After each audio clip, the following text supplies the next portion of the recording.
Let's start. Yesterday, our last topic is DHCP. Any issue in the DHCP? How the DHCP is working? No. Okay, that part is clear, right?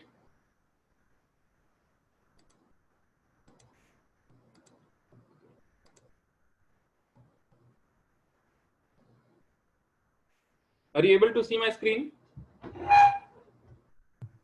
Yes. So next part, yesterday we discussed about DHCP. Let's suppose that DHCP is in your own premises, in your own network. Then whatever configuration we done yesterday, that is the configuration. But let's suppose the DHCP is outside your network. Maybe you have 5 to 6 branches, and in one branch you put the DHCP server, and you want all the branches will get IP address from that DHCP server.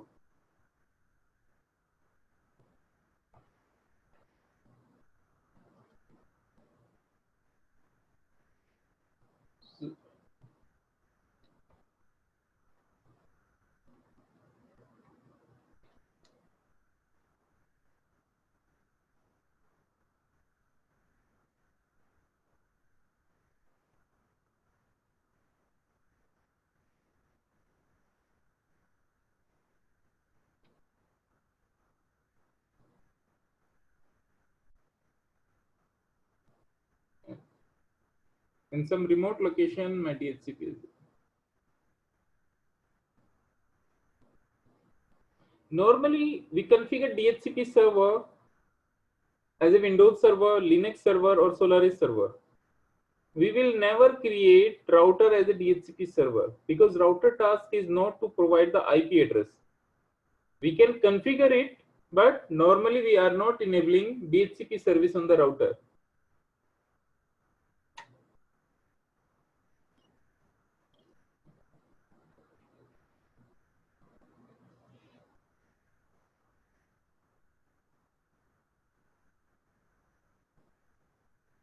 Okay. If my router is connected with ISP, that means this particular network is a public network. So let's assume here is my 1 and here is my IP is, let's say 100. Let's say here I'm using 200.200.200.0/24 network. And inside my network, here I have 1. I want to deploy network 10 here. So I want network 10 IP address from that DHCP server.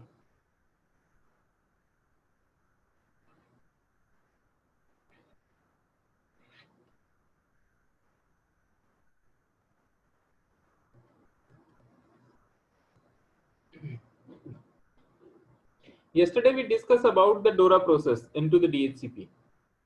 Remember DORA? DHCP, discover, then offer packet, then request packet, and then acknowledgement packet. So when this client is not having any IP address, so what this client will do, it will send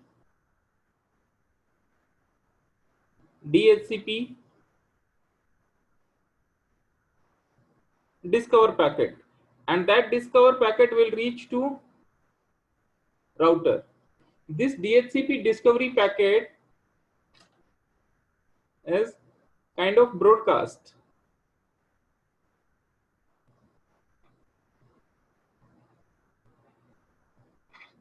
And router by default support only unicast traffic. If any broadcast traffic or any multicast traffic goes to the router simply drop that packet. So when this DHCP discovery packet reach to the router simply drop that packet. So DHCP discovery packet is not reaching to the DHCP server. If that discovery packet is not reaching here, then the router will not provide any offer packet. So we have to allow this DHCP discovery packet to go outside. So for that, you have to make this router as a DHCP relay agent.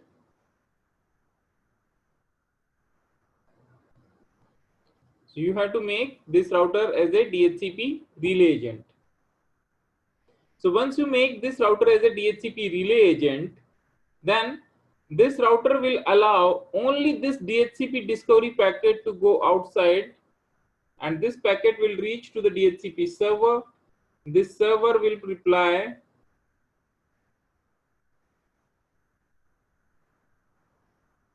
with DHCP offer,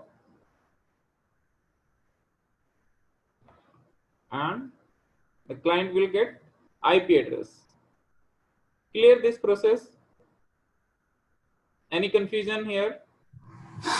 No, that makes sense.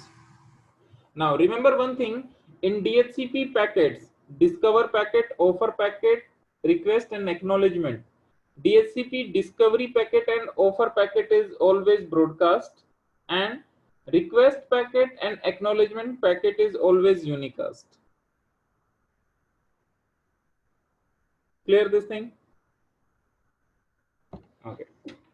So to make this router R1 as a DHCP relay agent, what you have to do? On R1,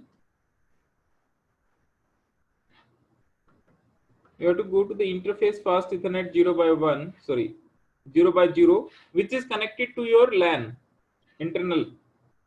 There you have to define IP helper address. IP helper address and the IP of DHCP server. So in this scenario, IP address is, that's it.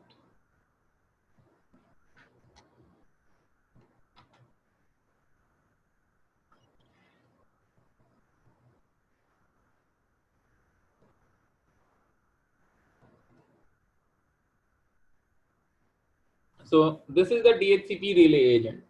I'm sorry, what does the bullet say on the bottom right? Oh, exit. Okay. Got it. Exit. Clear this thing? So try to perform the DHCP lab. Okay. Yesterday we discussed just how to configure DHCP. In the bottom there is one more activity, which is the DHCP relay agent. Try to perform that activity.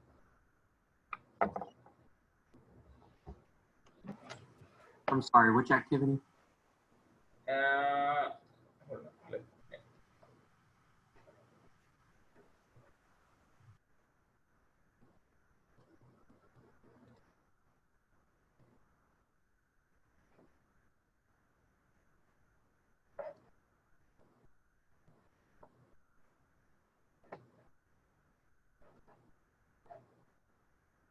Open your Cisco Labs.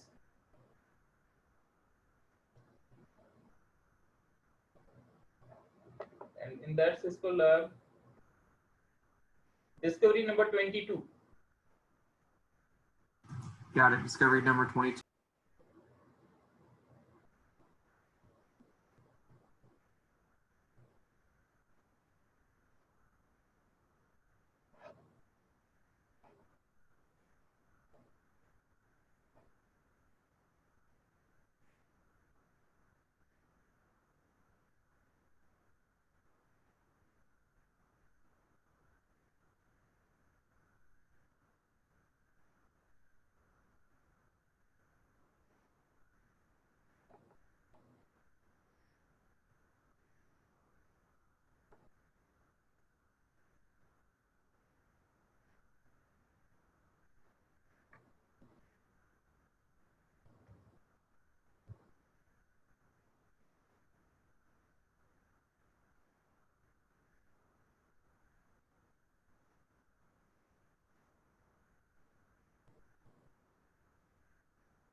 So the next protocol is BGP.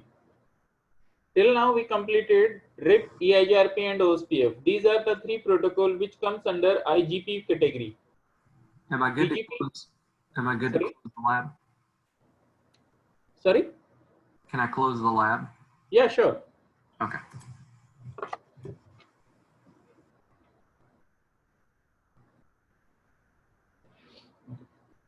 Now,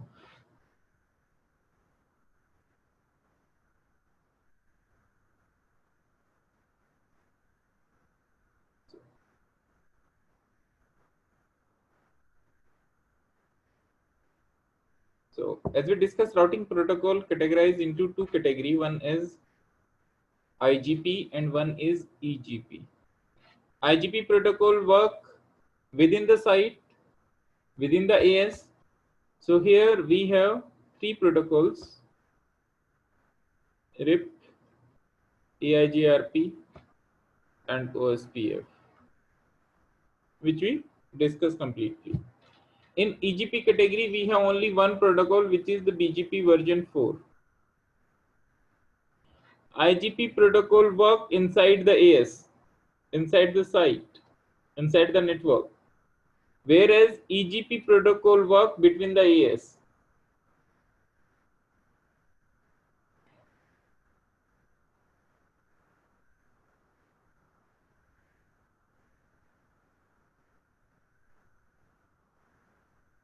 Between AS.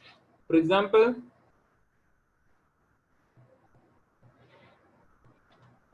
these are the two sites. Inside the site, you can run any IGP protocol.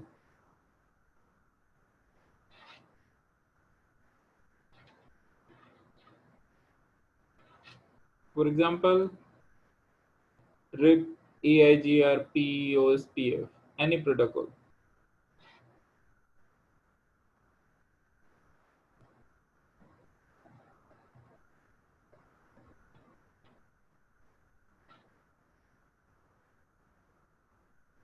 If you want to connect these two sites, in that case you have to run any EGP protocol, and in EGP category we have only one protocol, which is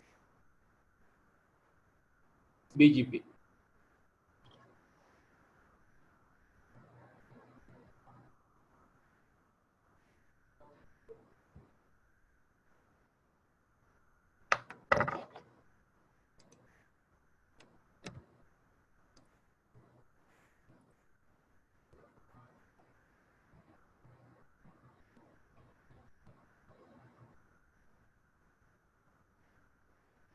BGP.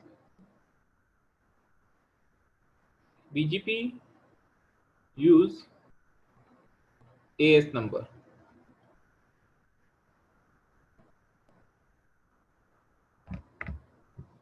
BGP use AS number. Now what is AS number? AS number is a logical grouping of IP subnet inside the uh, logical grouping of IP subnet under a single administrative control.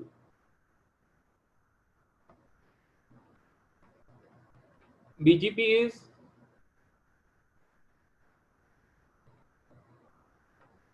open standard protocol.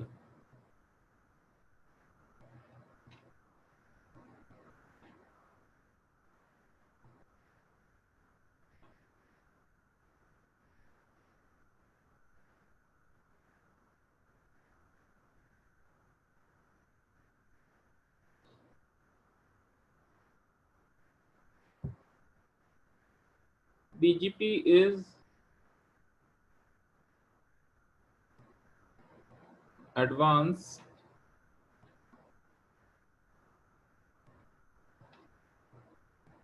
distance vector protocol. Now, if you remember in the RIP is a distance vector protocol. RIP count hop count to reach the particular destination. Lesser the number of hop count, route will be more reliable. In the same way, BGP use AS path number. Lesser the AS path, route will be more reliable. Now, what is AS path? We'll discuss that thing now.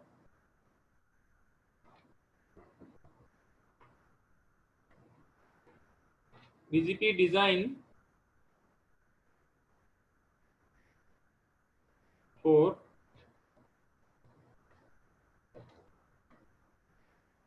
inter-AS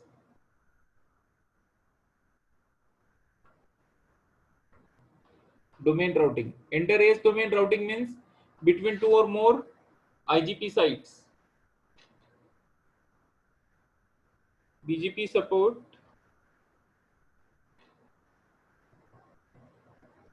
classless network.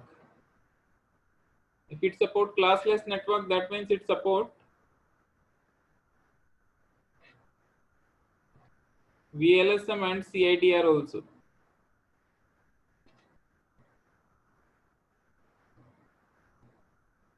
BGP is path vector protocol. Path vector protocol means it carry the AS path information along the update.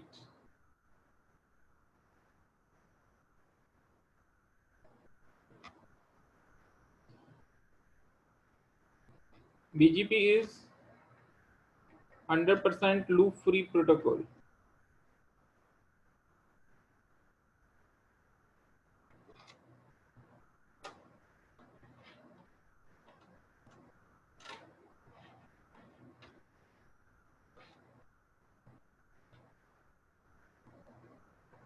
BGP.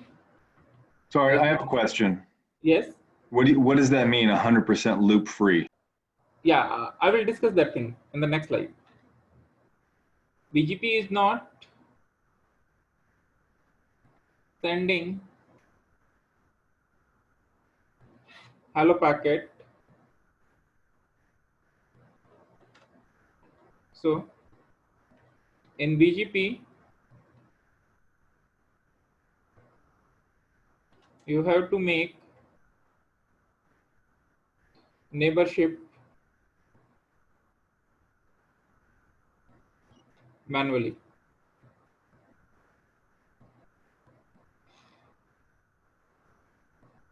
BGP use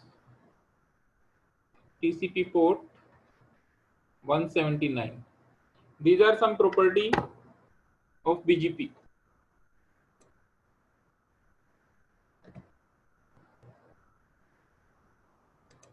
Okay. So firstly, I'm going to discuss BGP is a path vector protocol. Then I will discuss 100% loop free protocol. So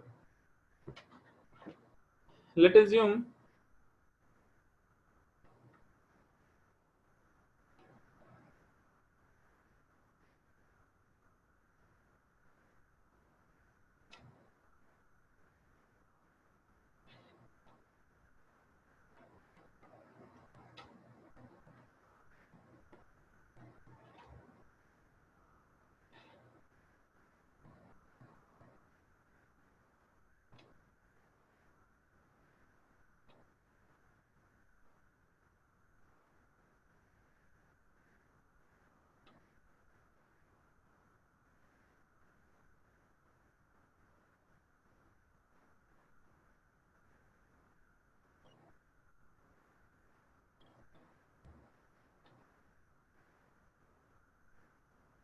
let's say all these routers are under this AS 100, 200, 300, 400 and 500, like this way. I have a network on router 1 10.0.0.0/8. So when you implement BGP and if the BGP is working fine, so that network 10 update will reach here on R2. So when the network 10 will reach here, it will carry the AS path information also.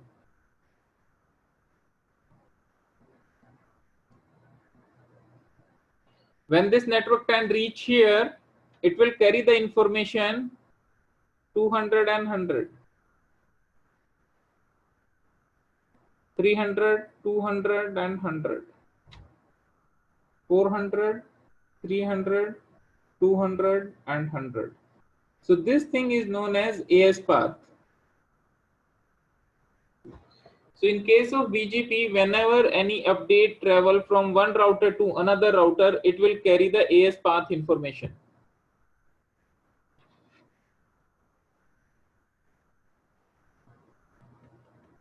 in BGP, whenever any update travel one router to another router,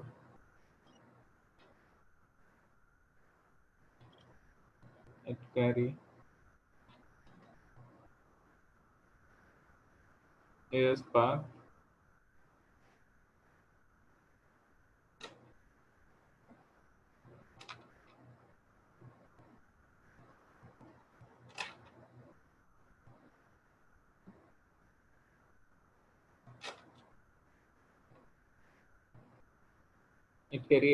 information.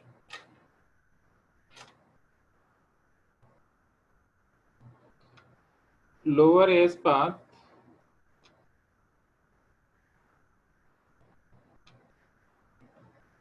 route will be more reliable.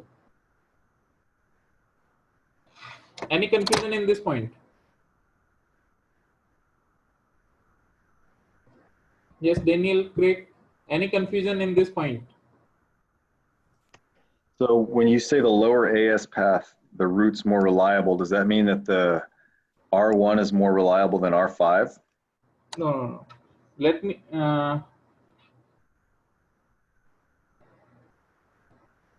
let us assume this connectivity. We have these two connectivity, okay? So when this network 10 will reach here, so it will tell AS100. So on R5, this network 10 will reach via two paths. One is having only AS100 and one is having these 4 AS. So it will check what is the lower AS path value. Here I am getting only 1 AS and here I am getting 4 AS. So this route will be more reliable. Clear now?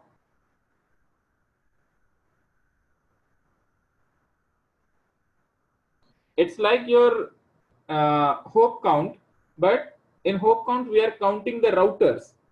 But in AS path, we are counting this AS number, whatever AS number is configured on the router. And within an AS, it can be more routers. It's not like that only one router in within AS. In one AS can be 2 router, can be 3 router, can be 4 router. But in AS path, we are not counting the router. We are counting AS path value.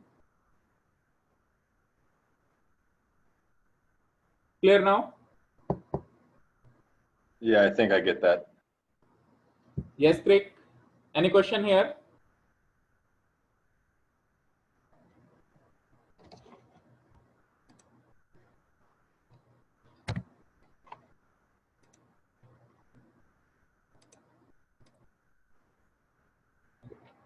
Next.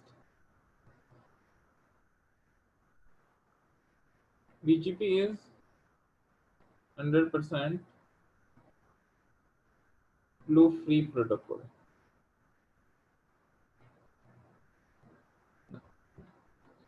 Same network,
okay.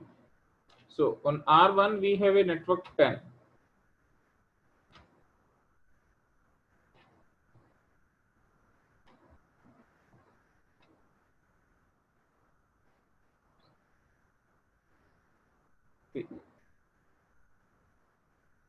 Firstly,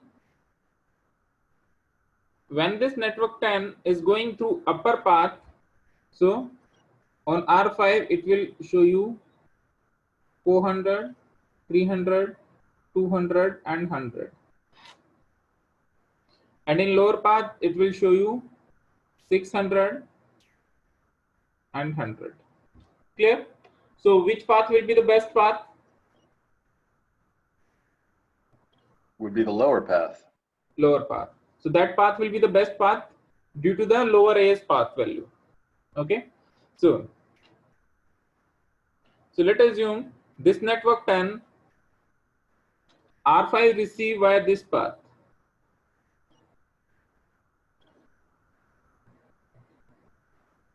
But R5 is having R4 as a neighbor, right? So if this is my neighbor, I will send whatever update I have, then I will send to my neighbor, right? So it will get 500, 600 and 100. Clear this part? From here, this network 10 reach here. R4 will send that update to R3.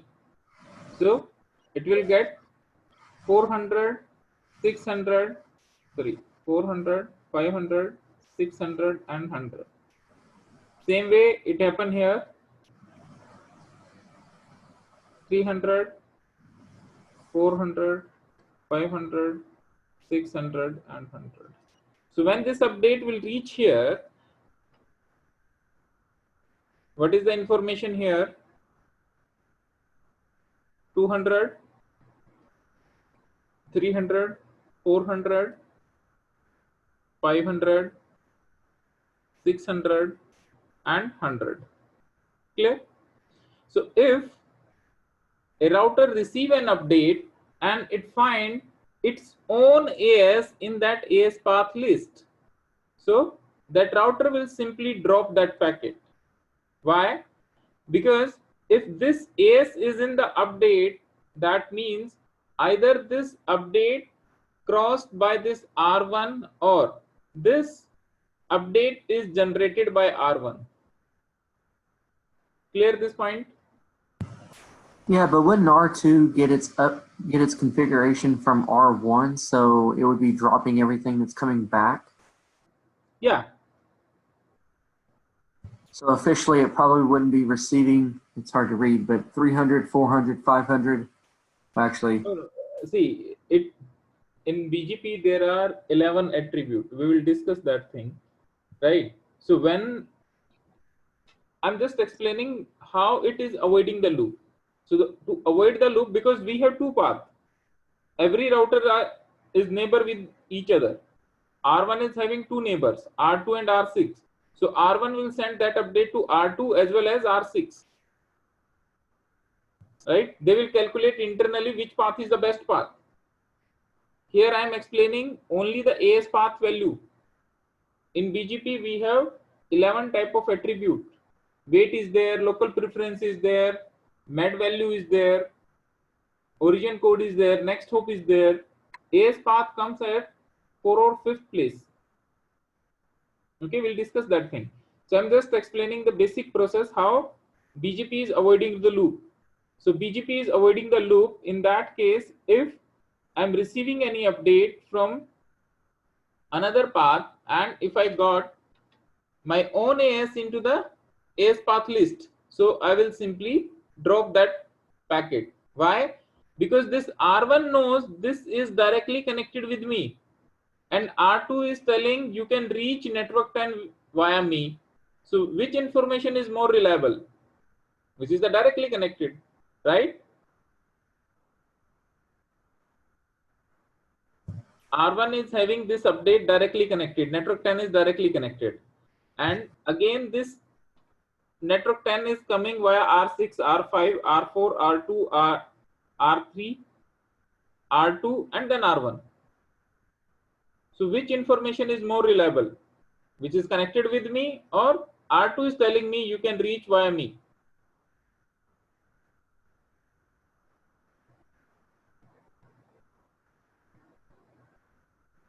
Yes, Daniel, you are not getting? No, I got the point I was trying to make.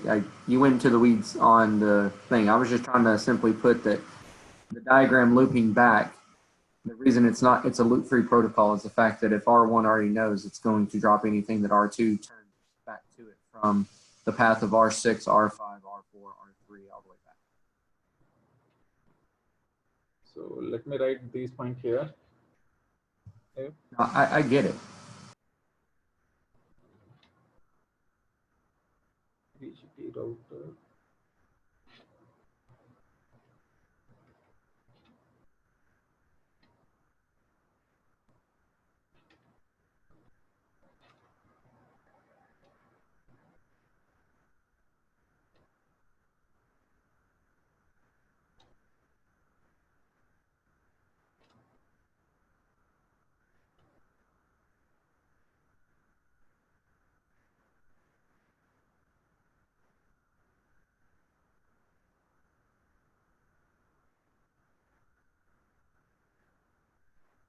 Clear now? Yes, Krik, any question here?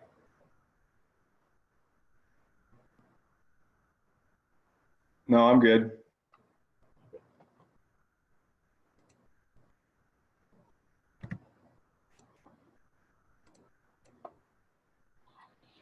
BGP is not a small protocol. BGP itself a 5-day course. So here into the CCNA, they are just giving a simple configuration how to make BGP neighborship with the directly connected network. Okay, next.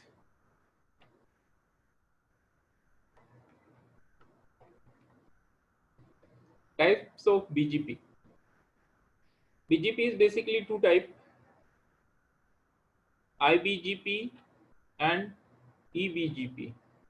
IBGP, internal BGP, EBGP, external BGP. Here, AD is 200 and here AD is 20.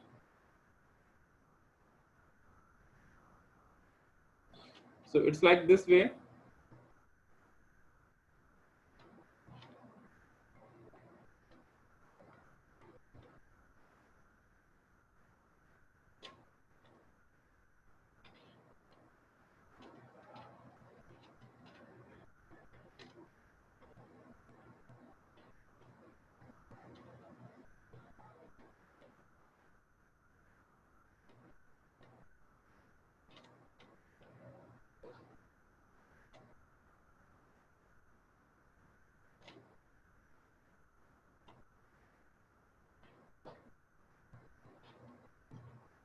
So when you configure BGP here, then between R1 and R2, they belongs to different AS. R1 belongs to AS 100, R2 belongs to AS 200. So automatically the neighborship will be EBGP. R2, R3, R4, they belongs to same AS. So here neighborship will be automatically IBGP. R4 and R5 belongs to different AS, so automatically neighborship is EBGP. No need to configure BGP like IBGP or EBGP. That will be automatically understood by the router when you configure BGP.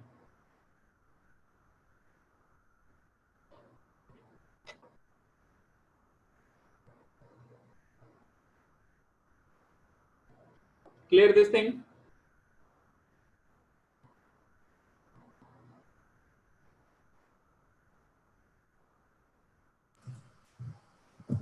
So Yes? Any question? no.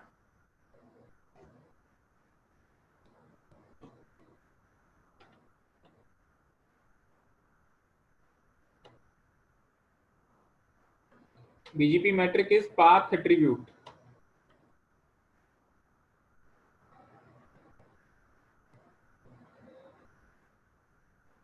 We'll discuss these attributes.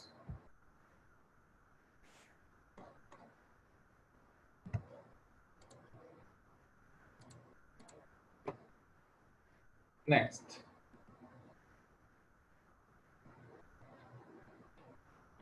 When to use BGP?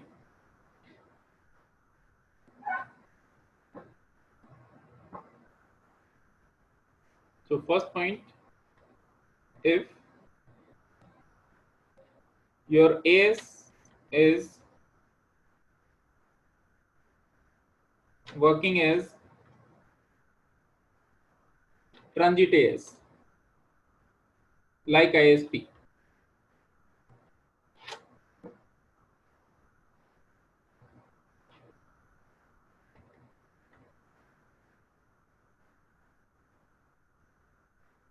If you have multiple AS,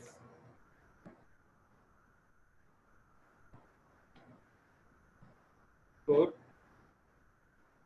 data path. Multiple AS for the data path means if you are connecting with two service provider. So if you want to control the path, okay, I want to receive the update from one ISP and I want to send my data through another ISP. So you can use the BGP.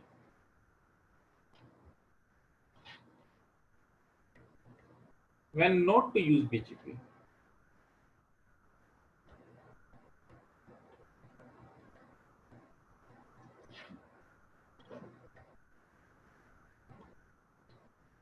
If you have a single AS or single ISP connectivity,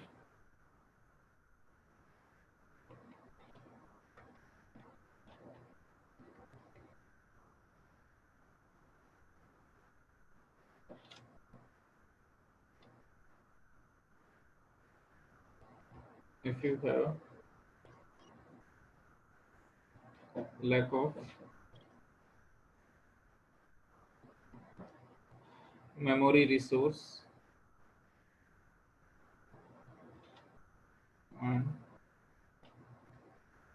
less CPU processing,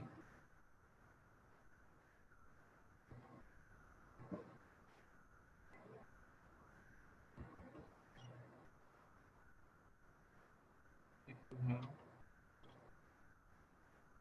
limited understanding of BGP. So these are the three conditions when you not to use BGP. If you have single connectivity, in that case there is no point to configure BGP. Now BGP is very heavy protocol. Okay, so it consumes more memory and more CPU processing. So if in your router you don't have any memory resource, for example, normally we use BGP at the core of the network. So we are using high-end router and switches. For example, like Catalyst 6500 switch, ASR routers, Nexus devices, right? So there is no point to configure BGP into 2600 series router, because in 2600 routers we have only like 64 MB RAM or 128 MB RAM.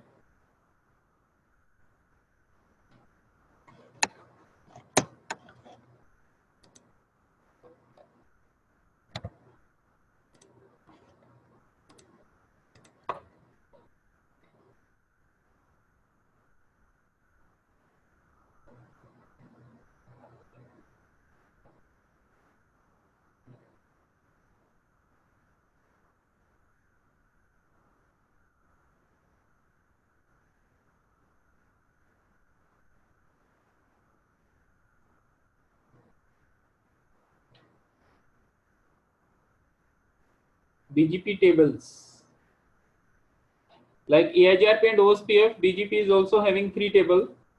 First table is neighbor table.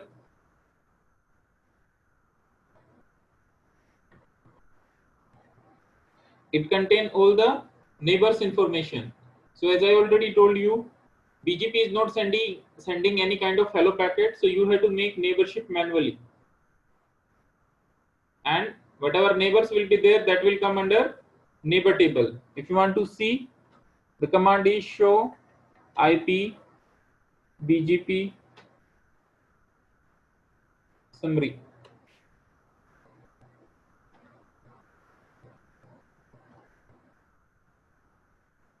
Second table is BGP table. It's like your topology table. In BGP table, you will get all valid and best route.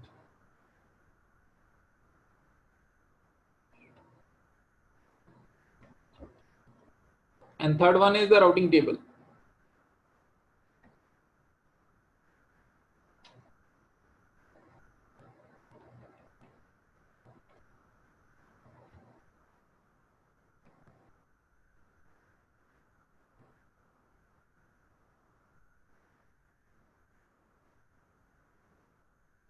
Clear this thing?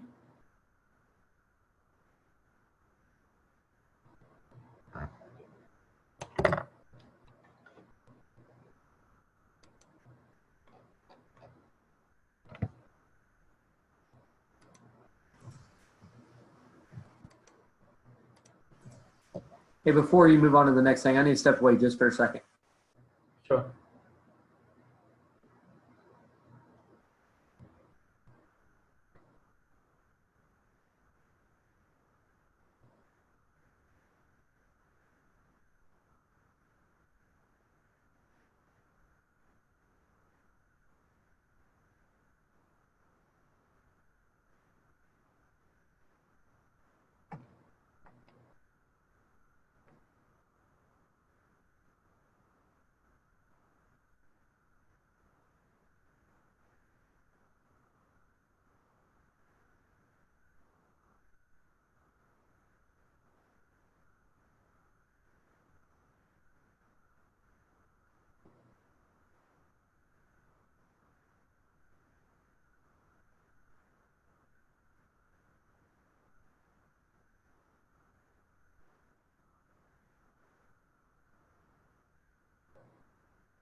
Yes, Daniel, shall we start?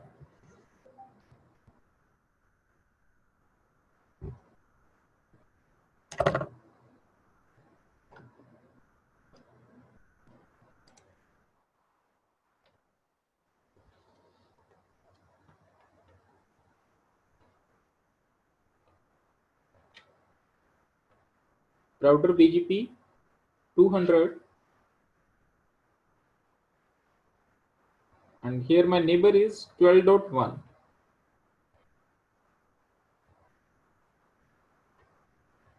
Remote AS 100.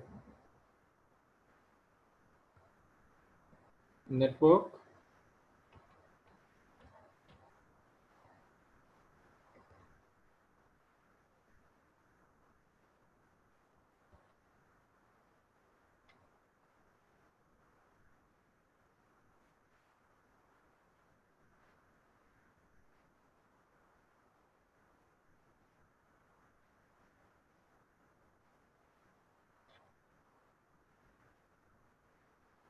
This is the configuration. If you want to verify, your first command will be show IP BGP summary. This command will display the neighborship information. Then show IP BGP. Then show IP route.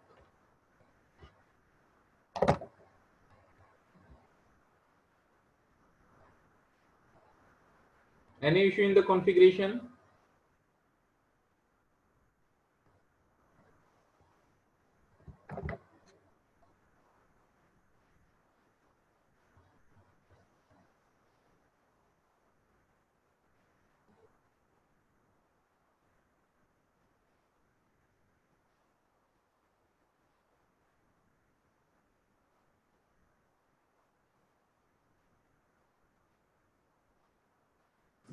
No, that makes sense.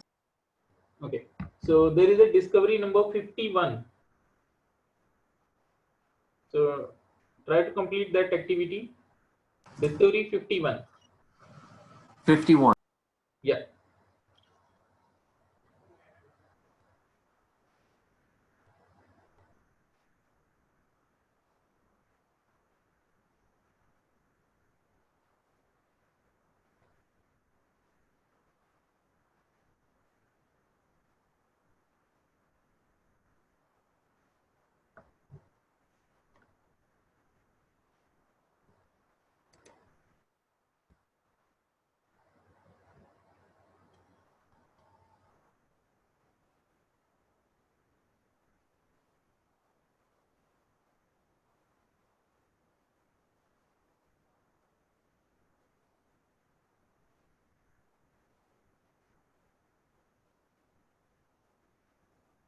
Okay. So, expand this R1 console. So run here. First command show IP BGP neighbor.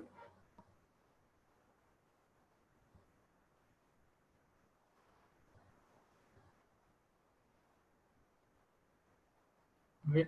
So this is the command to check the particular neighbor individually. It is showing like, okay, neighbor is this 192.168.1.10. Remote AS is 1. Currently BGP version 4 is configured and router ID is 10.0.0.1. Okay. So here, keep alive interval is 60 second and hold down timer is 180 second. Means when you configure BGP, it will send keep alive messages to neighbor just to check the neighbor is alive or not.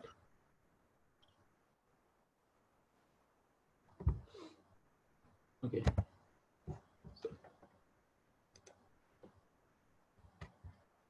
exit from there and run this command show IP BGP summary. Show IP BGP summary.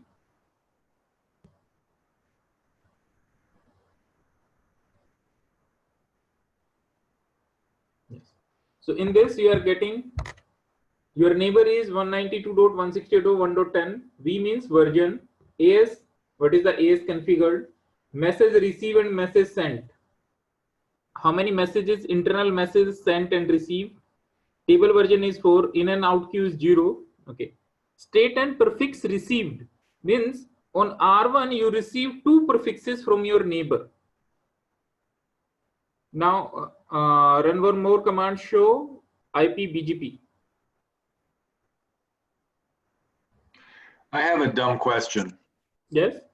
Where does the table version come from? Because I noticed in the procedure, they showed up showing table version 3, but ours are showing table version 4.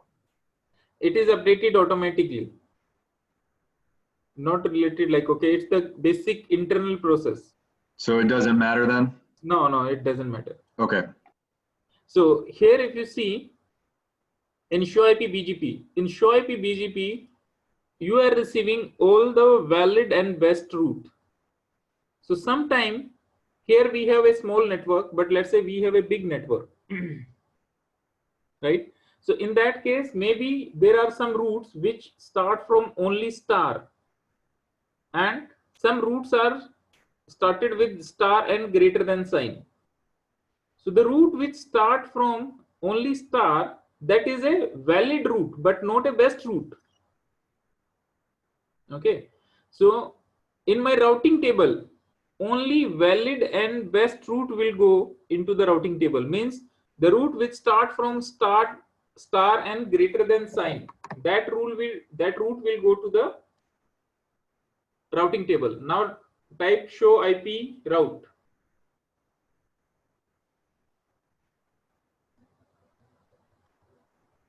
Okay. So the route which start from B, those are the BGP routes. And if you see in the show IP BGP command output, in the path, under this path you are getting last option, path 1 and I. 1 is AS number, I it reached to the internal. If you see this 10.0.2.0, it is showing firstly it came from 1, then 20. Clear this thing? So the path contain the AS path list basically. And the AS path will be only into the BGP table, not into the routing table. And here if you see 10.10.0/24, 20 is the AD value of eBGP.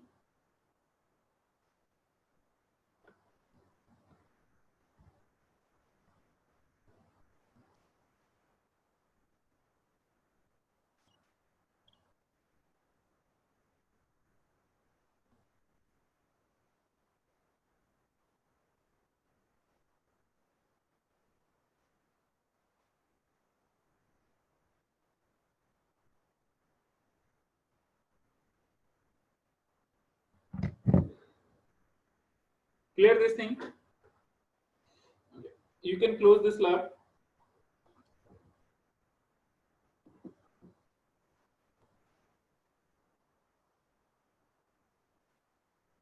Stop sharing.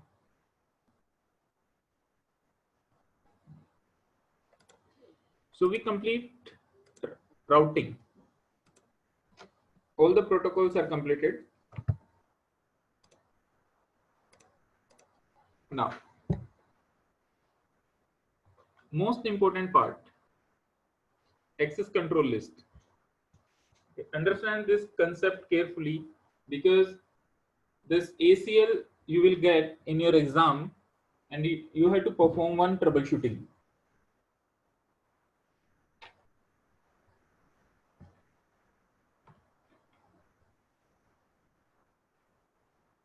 ACL. ACL is access control list.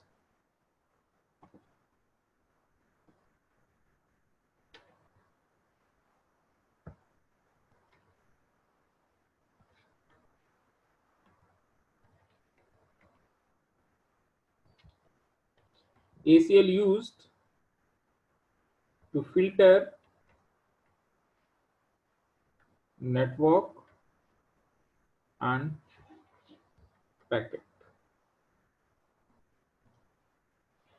Filter network and packet means, let's say if you want to block the complete subnet, then it's a network filtering.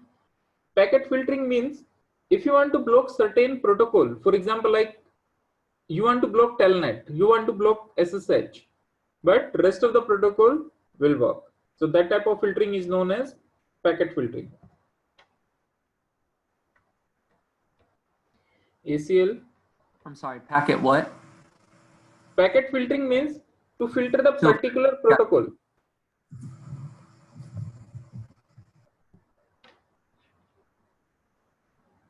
Clear this thing? Yes, I got it.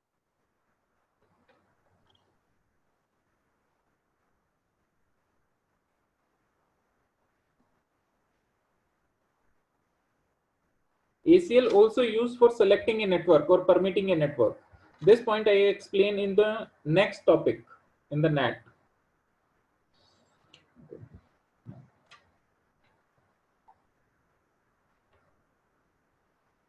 type of ACL. So when you configure, there are two type of ACL. One is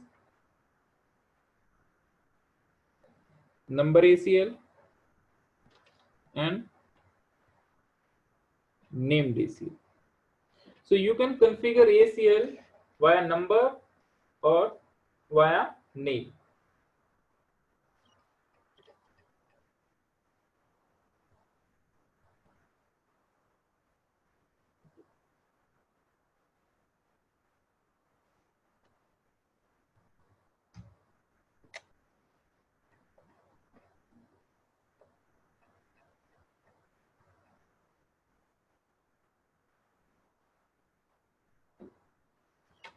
Inside this number ACL, we have two type of ACL. One is standard ACL and extended ACL. Same way, under the name we have standard,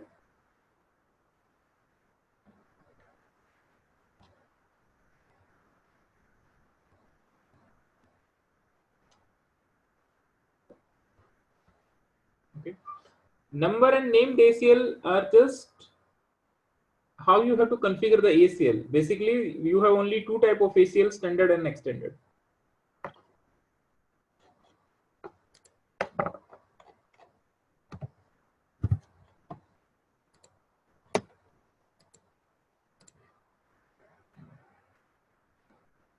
So firstly, I'm going to explain number ACL. So number ACL means you have to configure ACL with the number.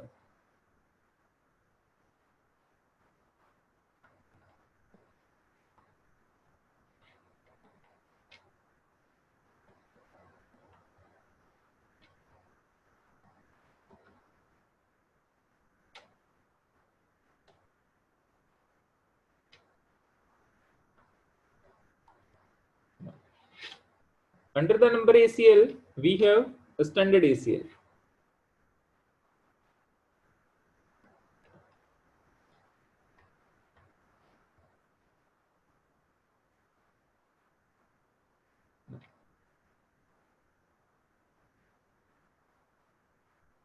Standard ACL design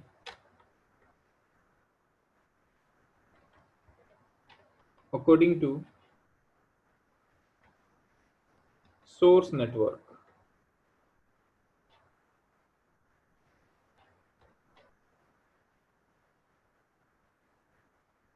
In standard ACL,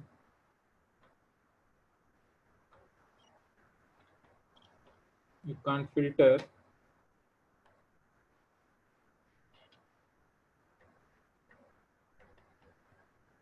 particular protocol.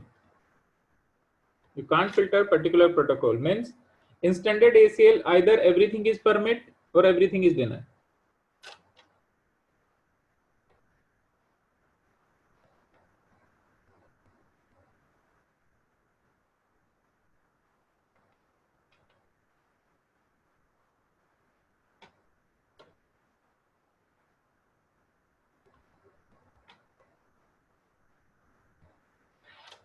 Okay.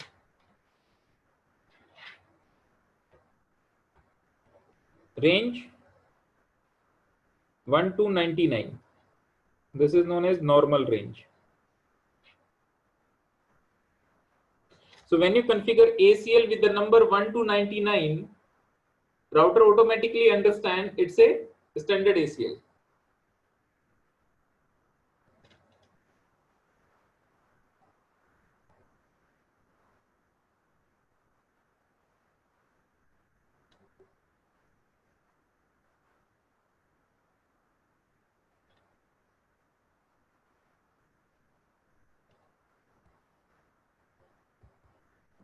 $1,300 to $1,699. This is the extended range. Okay, let's say your 99, you created 99 ACLs and you need some more ACL, so you can use this range also. Okay. So let's say we have this network.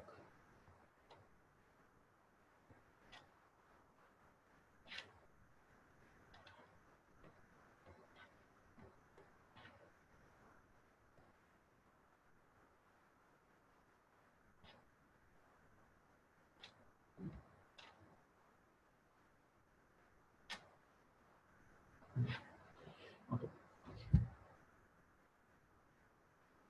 If I'm telling network 30 should not communicate with network 10,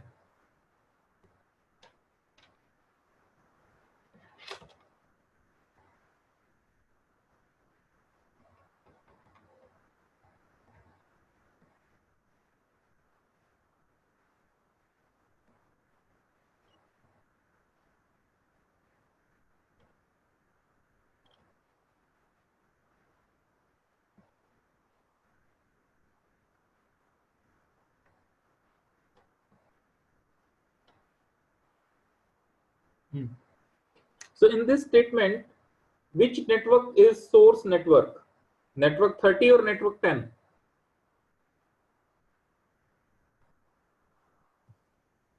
It'd be network 10, correct? Yes, correct. Which network will be the source?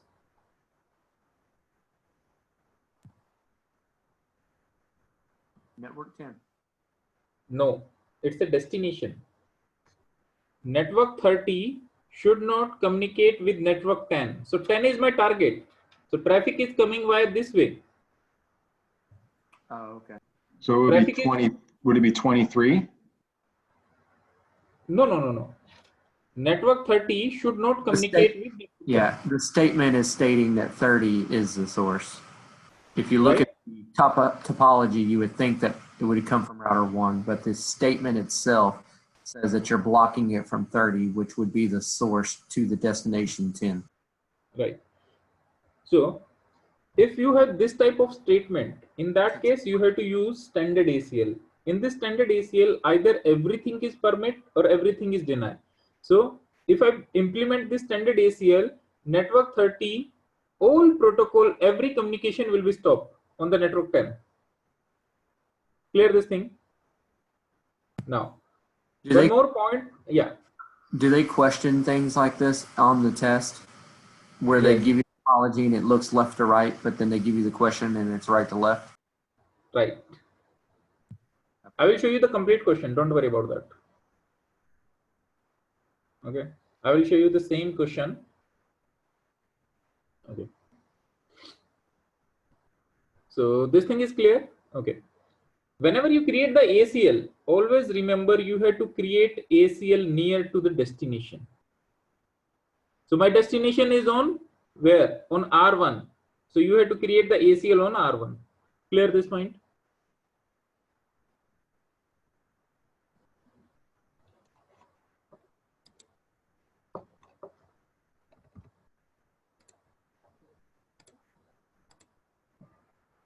Next.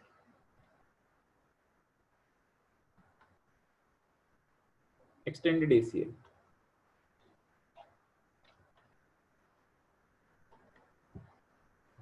Extended ACL design according to source and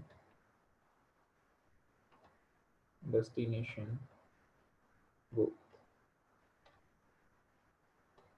You can filter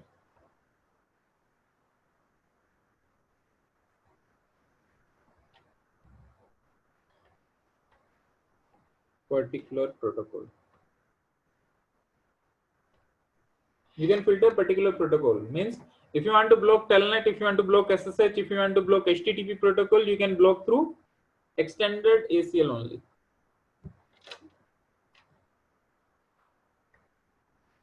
Range 100 to 199. It's the normal range.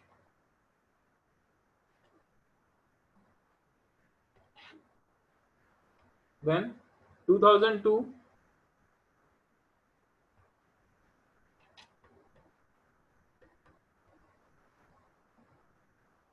extended range.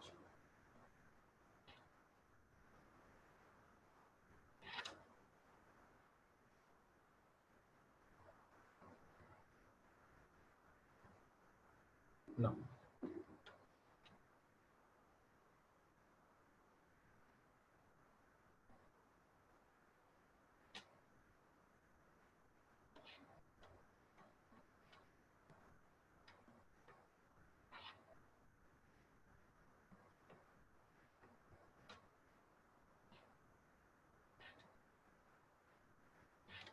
Let's say here I'm writing a task. Network 30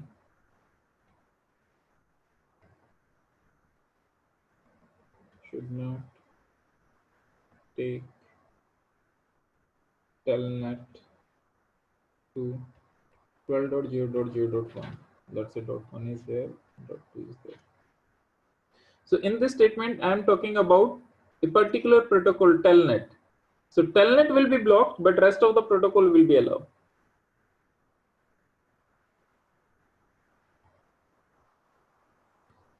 Clear this thing?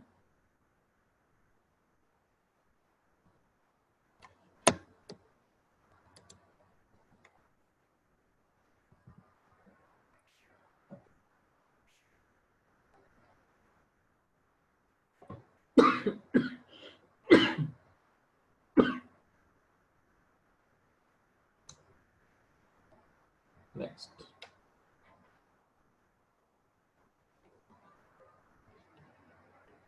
Rules for ACL.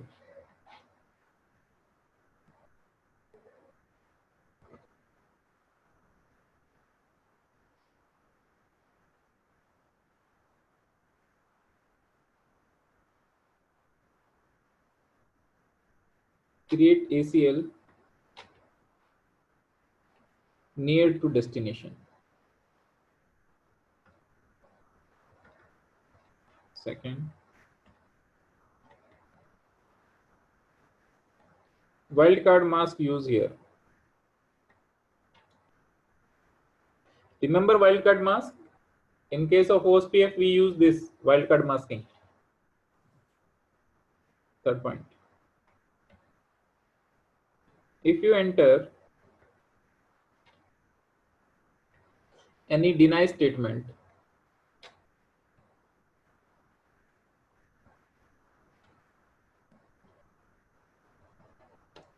you have to give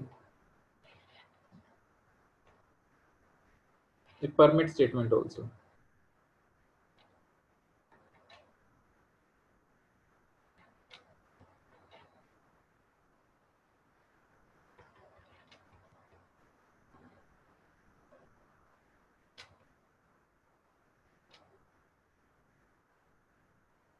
Otherwise, whole network will be down.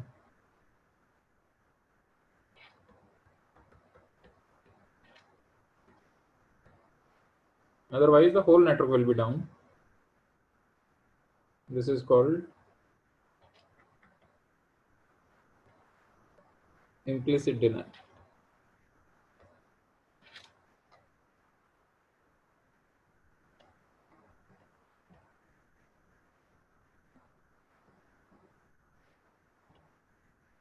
Router understand ACL based on sequence number. Whenever you enter any statement,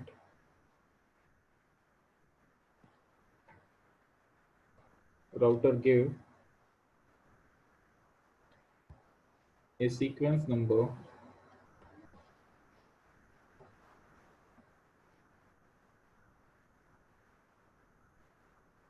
automatically increment of 10. So router understand the ACL based on the sequence number. Whenever you enter any statement, then the router will give a sequence number automatically in the increment of 10. So let's say I enter deny this particular network 30. So router give sequence number 10 to that statement. After that, again I'm writing deny this, deny this. So every statement will get a sequence number. Let's say 10, 20, 30, 40. Last statement I'm giving permit. So that will get the next sequence number. Clear all these rules? Any question here?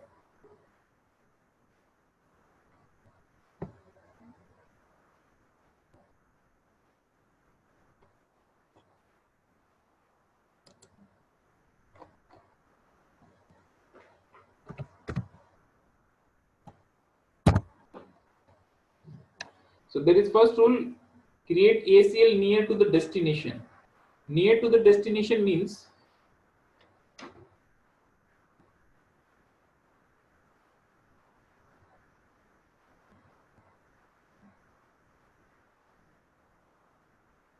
if you go with the first task, let's say in standard ACL, I told network 30 should not communicate with network 10. So network 30 traffic is coming via this way, via R2, right? So when it entered to 0 by 1, and here is the 0 by 0.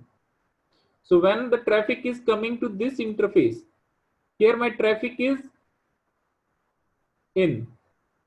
On this interface, my traffic is in, and when it is going out to the network 10, so the traffic is out, right?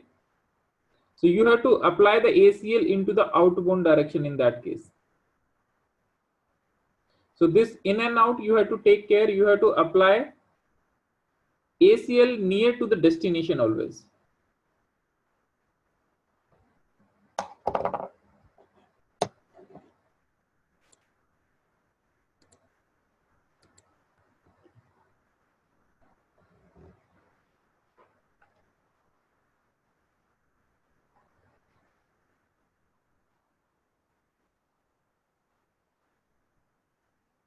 Any question till now? No, not at the moment. Okay.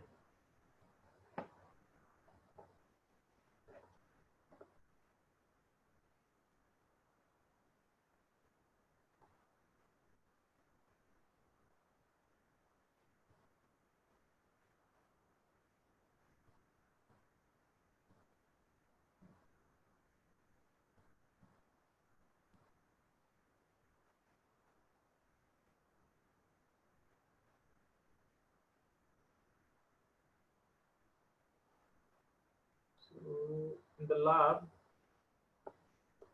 there is a discovery number 31. We had to perform this activity. Discovery 31. Yeah. Okay. Let's take a 5-minute break, and then I will show you Firstly, I will show you how to configure the ACL, because there they configure a pre-configured network. Okay. So I will make a network, and then on that we will verify something, and then we'll do this discovery. Okay. Okay, 5-minute break. Yeah.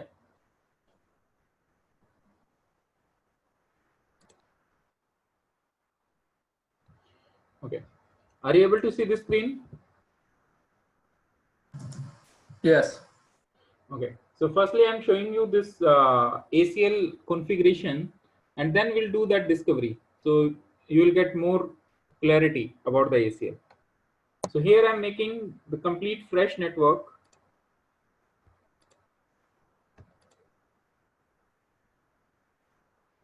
Let's say I have these 3 routers.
Here my network is 12.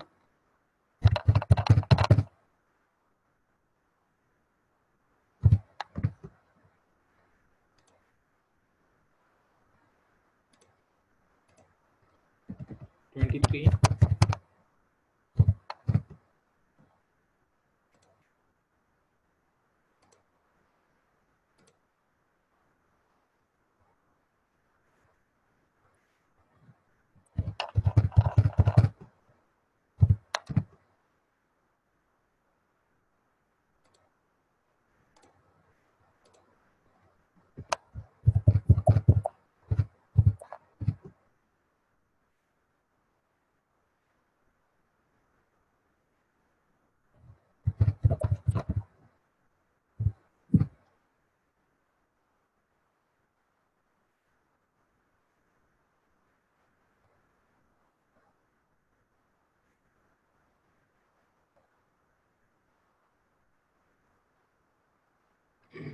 Okay.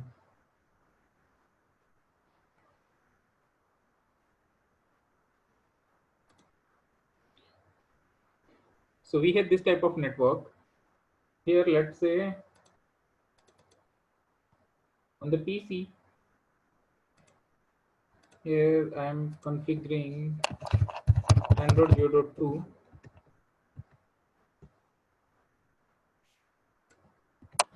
Android 0.1.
So till now I just define the IP address on the PC. So now I will configure the IP address on the devices, and after that I will implement routing, because you can implement security in that case if there is a communication. If there is no communication, so by default they are not communicating with each other. So on first router,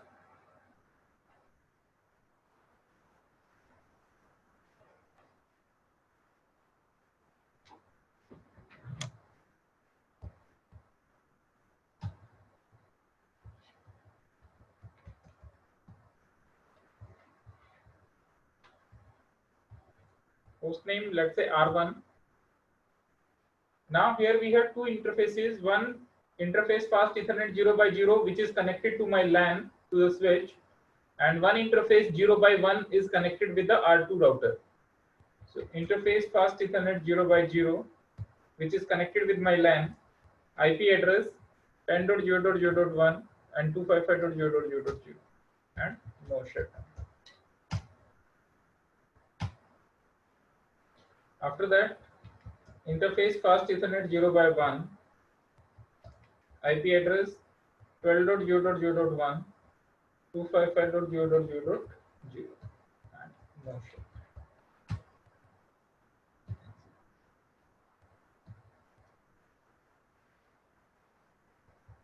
Show IP interface. So the IP address is configured and everything is working fine on R1.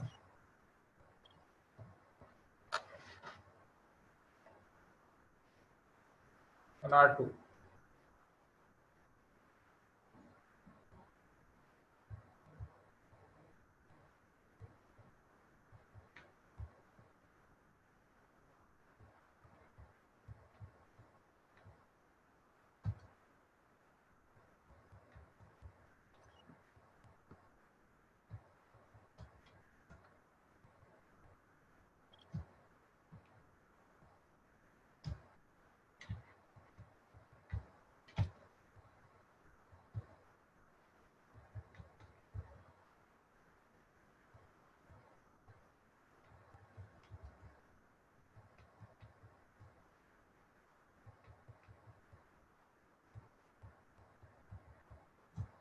On fast Ethernet 0x1, I assign IP address 20.1, which is connected to my LAN.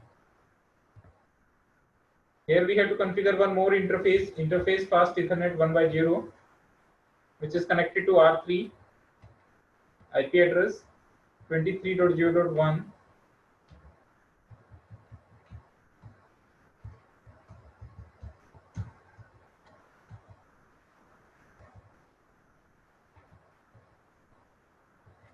Show IP interface brief. So IP address is configured fine. Last router.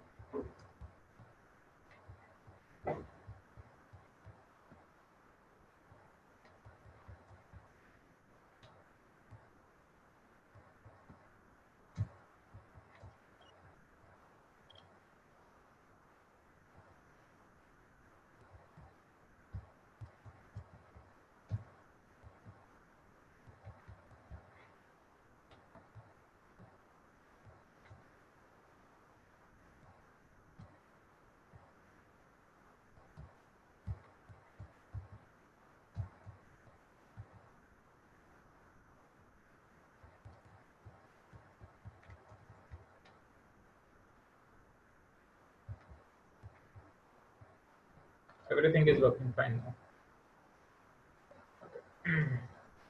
Rakesh, you may or may not have covered this, but the FA 0/1, is that defined, or is that a, where does that come from? Where's that naming convention come from?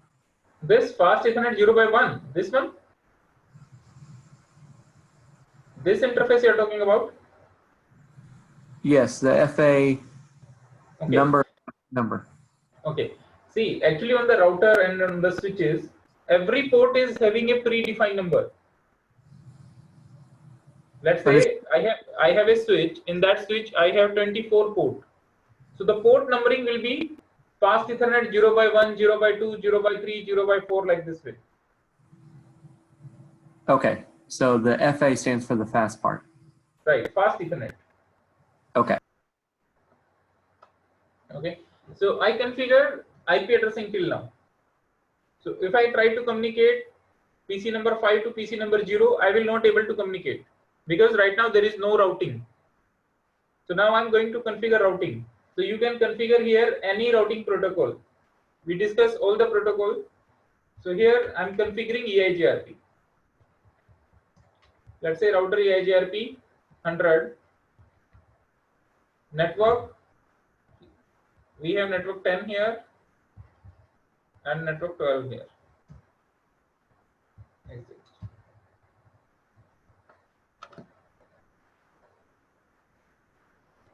On R2 we have 3 networks.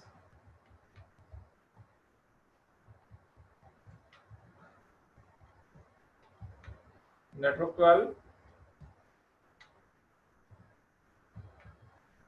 network 20,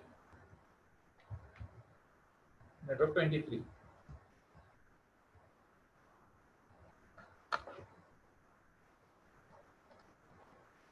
On R3 we have 2 networks.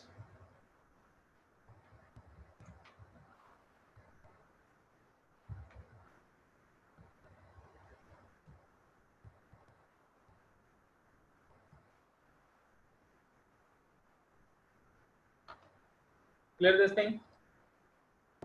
So now if I try to communicate,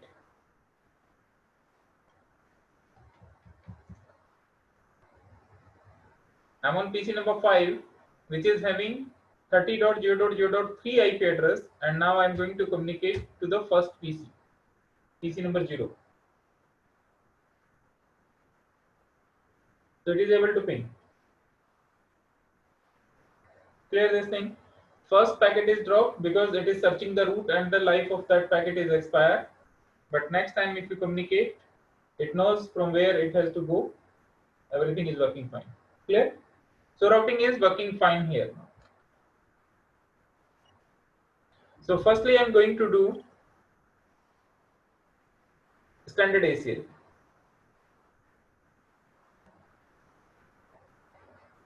So in standard ACL,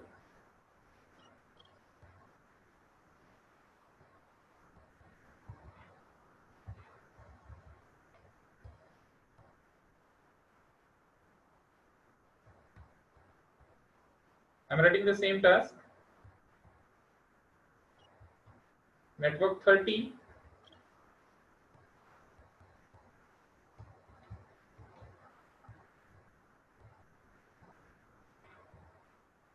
should not communicate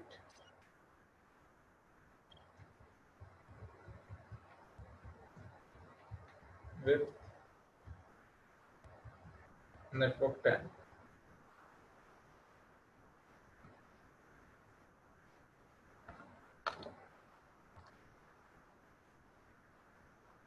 So this is my task.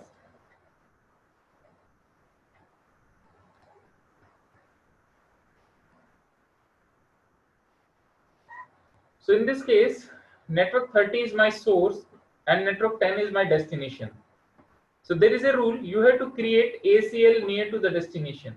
So firstly you have to create a ACL and then you have to apply the ACL into the interface.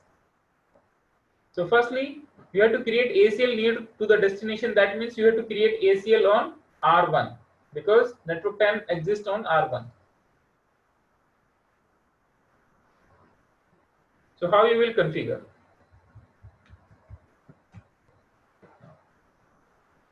First thing, you have to create a access list. So in that, command is access list, any access list number.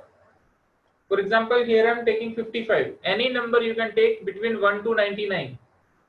Access list number, then deny. To whom you want to deny? 30. And what is the wildcard mask?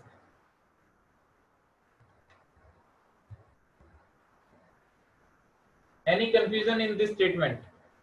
Firstly access list, then access list number, then deny because I want to deny that 30 network, and whatever subnet mask I give, what will be the wildcard mask of that? So I give /8. On the /8 I will get 0.255.255.255 wildcard mask. Clear this thing? Yeah, that makes sense. Now there is a rule, if you enter a deny statement, you have to give a permit statement also to allow rest of others. Access list, same access list number, permit. If you know all the IPs. Rakesh, Yeah. you broke up. Sorry? I think my connection broke up just for a second. Can you just back up to where you started at access list 55 per? Okay. Access list 55, the same number, permit. And here if you know all the IP subnet, so you can give, let's say, permit 20, permit 30, permit individually. If you don't want to give all individual statement, so you can write here permit any. Any means rest of all. Clear this thing? Next. So we created this ACL. Now we have to apply this ACL. So to apply this ACL, you have to check where is the 10 network exists. So 10 network is on fast Ethernet 0x0.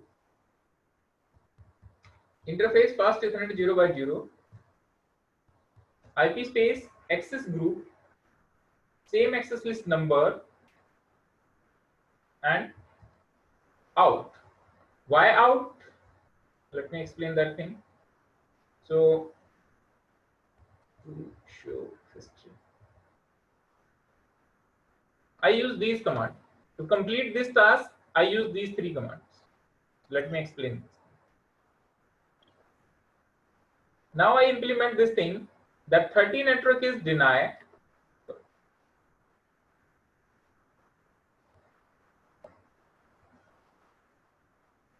That 30 network is deny to communicate with network 10. How? When the 30 network is sending traffic to network 10, the firstly traffic will reach to the interface fast Ethernet 0x1. Here my traffic is in. Traffic is going in to the router. When it is going out, when it's going to the network 10, the traffic is out. That's why I put this command. Question though, in your command list there, shouldn't the permit any be before the deny? No. I told you one point. Router read the access list based on the sequence number. Hold on. Show access list. See this. Router automatically put this sequence number. So firstly, when the router read the statement, it read sequentially. So firstly, it will get sequence number 10. In sequence number 10, you are denying this particular network. And after that, you are permitting all. Okay, so it's not permit any does not override the first deny. I got it. Understood. Right. Because if you give firstly permit, then every network is permitted. After that, if you are putting deny, that will not work. Clear now? Yeah, so you have to deny everything, then permit. Yeah.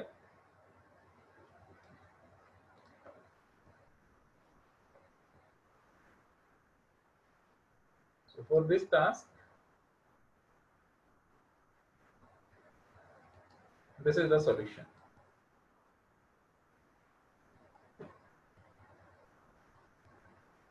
You have to run this thing into the configuration mode.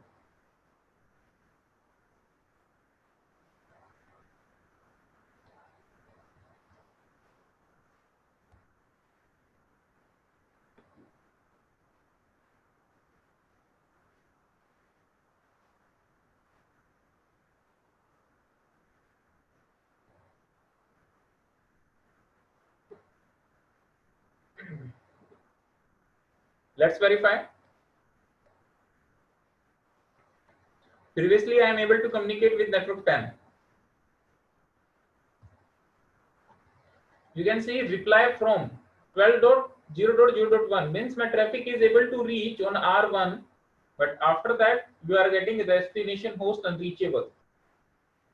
Means I am unable to enter into the network 10. Clear this part?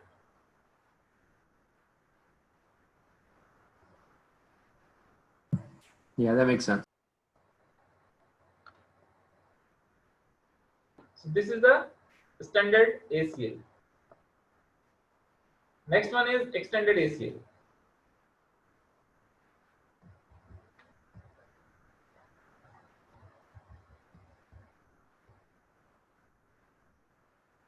Now, in extended ACL,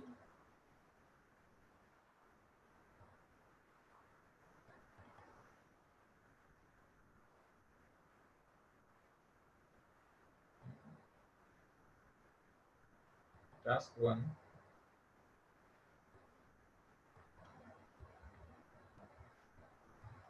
Network 10.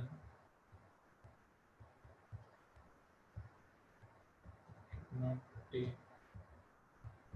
Telnet to 23.3.0.2.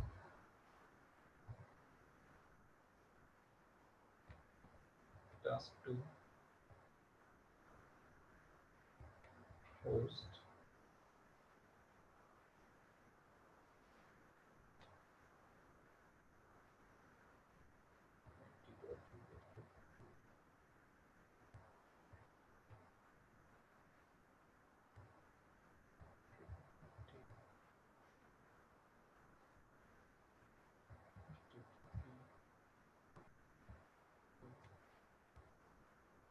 Web server.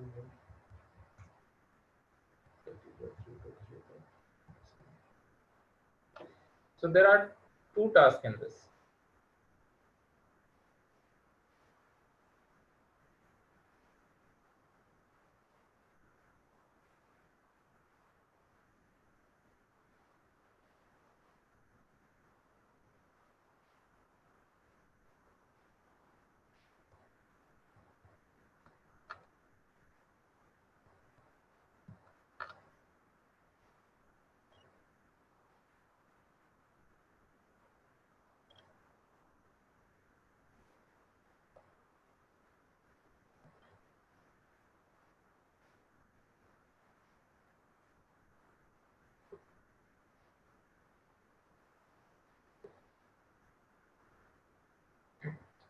So here we have two tasks. One, we have to block the telnet, and one, we have to block the web server. So this is my web server.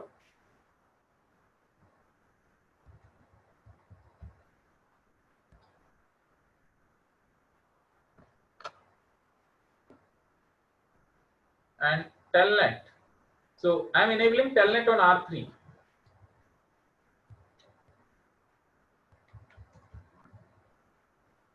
So for telnet, we have to create a username. Let's say username is Rakesh, privilege 15, password 123. Then line VTY 04, login local. And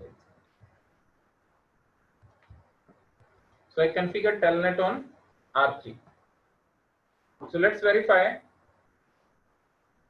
I'm here on 20 network, telnet 23.2. This is R3 router. I'm able to take telnet. And that telnet is working fine.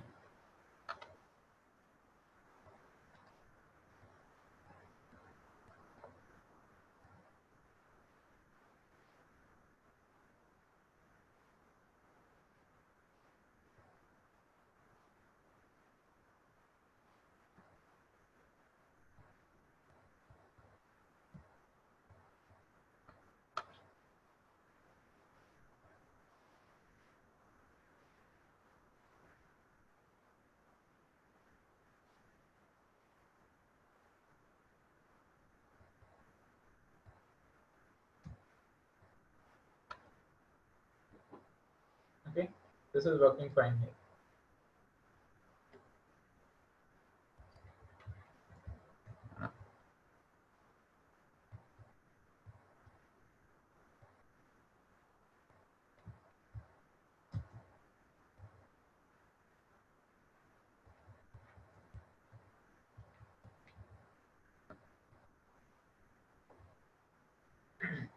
Okay, understand this extended ACL carefully, because the same kind of example will be in your exam. Same kind. Only the IP address will be changed. So I'm going to explain firstly task number 1. So the task number 1 is telling network 10 should not take telnet to this particular IP. So that IP exists on where? On R2. So this is dot 2. And here we have dot 1. So you have to create ACL on near to the destination. That means you have to create ACL on the R3.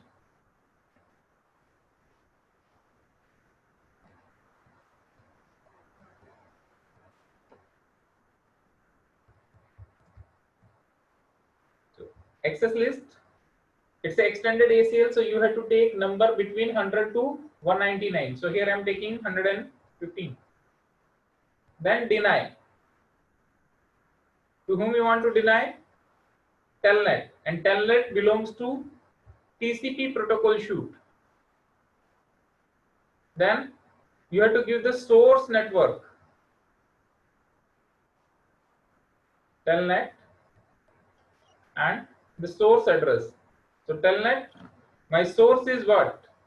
10. And the wildcard mask.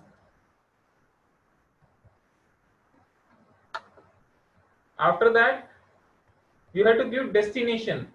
Now, if you are talking about to block a particular network, in that case, you have to give network, let's say 23.0.0. But here we are talking about a particular IP address. So for the particular IP, we have to use host keyword, host and the target IP. Then EQ23. EQ means equal to. There are 3 ACL parameters: EQ, LT, and GT. EQ means equal to exactly port number 23 23. GT means greater than, LT means less than. So if I give here LT 23, so it will block all the protocol below 23. If I give GT, so it will block all the protocol after 23. Clear this thing? Any issue in this statement?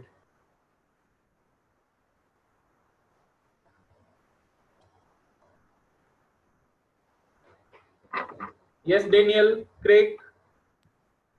No, it makes sense. Just trying to remember all the commands. So the TCP is the command, is the item that you put in there for the telnet to identify for a telnet, right? Right. Because all the protocol, I already discussed this thing. The protocol which is giving the acknowledgement, that belongs to TCP. For example, like Telnet, SSH, ICMP, FTP, HTTP, HTTPS, all those protocol belongs to TCP. And the protocol which is not giving any acknowledgement, for example, like DHCP, NTP, those comes under UDP. Okay. So here I give deny statement, deny to particular network 10. I have to allow the rest of the network, access list number, permit, IP, any. Why IP this time? Because I have to allow all the protocol. Now, same way, you have to create the ACL and you have to apply this ACL. So you have to apply interface fast Ethernet 0x0. Same way, IP access group 15, and this time in.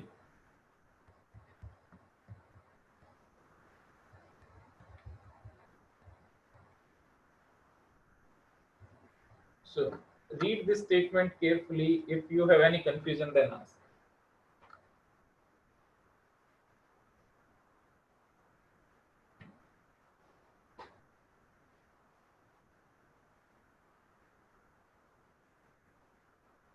So this is the solution for task number 1.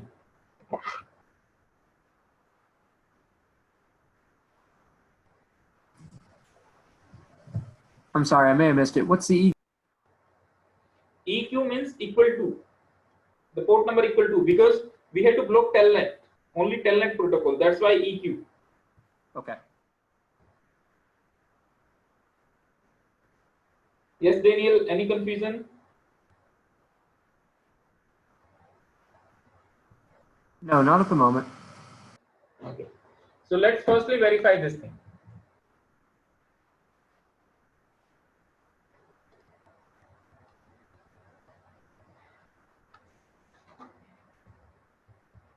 Telnet, it's trying. Trying means my packet is reaching there, but due to the ACL, I am unable to connect. Let's try with the 20 network.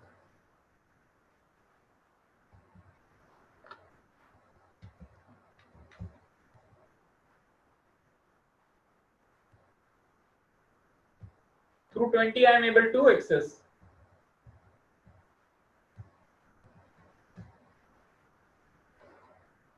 Clear this thing?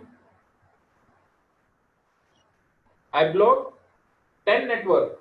That's why the traffic from network 10 is dropped, but telnet traffic is allowed on 20 and 30. Clear this thing?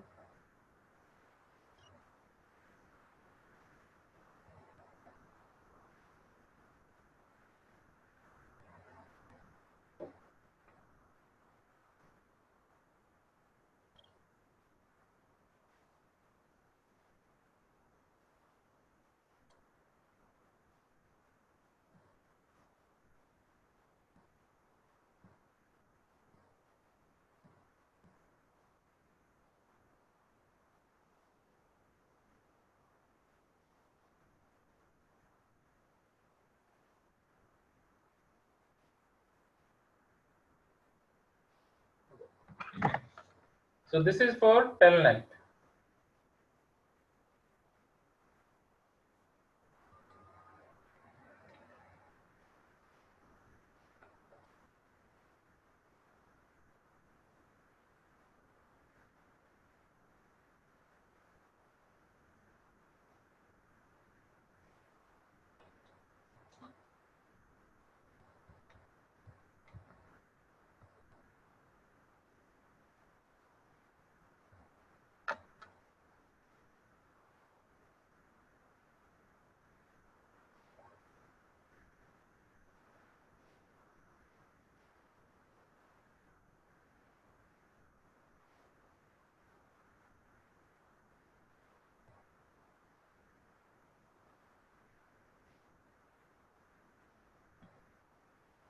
Task number 2, host 20.2 should not take HTTP to the web server, this particular IP. Next. So here, this is the new condition. So you have to take a new access list number. Access list number,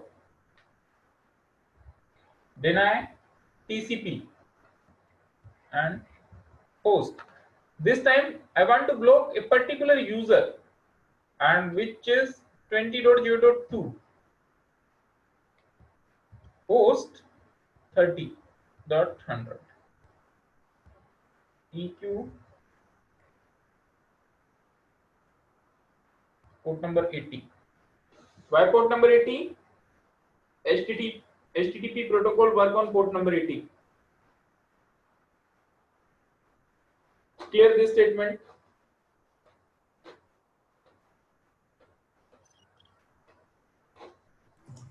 So it's assumed that you know that HTTP is port 80? Yes, you have to remember all these port numbers. So what I will do, I will write in a separate slide. So whatever is the well-known port numbers, I will write all those. Okay, thank you. So here I deny this particular host. Access list number, permit, IP, any source, any destination. Then same way, IP, access group 6 and out.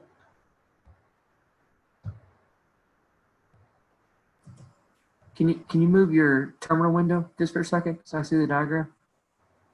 Yeah, sure. All these are the commands. Okay now?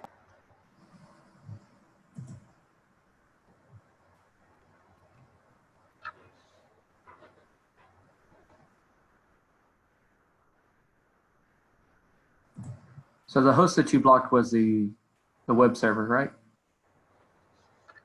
Host is, web server is this 30.0.100, and I'm blocking this PC number 2, which is 20.2.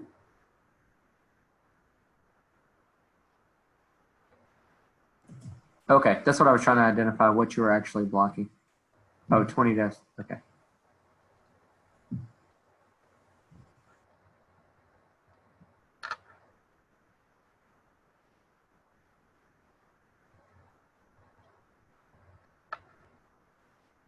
Clear now? Yeah, So let's verify this thing. yeah, I had it So back. firstly, I'm trying with PC number 3, which is 23.0.0.3.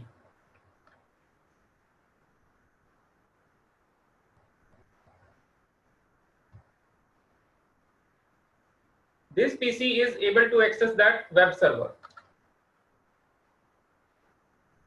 Okay. I blocked this 20.2.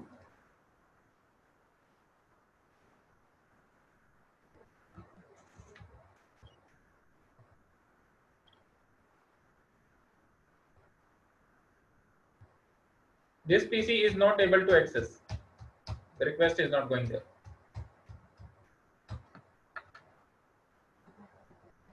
Let's try with HTTPS. If I'm putting S, then it is able to access. Why? Because HTTP is blocked. HTTPS is not blocked. HTTP work on port number 80 and HTTPS work on port number 443. Getting my point? Yes, so you have to block it on the port level, understood.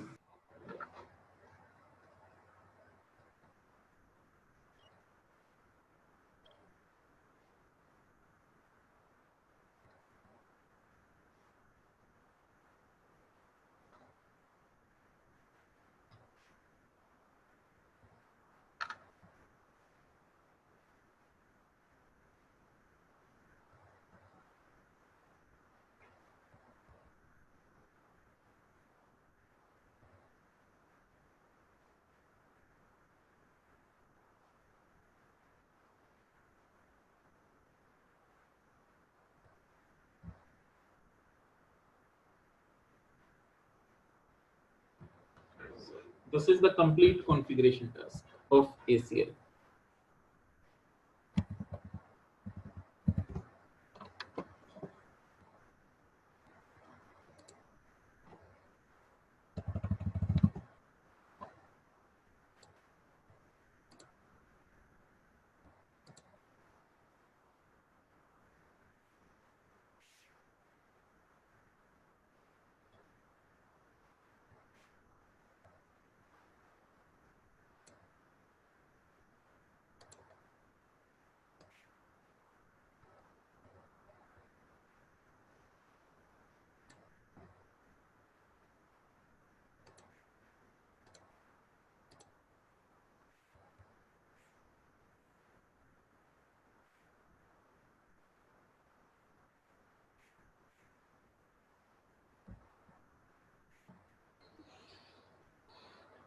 Yes.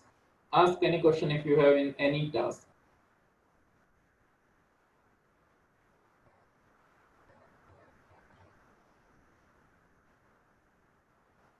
Read all the statement carefully. Same kind of example will be in your exam. Okay. And the question will be little bit tricky, but solution will be like same way.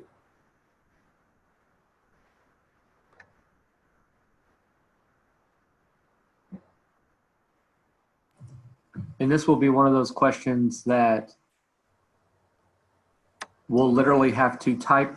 We're going to have to type out that solution, or it'll be an option. No. You have to type the complete commands.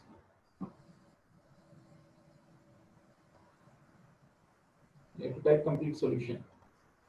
And is it pass fail, or do you get points for what's there? What you, in your exam is 1000 marks, right? And these simulation are the highest weightage. Means, let's say, hold on.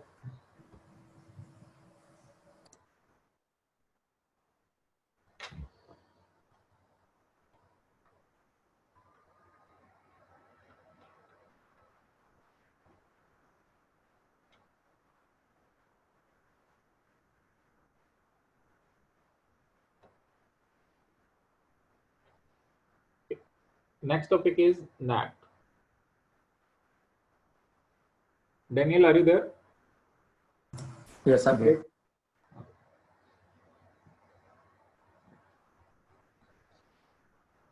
NAT, network address translation.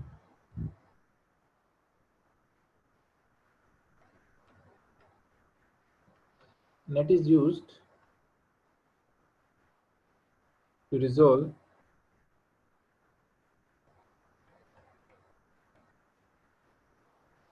private IP to public IP and public to private.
Let's say in my inside network, I want internet access on PC A, B, and C. So to provide internet access, we have one option. I can directly provide a public IP address to the PC A, B, and C. But if I'm directly providing IP address to the client machine, in that case, there is a wastage of IP addresses. So to provide the internet, we have an option netting, network address translation.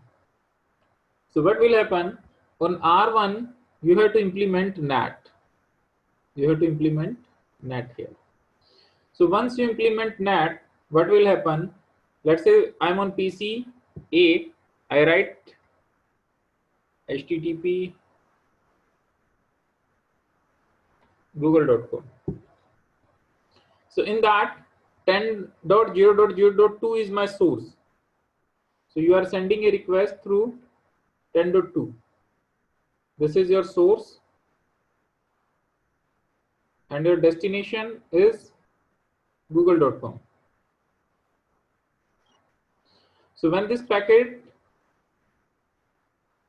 comes to the router is doing netting. So what it will do, it will create a NAT table. In that NAT table, it will change the source IP address.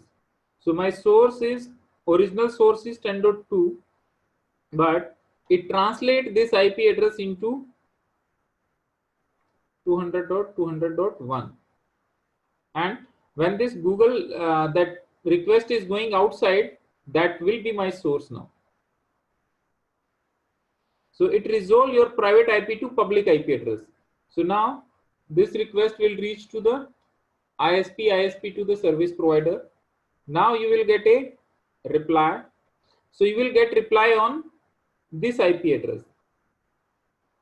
Once you get the reply on R1 will check the netting table, this particular public IP map with which public private IP address. So the request will go to that particular IP address. Clear this functionality or not?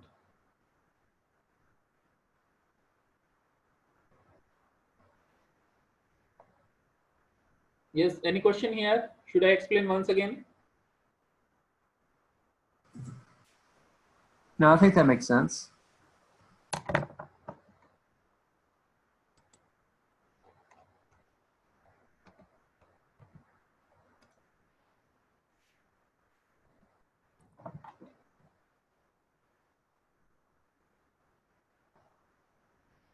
Types of NAT.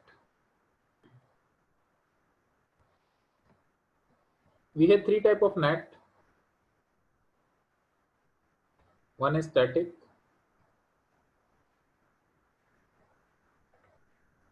dynamic, and third one is flat. So first thing is static NAT.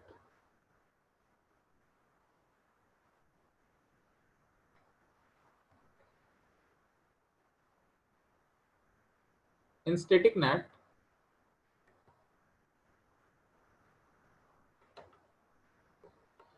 we bind a particular private IP with a particular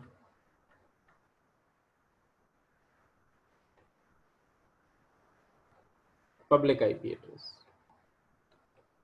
This is called one-to-one map.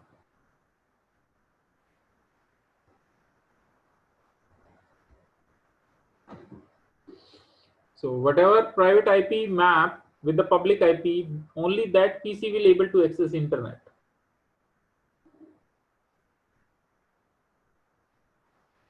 Next one is dynamic NAT.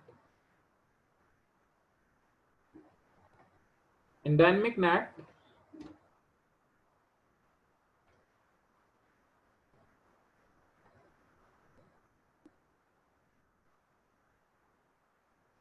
we bind a pool of private IP with a pool of public IP.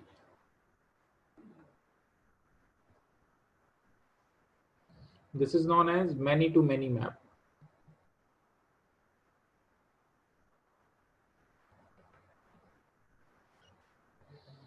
And last one is PAT.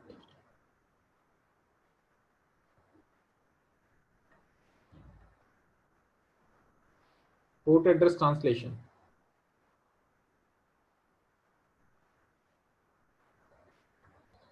sometimes called overload net.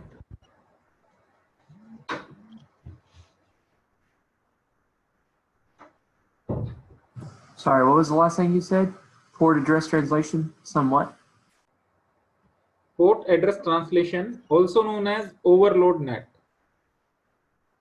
Also, okay.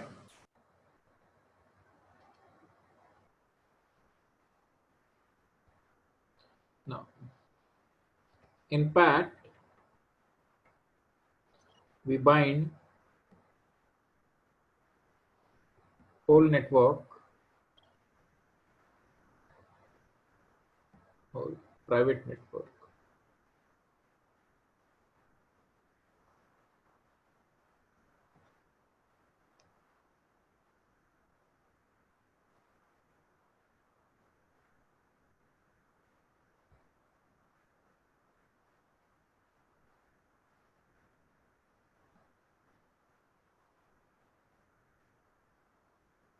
With a port having public IP. This is called all-to-one map.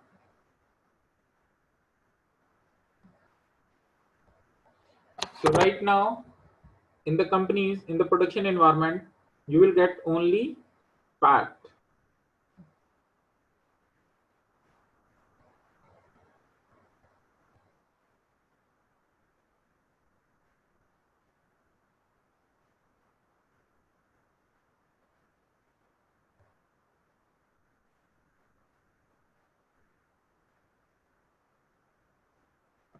Clear this thing?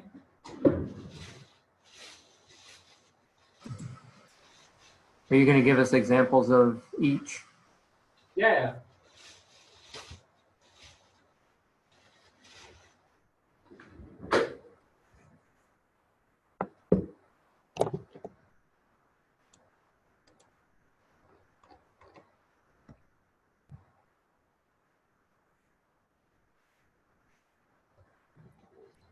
Let firstly static net.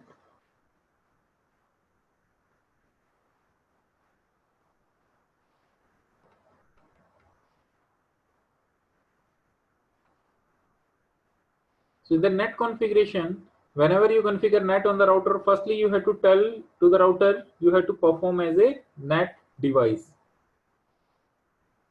So let me make a diagram based on that.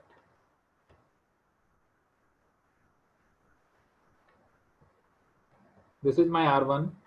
This is my ISP. Dot 1 is there. Let's see, dot 5 is there. Here my subnet is 200, 200, 200.0/24. This is my public network.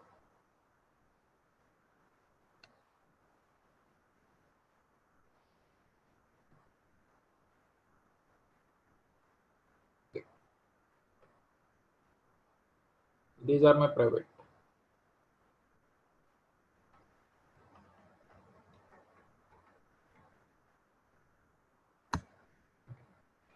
So in the net configuration, so first task is you have to configure R1 as a net device.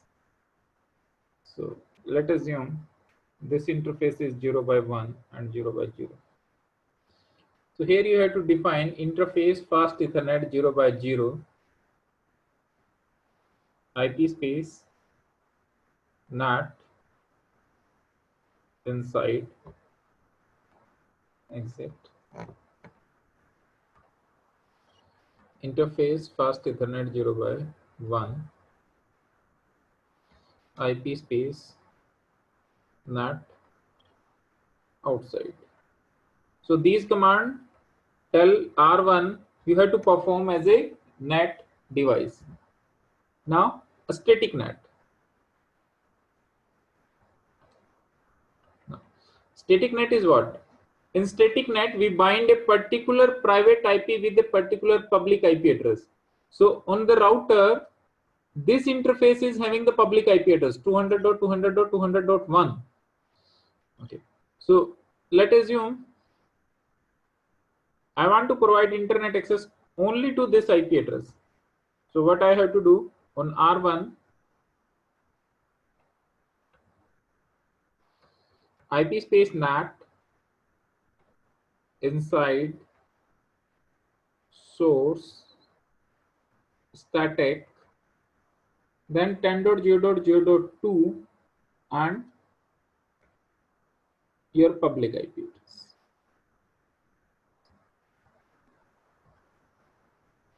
This is your private and this is your public.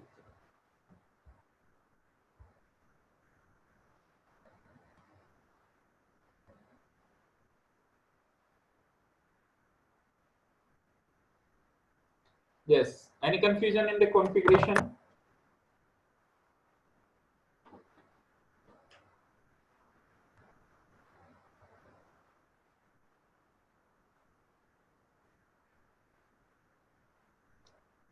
Great, Daniel, any issue in this configuration? No, not at the moment. Okay. So there is a discovery number 13. Perform that activity. Configure static NAT. You said Discovery 13 and number then what? 13. Discovery number 13. And what did you say after that? You have to complete this discovery, static NAT. Okay.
Next is dynamic NAT.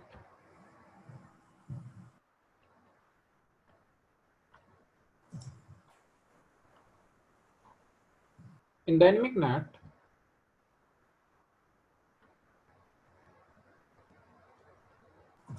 Can we close out that lab? yeah.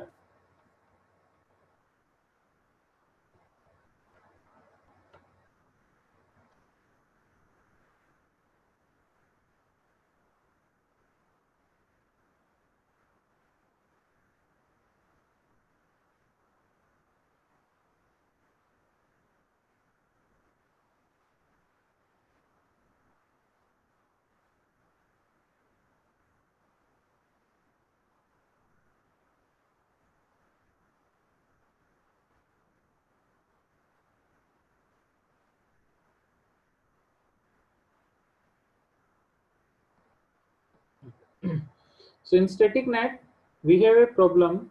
We have to map one by one private to public IP address. So if you want to allow multiple user, we need a multiple public IP addresses. Now, in dynamic NAT, we are binding a pool of, let's say, a pool of private IP with a pool of public IP address.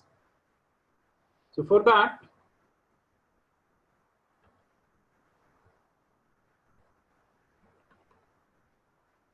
firstly, for the dynamic NAT, you have to create a access list.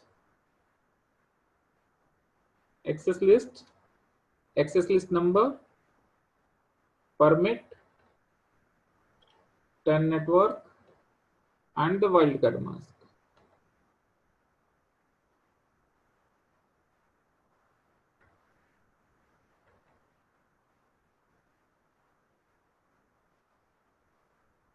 So you have to create an access list.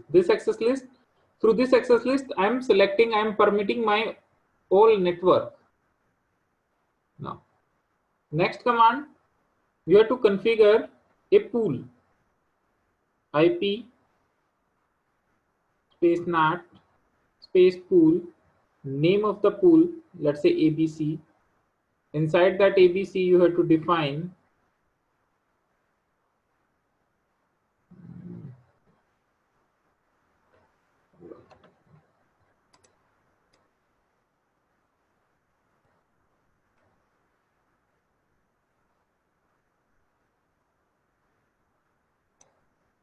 let me write this one first.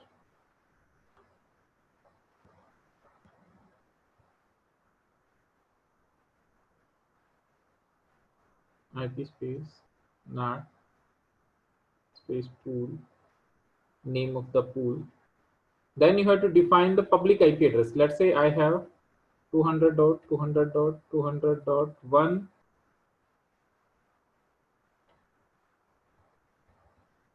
These two public IP addresses I have. Then net mask and whatever is the subnet mask on that public IP. So in this, I'm defining how many public IP address I have.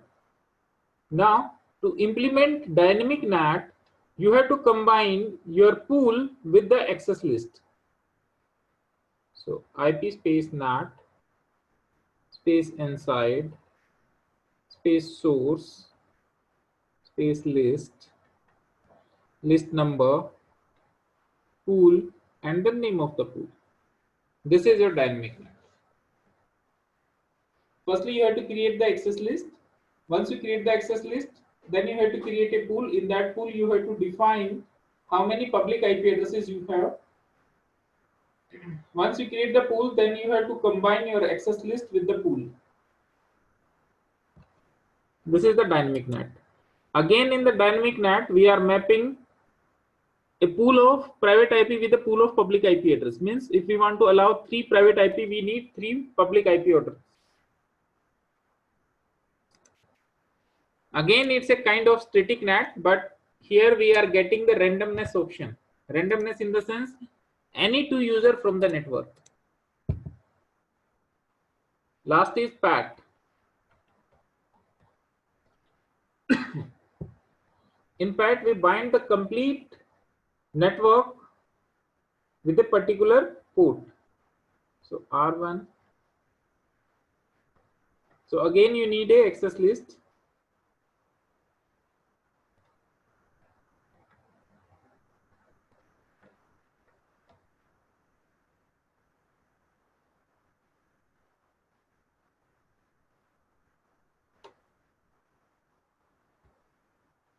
Then IP space NAT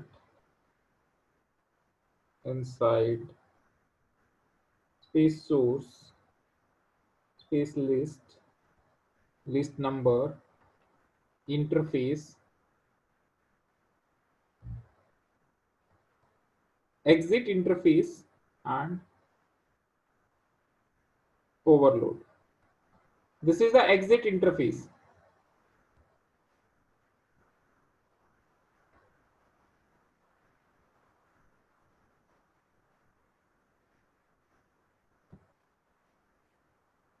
To verify,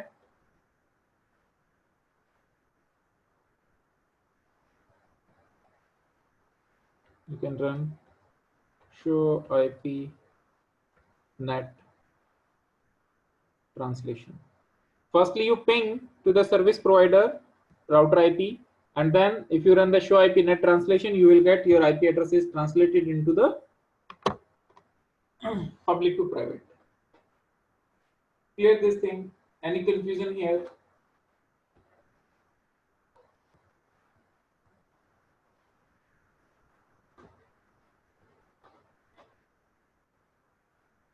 Any confusion here? Daniel, Craig? No, not at this time. Okay. So complete the discovery number 14. Discovery 14 is dynamic net and pad.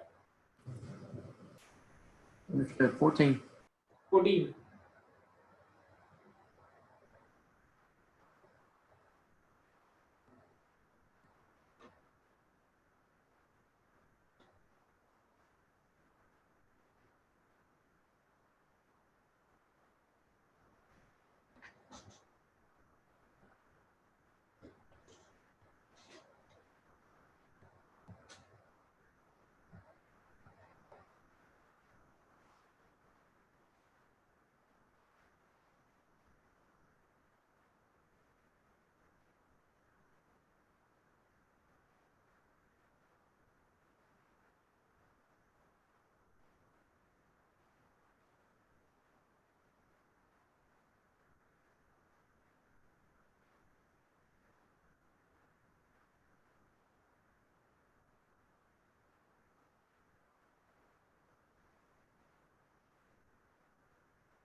switching. So first thing, Is Kirk back? sorry, yeah, Kirk is here. Oh, okay, I didn't hear it.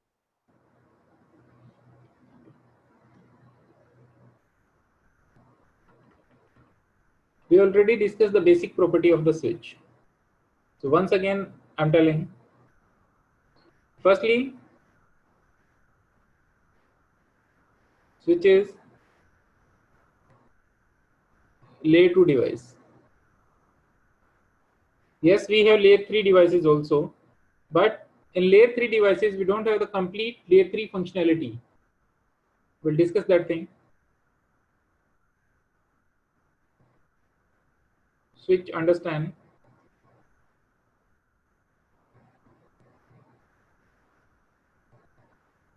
Only MAC address.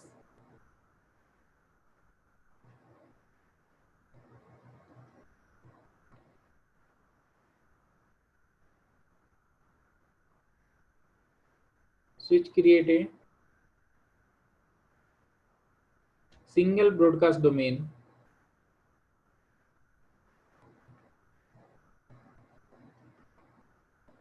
and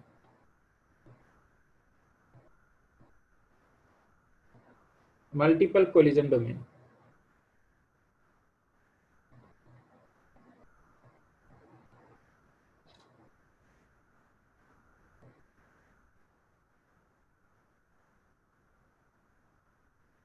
Switch forward traffic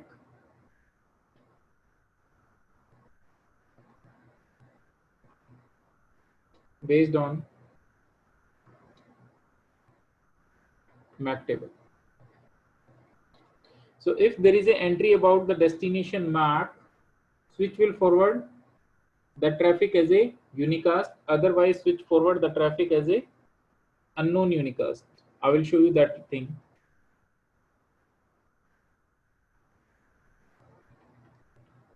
Switch work on full duplex.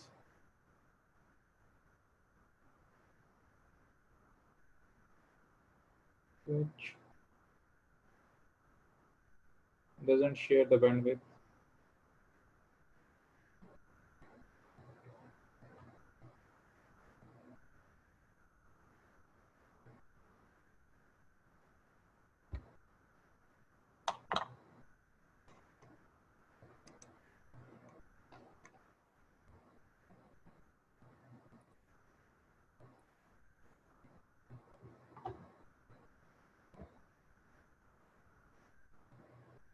Next is basic function of a switch.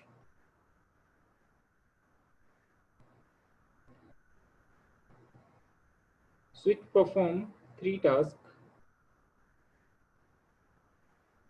address learning,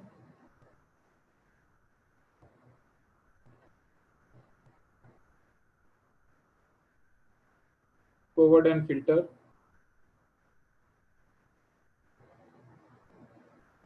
and third one, avoid loops. These are the 3 tasks which every manageable switch will perform. Address learning means, let's say we have this switch.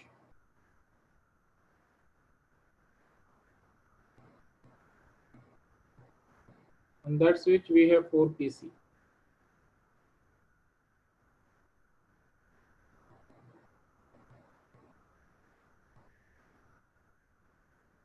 Right now, this switch is a fresh switch.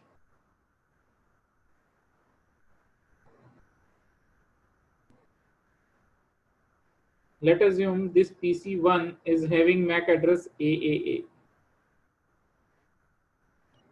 PC2 is having MAC address BBB.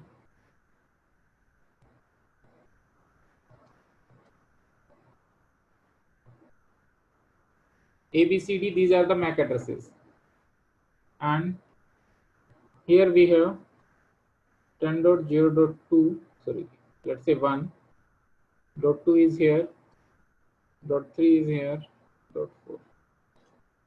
Right now, this switch is a fresh switch. So if there is no entry into the switch, there is no MAC entry into the switch, what switch will do? Let's say you are on PC1 and you ping PC 10.0.0.4. So once you enter this command, on that PC1, one data packet will create. In that data packet, there is a source IP,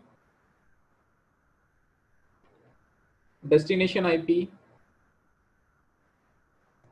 source MAC, destination MAC, and payload.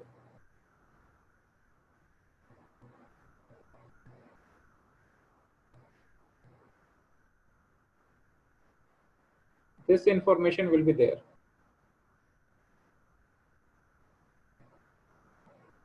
Okay. So source IP will be 10.0.0.1.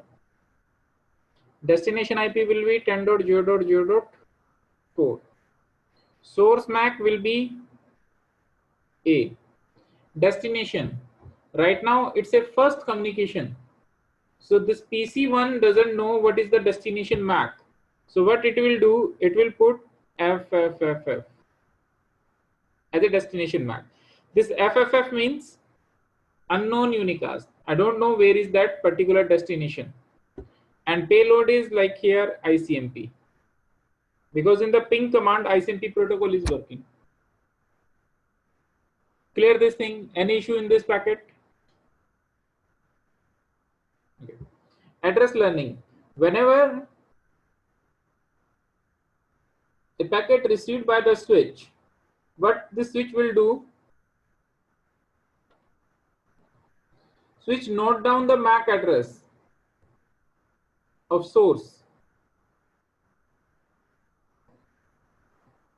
and it check the destination MAC.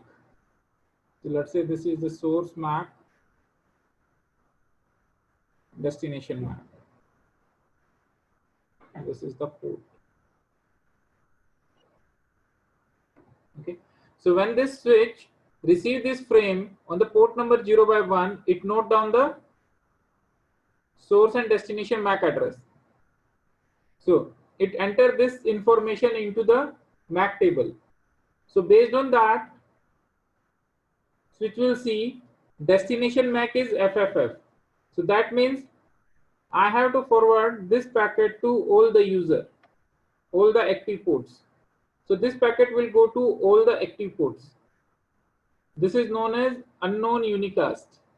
So this packet is not for this guy, not for this guy. So this PCD will give reply. When it is giving reply, again on the port number fast Ethernet 0 by 4, I receive a frame to source MAC is DD and the destination MAC is AAA. So when it is giving reply, it knows where is AAA. A is on port number 0 by 1. So that reply packet will be unicast. Clear this? Any confusion here? This is the step number 1 and 2, address learning and forward and filter. Switch will avoid the loops in redundant topology with the help of STP protocol. We'll discuss this protocol in detail. So let me show you this thing.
In this packet tracer, we have a simulation mode.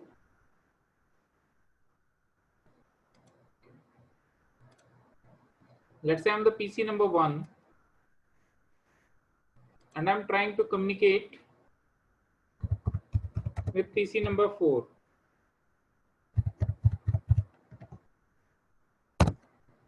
So what will happen?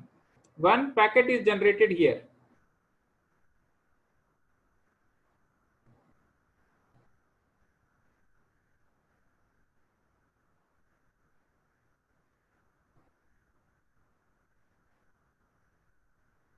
Then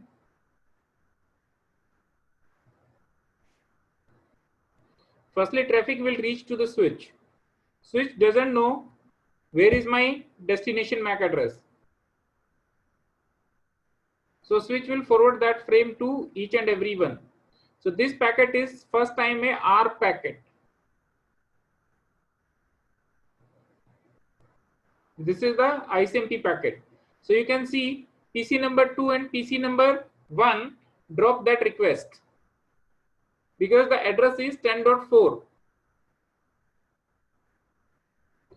So PC number 3 will give reply. This time it knows from where that packet came. So this is the unicast reply. So through this process, it is making the MAC table entries. So next time when you communicate, the traffic will be unicast only. Because this time it knows where is the MAC address A and where is the MAC address D. Clear this thing?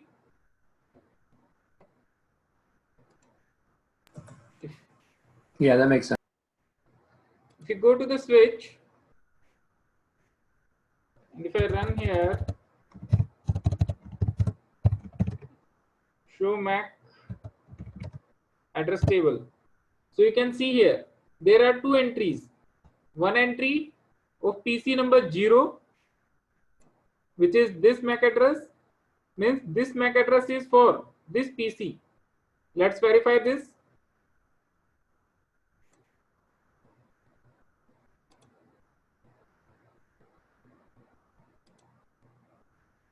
You can see E514. Last digit E514. Clear this thing? So in this way, switch will learn the MAC addresses.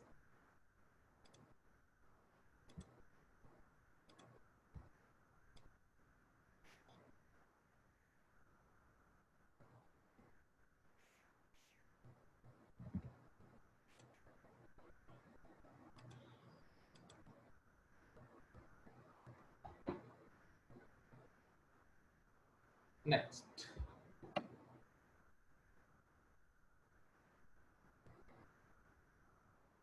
VLAN. Any idea about VLAN? What is VLAN?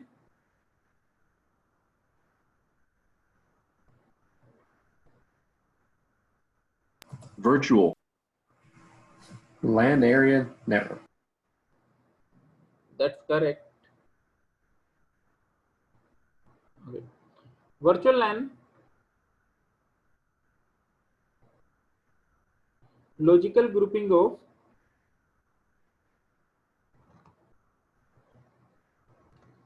switch port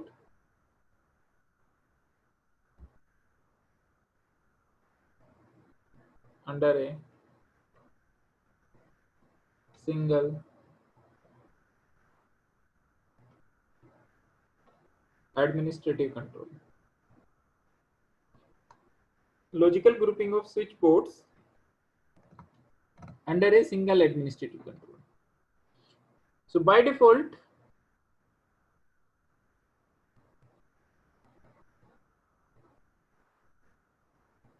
on Cisco switches,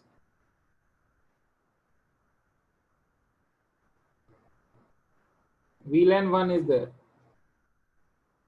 VLAN 1, VLAN 1002 to 1005 already created there.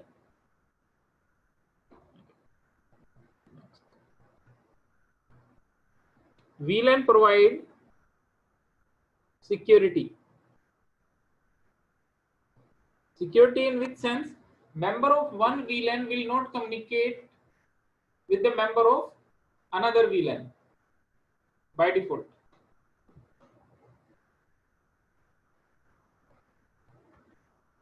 VLAN provide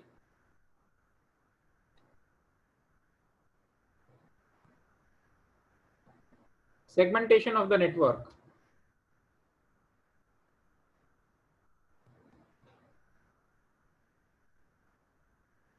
VLAN divide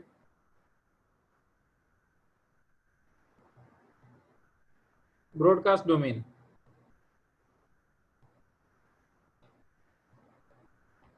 Number of VLANs equal to number of broadcast domain.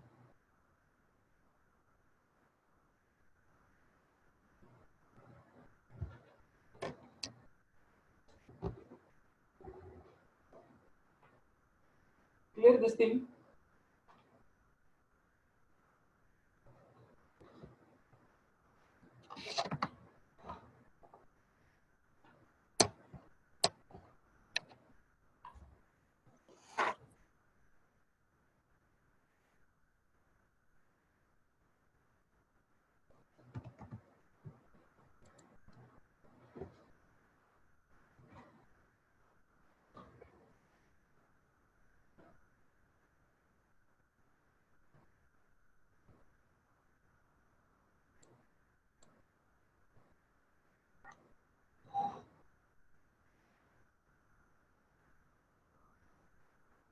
VLAN 1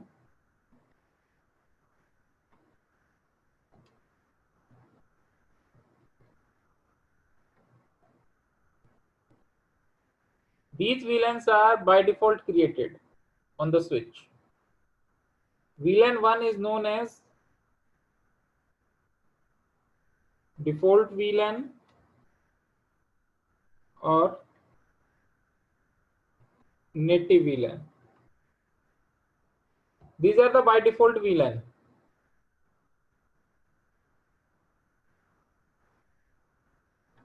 You can't delete.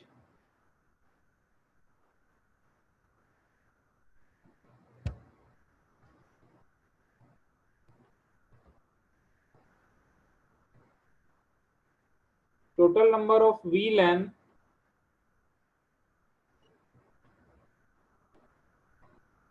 supported 4096.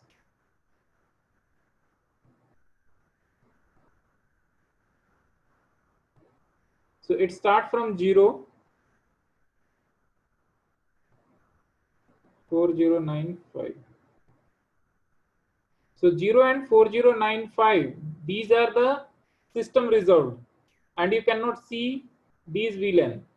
So the VLAN will be 124094. In this, these are the default VLAN by default created. So you can create from VLAN 2 to VLAN 1001. This is known as normal VLANs. VLAN ID 1006 to 4094. This is extended VLAN.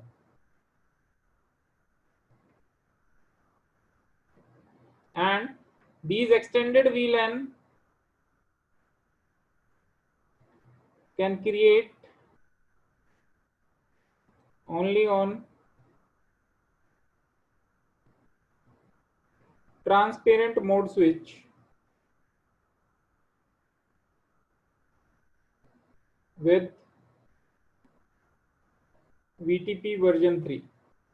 We'll discuss what is the transparent mode and what is the VTP version 3.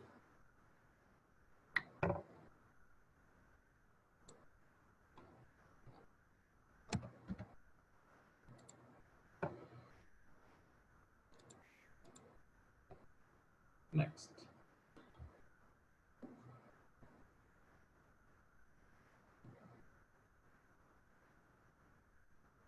So VLAN can be static VLAN or can be dynamic. In static VLAN, we map ports to the VLAN, whereas in the dynamic VLAN, we map MAC address to VLAN. So we will just discuss about the static VLAN. Dynamic VLAN, again,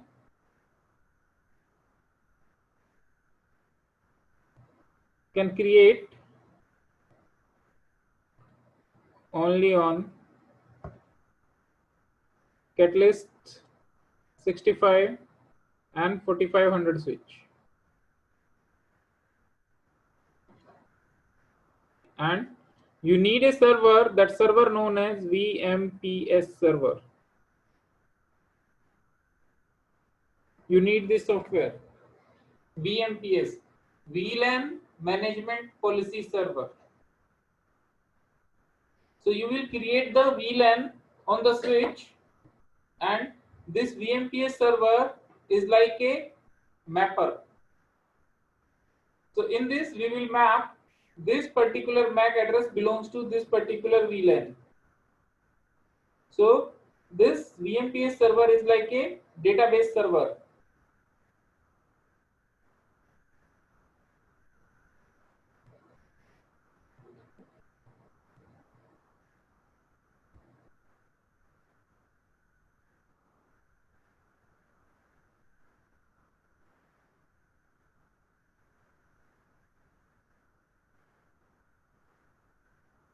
How to create VLAN? So we have two methods. Method number first, you can go to the switch privilege mode and you can run VLAN space database, and after that you can define VLAN and then VLAN ID, let's say 10. If you want to define name, then you can try it like this way: VLAN ID name and then name. Second method, you can go to the switch configuration mode and you can simply type VLAN and then VLAN ID, VLAN space VLAN ID. If you want to verify, you can run this command, show VLAN.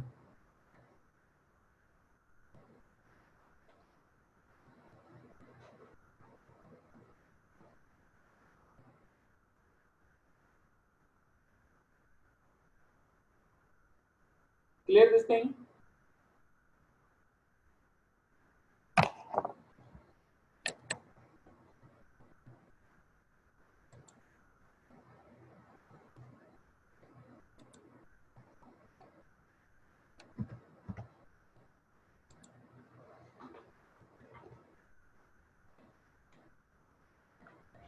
Next.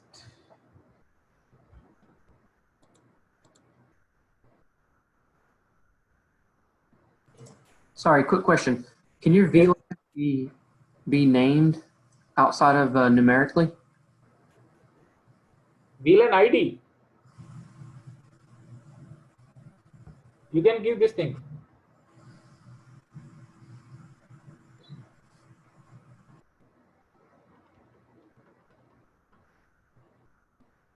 VLAN, let's say VLAN ID 30. If you want to define name, you can define name like this way. Okay. Okay. Next. Port assign. VLAN.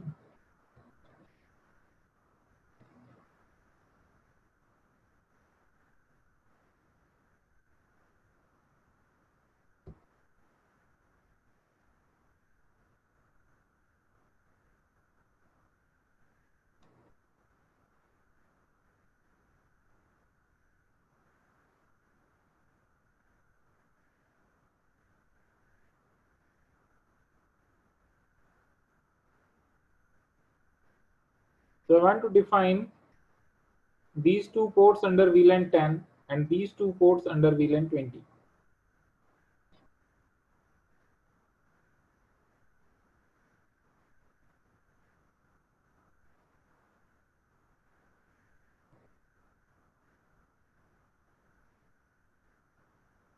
The first thing, we have to go to the interface, particular this interface, and there you can define switch port access VLAN, let's say 10.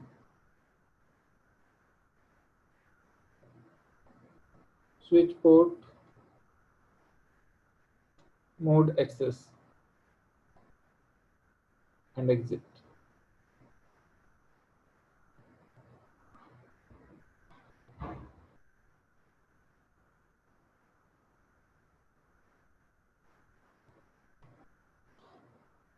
So this is the lengthy method. For example, if you had 24 ports and every time you had to go to the particular interface and you had to define the membership. Method number 2. Let's say you want to define 3 and 4 port under VLAN 20 at the same time. So what you can do? Interface range keyword you can use. Interface range fast Ethernet 0/3-4. So port number 3 to 4 we are selecting.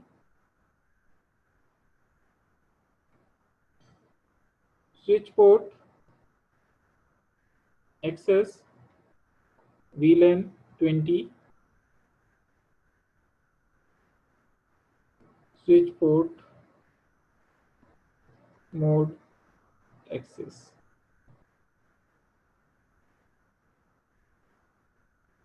Any question till now?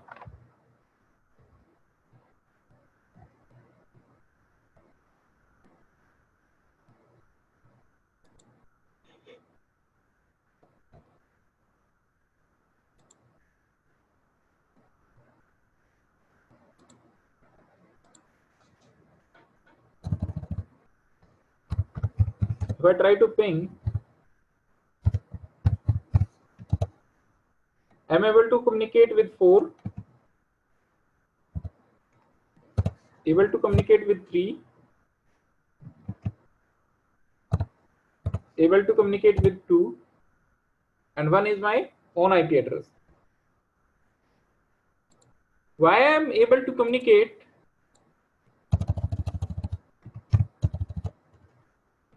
Show VLAN.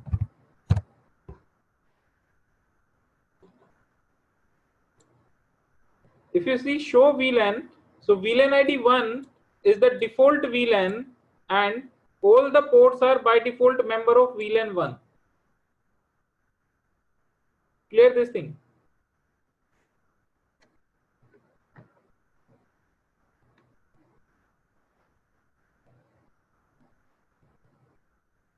All ports are by default member of VLAN 1. And remember one more point. One port can be part of only one VLAN.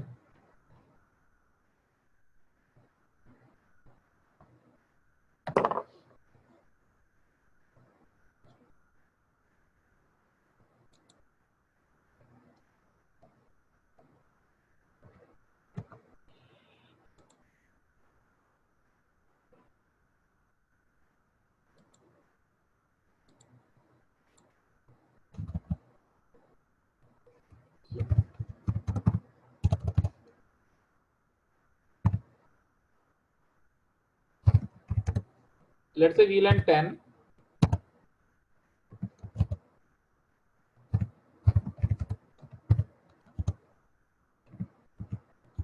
I create the VLAN. You can define the name VLAN, VLAN ID, then name, and then whatever name you want to give.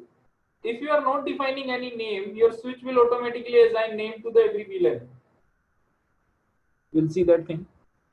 Next is the port assignment. Before port, if you don't name it, what does it name it?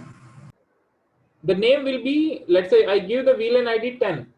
So the name will be VLAN 00010. Let me show you. Show VLAN. Clear? Okay, so it prefaces with 2 zeros plus the ID. Right.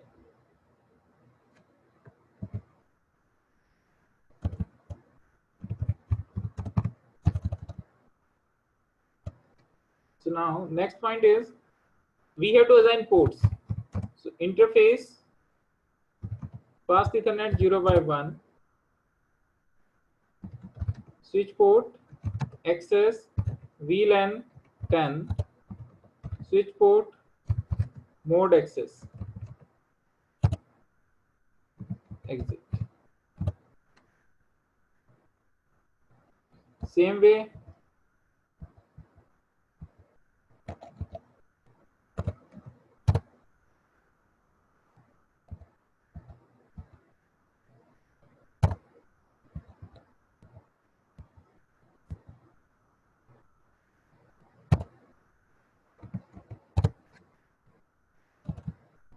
second method, interface range fast Ethernet 0x3-4, switch port access VLAN 20.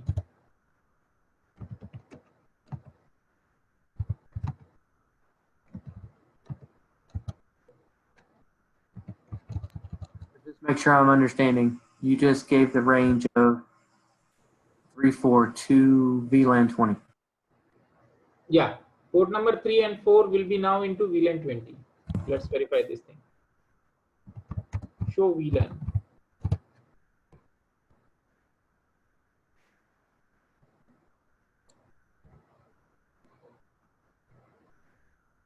Clear this thing? For a second. Sorry? Can you scroll back up for a second?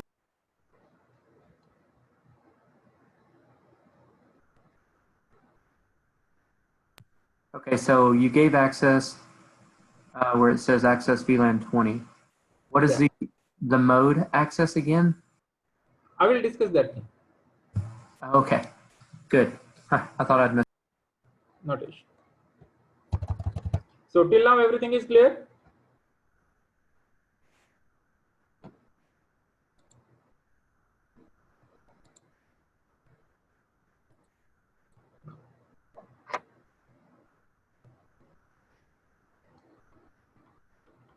Next is switch port type.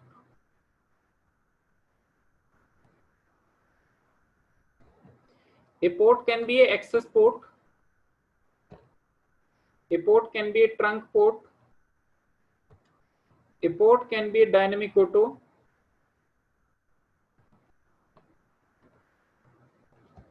And a port can be a dynamic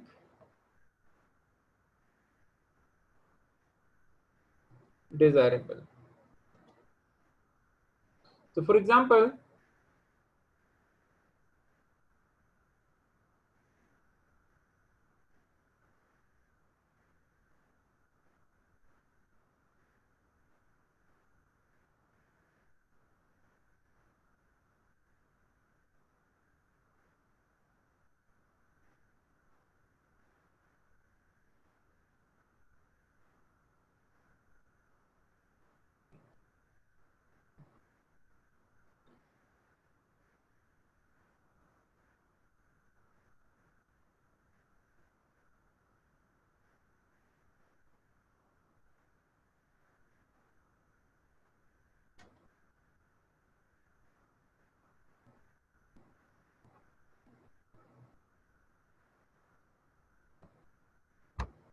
now, if we had this type of scenario, means on switch number 1 some PCs are connected, on switch number 2 some PCs are connected, Now you want to communicate from PC10 to PC10, PC20 to PC20.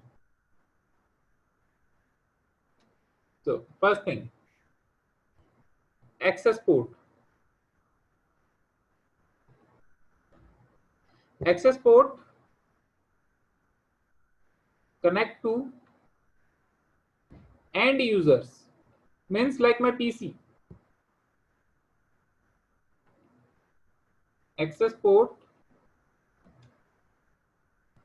can be part of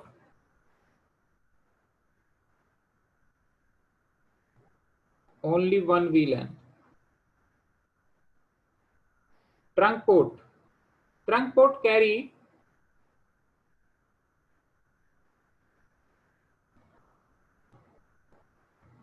multiple VLAN traffic.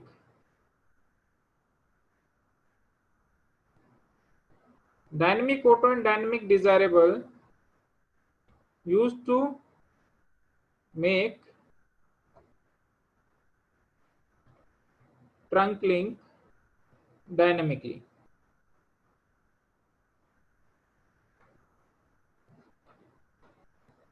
Clear this thing? So dynamic auto and dynamic desirable I will discuss in the next topic with the DTP protocol. So here we are just discussing about access port and trunk port.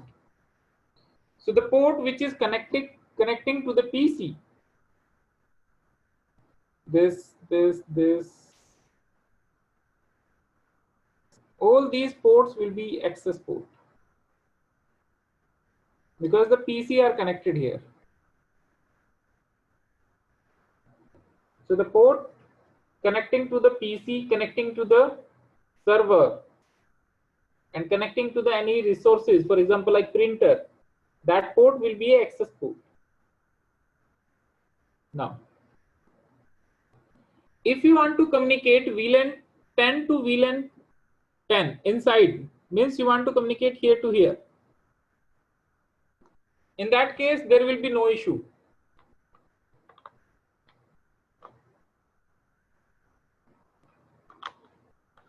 But if you want to communicate this PC to this VLAN 10 PC, so in this case, what will happen?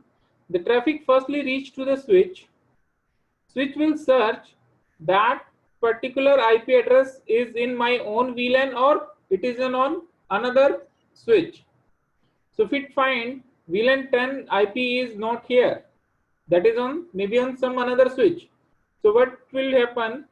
The switch 1 will forward this traffic to this particular link. Now, if this link is a access link, so your traffic will drop here because access port can be a member of only one VLAN and it can travel only within the VLAN. So if you want to transfer this data to the next switch, you have to make this link as a trunk link. So you have to define this link and this link are trunk link. Trunk link carry multiple VLAN traffic. So this VLAN traffic, 10 VLAN traffic can travel to the another switch. Clear this point or not?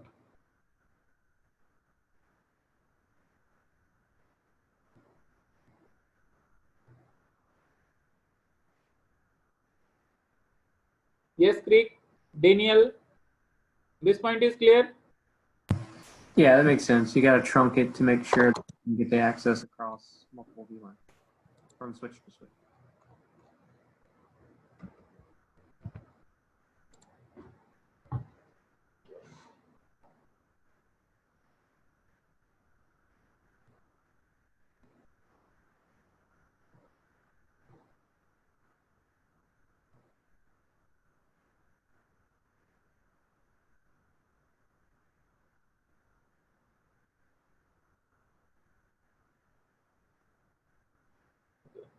There is a discovery number 16.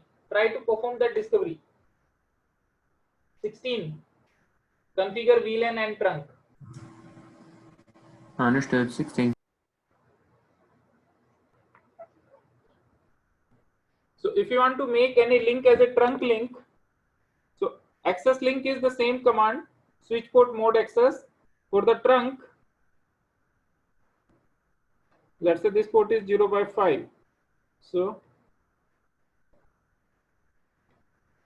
you have to go to the interface, fast Ethernet 0 by 5, switch port, mode trunk. That's it.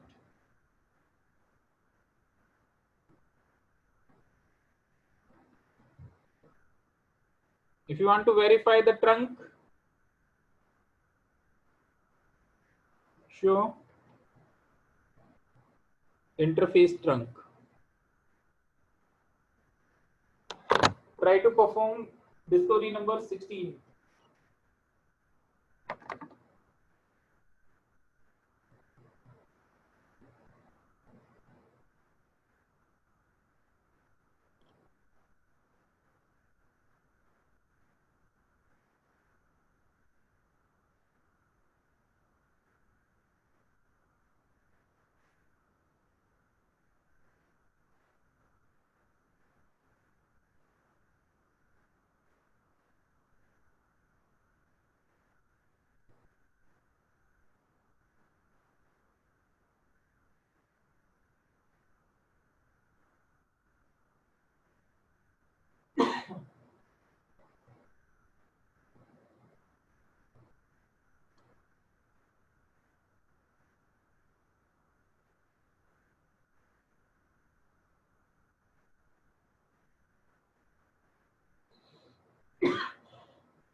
Hey, Rakesh, can I share?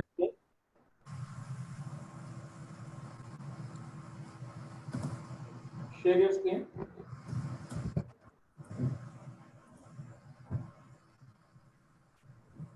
Yeah, in this step right here, Mm-hmm. you can do this in the same Yeah. step. Right? So like right here, VLAN 2, you just do name engineering. Yeah. Okay. Well, See, these commands are, some commands are IO specific. Maybe this command is not here, right? In this IOS, particular this IOS, but in the higher end switches, you can directly write this thing. oh, But okay. here, But here I have to do it separately. yeah. All right, thank you.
Rakesh, how do you identify between a 1 and an L?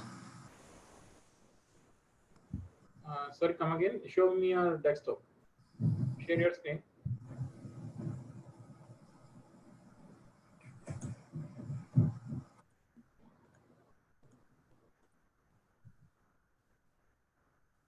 Like right here.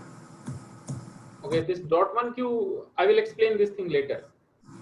Yeah, but I'm talking about how do you identify between a 1 and an L? Because see right here, I put a L, and then I had to go back and put a 1. This is dot 1q. Yeah, I Go to know, the but next. how do you know that up front before you type it? That encapsulation task you are asking. Yes.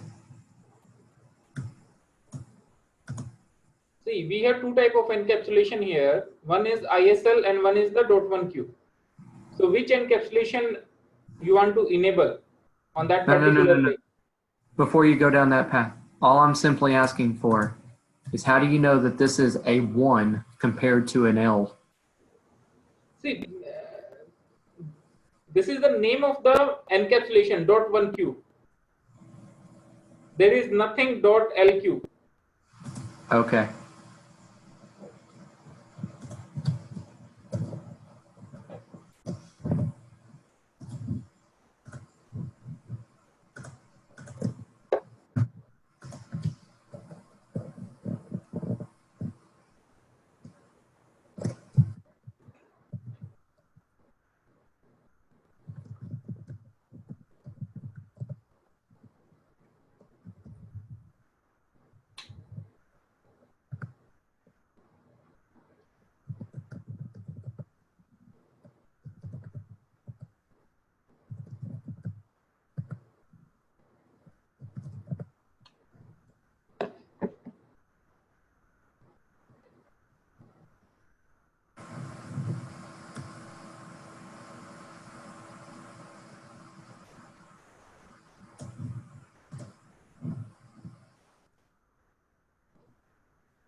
All right, I'm complete.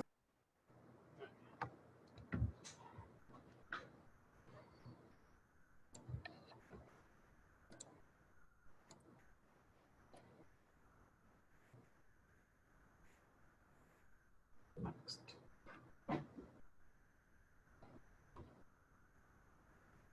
Next is trunk encapsulation. So what is trunk encapsulation? Let's say we have these two switches.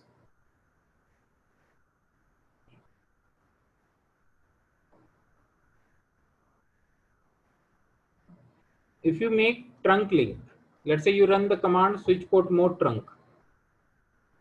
If you have layer 2 switch, then this command switch port mode trunk will work.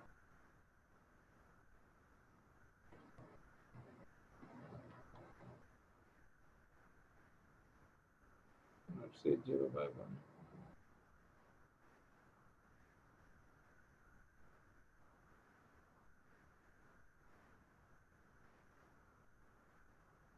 This command will work. But if you have a layer 3 switch, then you cannot run this switch port mode trunk directly. Firstly, you have to define the trunk encapsulation. So for that,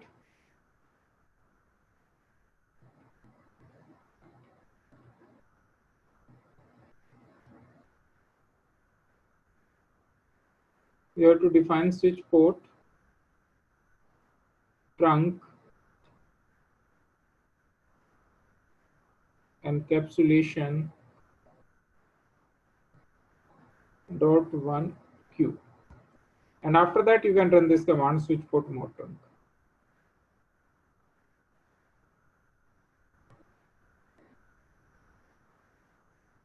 Now, trunk encapsulation is two types.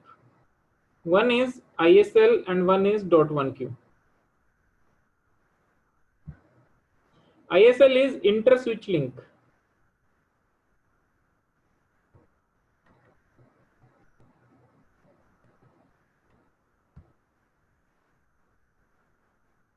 ISL add 30 byte extra data.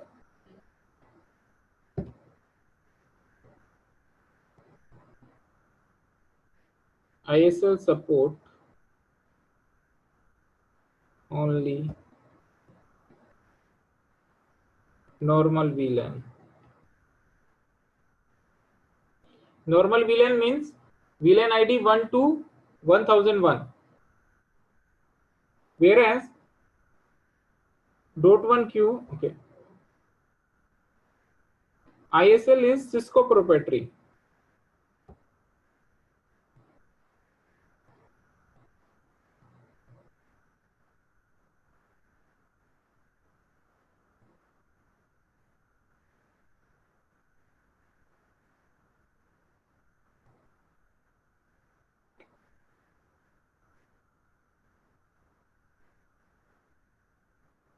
Cisco proprietary.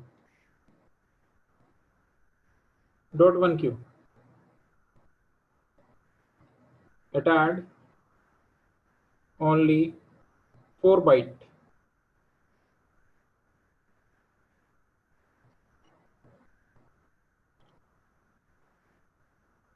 It support normal and extended VLAN.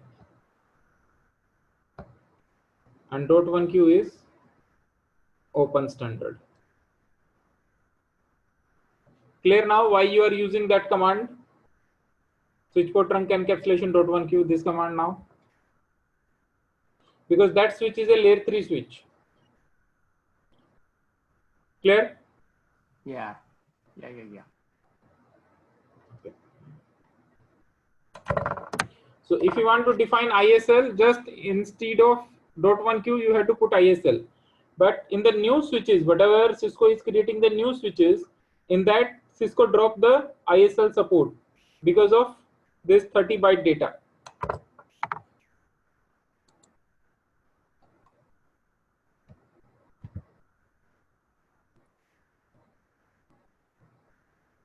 Do you know where the demarc is on the Cisco switches for that? Because see, let's say your data, you are sending 10 MB data. So if it is traveling on ISL link, so it add 10 plus 30 byte. So the packet size will increase. No, I understand that. I'm talking about, do you know at what, let me try to get my question right here.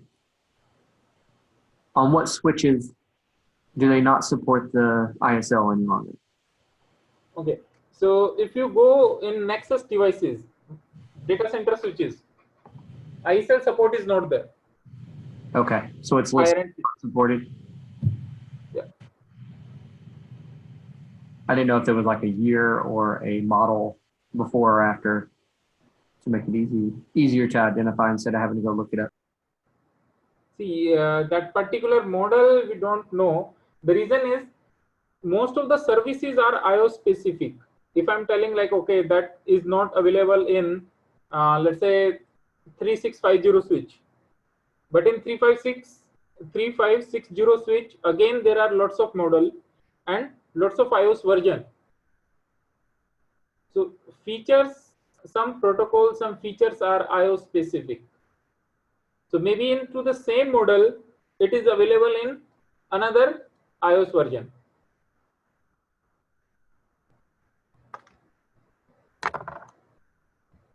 Okay. So till now we discuss about the VLAN, we discuss about ports, how to assign ports, and trunking. Okay. Cisco recommend one thing regarding the VLAN. Every VLAN assign a different IP subnet. Every VLAN assign a different IP subnet.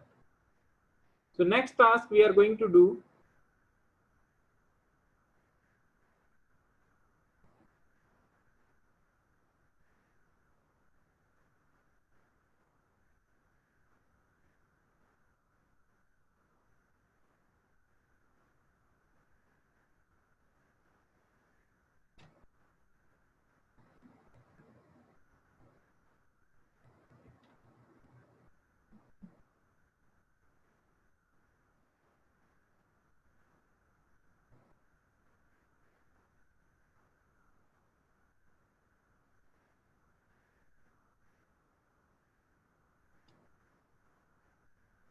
so now next topic is inter-VLAN routing. Inter-VLAN routing. So inter-VLAN routing we can do via two ways. One, with the router,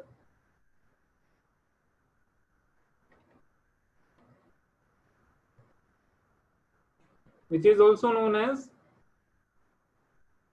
router on stick.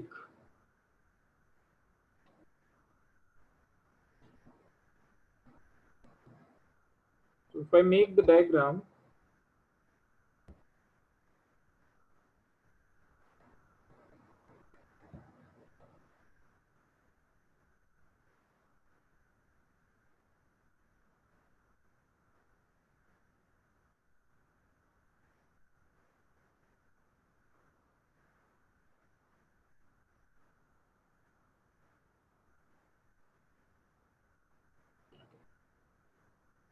this is R1.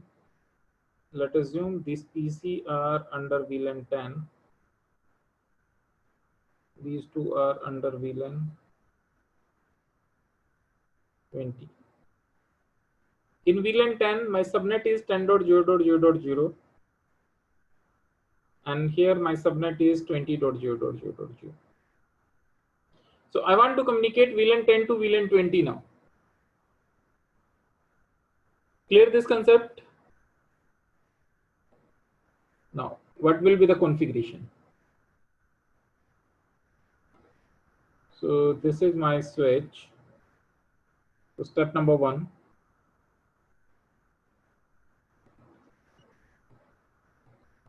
You have to create VLAN.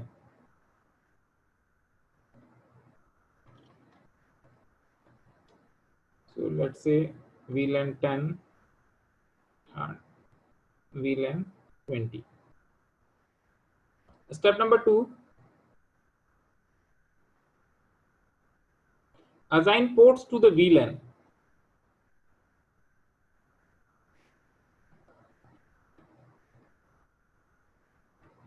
Interface, let's say range, fast Ethernet 0x122, switch port, access, VLAN 10, switch port, mode access, and exit. Clear this thing?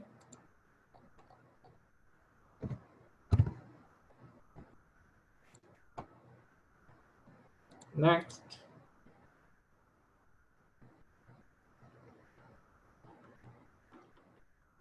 same way, interface, range, fast Ethernet 0x3 and 4, switch port, access, VLAN 20, switch port, mode access.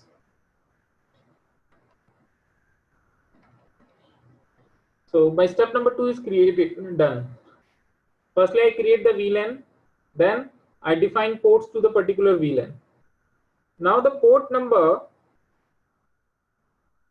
5 is connected with the router. So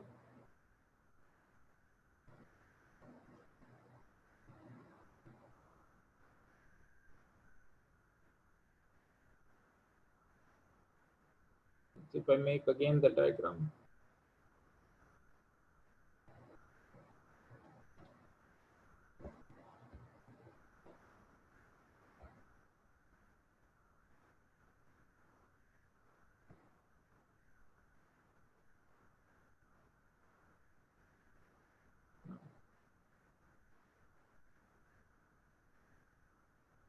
if you want to do inter-VLAN routing, in that case, this router will perform the routing task. So whenever you are moving from one subnet to another subnet, you need a default gateway, right? So for VLAN 10, whatever IP assigned here, that will be the default gateway IP address, correct or not?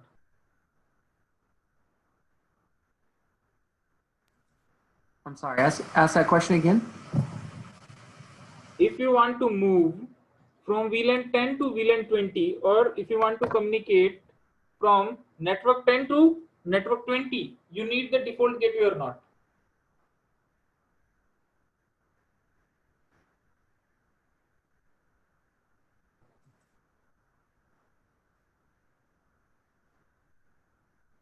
I'm not sure. You're not sure. Yes, Craig?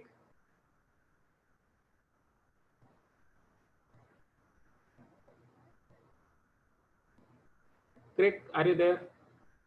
Yeah, I'm here. I'm not sure either. Okay. So let me explain that thing first. Remember one point.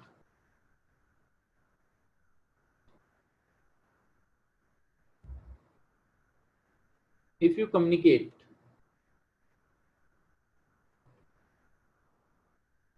in same subnet, then default gateway not required.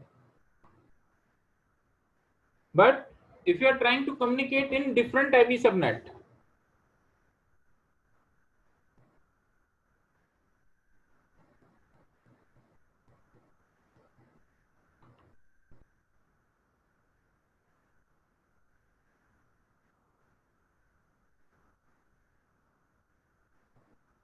then default gateway required. So here we have network 10 IP address, here we have 20.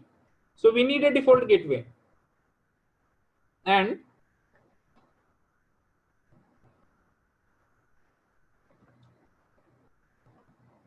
default gateway is always first next hop IP address. Clear this thing now. Any confusion in any point?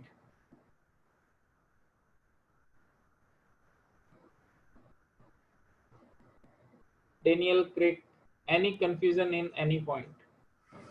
No, I'm just reading in the green. It says if you communicate in different IP Subnet. subnet. Is that what that says? IP. For example, this PC is having 10.0.0.2 and this PC is having 20.0.3. Let's say you are on PC1. So if you are on PC1 and if you are pinging 20.0.0.3, so what will happen? If you are communicating in 10, in that 10.0.3, in that case there is no default gateway required. But your IP is from network 10 and you are communicating with network 20. In that case, this PC required default gateway. Clear now?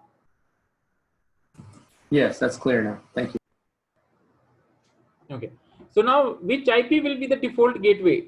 So default gateway is always first next hop IP address. So first next hop IP address is my router IP address.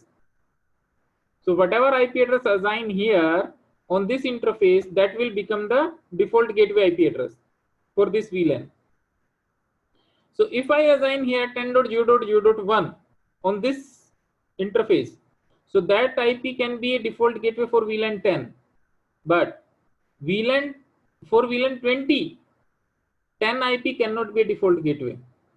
So either I can assign here 10 IP address, let's say 10.0.0.1, or I can assign 20.0.0.1. But I need two default gateway, one for VLAN 10 and one for VLAN 20. But I have only one port.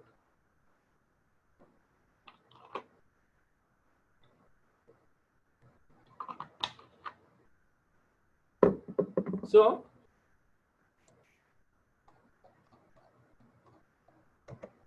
on one port, on one physical port, I cannot assign two IP address. So step number 3.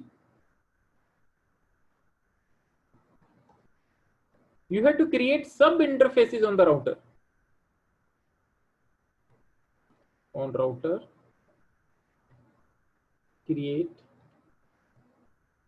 sub interface.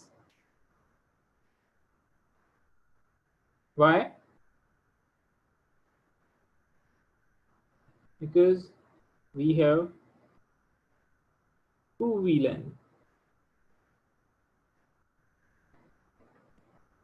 which require default gateway. And on one physical interface, I can assign only one IP address. So what you can do, R1 interface fast Ethernet 0/0. There you can define no shut, then no IP address, and exit. So you are not defining any IP address on the physical interface. So after that, interface fast Ethernet 0/0.1 encapsulation .1q and 10. This 10 represent VLAN ID 10, and here you can define IP address.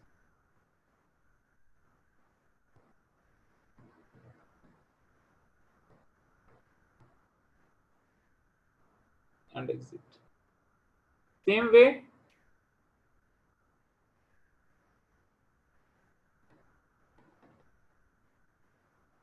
interface fast Ethernet 0/0.2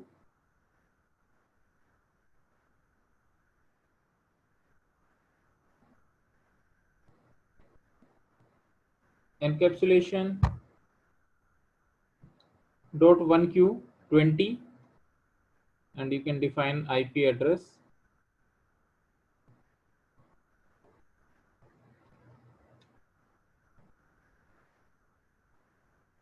And exit. Last step, on switch port number 0/5, define the trunk.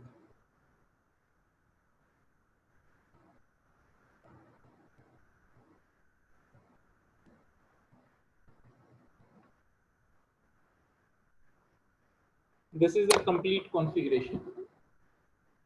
So firstly, you have to create VLAN on the switch. Then you have to assign ports to the VLAN. Third step, on the router, you can create the sub interfaces because we need two gateways, and on one interface, I cannot assign two IP address. So what I can do, I can create virtual sub interfaces, and on that virtual sub interfaces, I can define this particular logical subnet. Logical interface is for VLAN 10 and what is the IP address there, and same way for the VLAN 20. And after that, the interface which is connected to the router, define that link as a trunk link. And after that, if you try to communicate VLAN 10 to VLAN 20, the communication will be done. Clear this thing?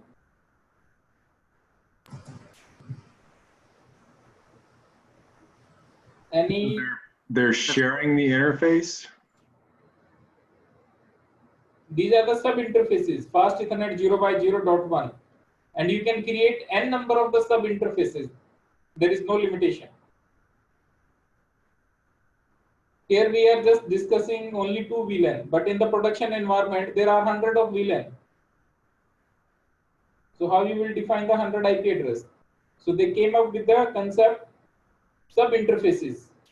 So you can create n number of sub interfaces, there will be no issue, and you can define that particular sub interface belongs to which VLAN and what IP address is there. And that particular IP will behave as a default gateway for that particular VLAN.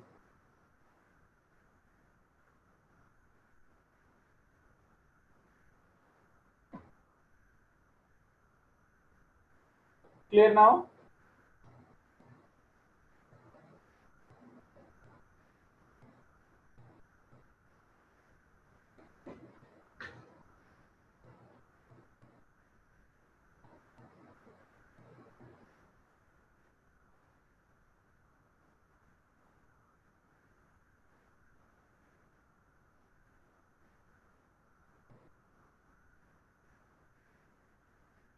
Yes, Daniel. Great.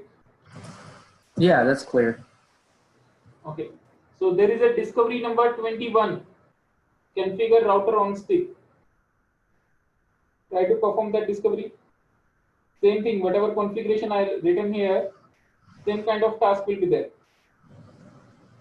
Got it. Discovery 21.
if you want to convert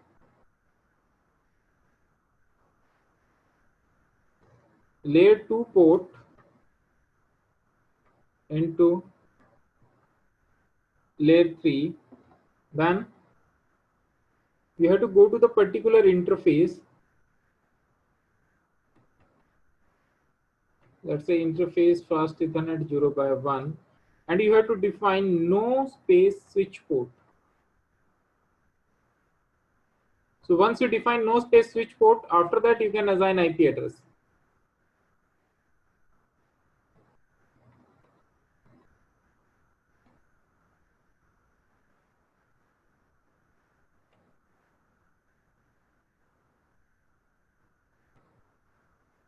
Yeah. In Cisco,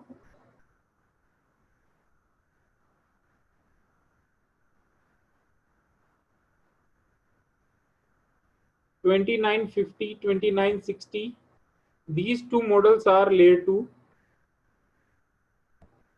After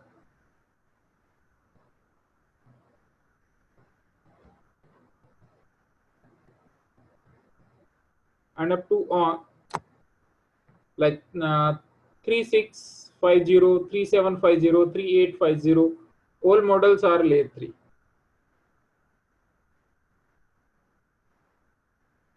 Clear? And this model is printed on the front. Now,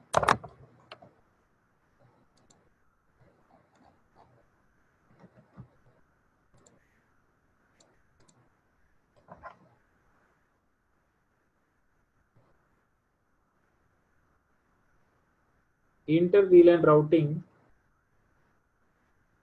with layer 3 switch.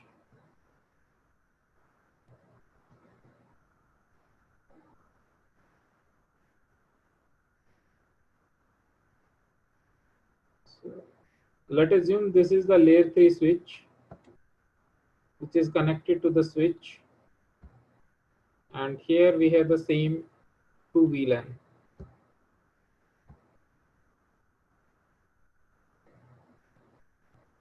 VLAN 10,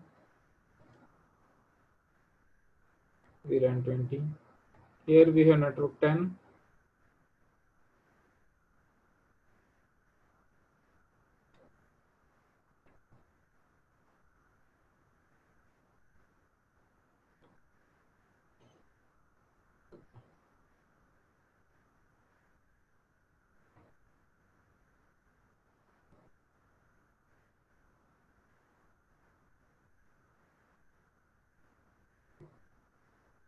Now, if you want to do layer 3 routing with the help of layer 3 switch, you have to create SVI on the layer 3 switch. So what will be the steps? Step 1, create VLAN. Step 2, assign ports to VLAN. Step 3,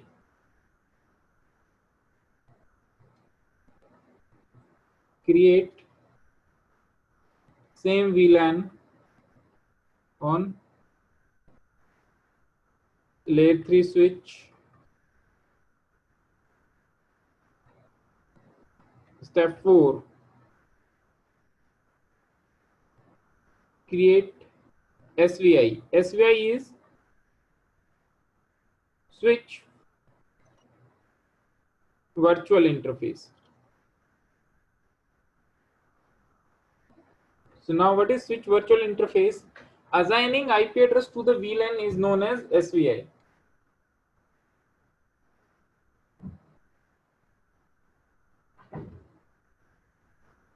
Assigning IP address to VLAN is known as SVI. So you have to create VLAN 10 and 20 here.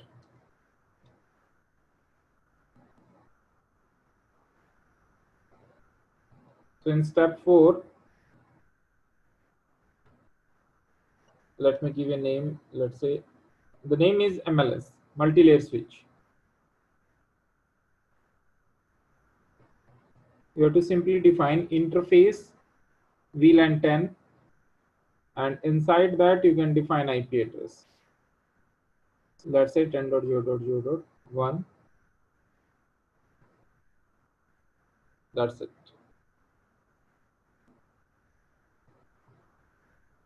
After that, interface first Ethernet, sorry, not first Ethernet.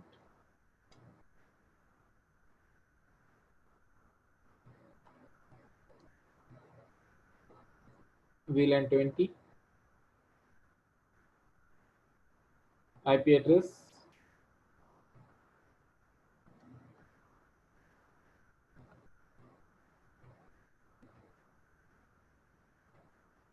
then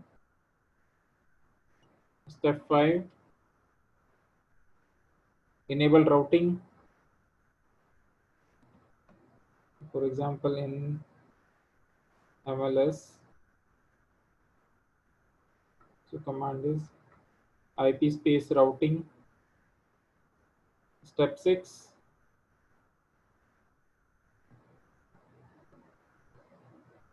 make layer 2 layer 3 switch trunk.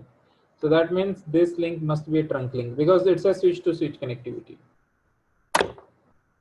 Read all the steps. If you have any doubt, you can ask.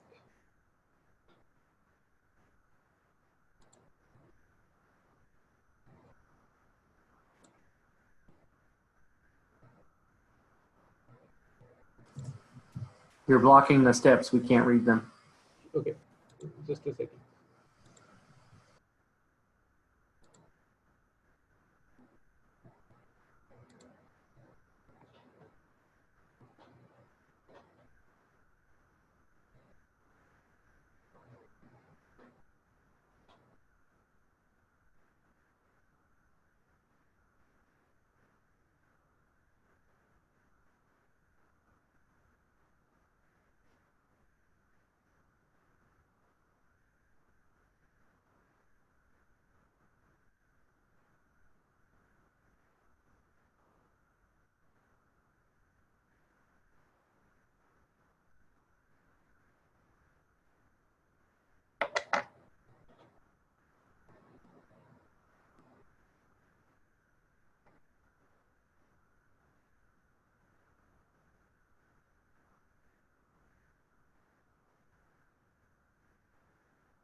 Rakesh, on step 5, enable routing.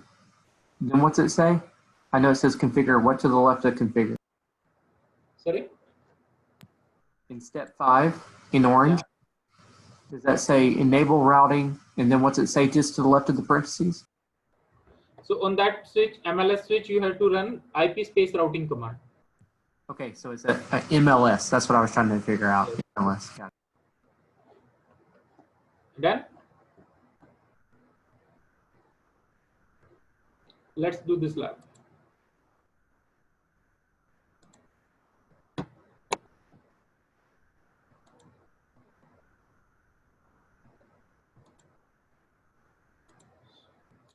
So this is the layer 2 switch 2960. This is the layer 3 switch 3560.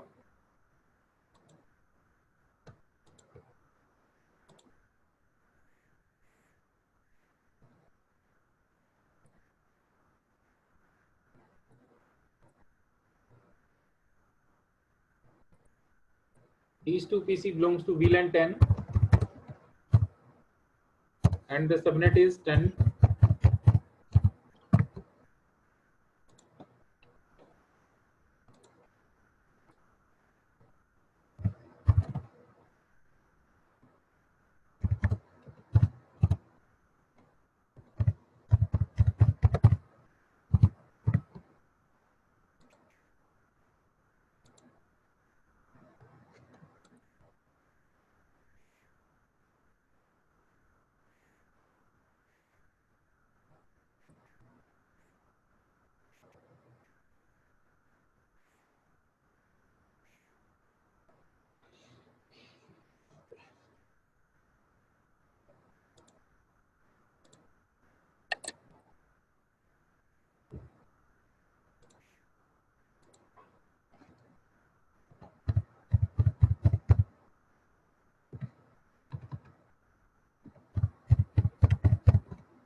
So I just assign IP address to the PCs.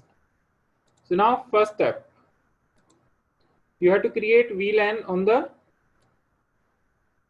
layer 2 switch firstly.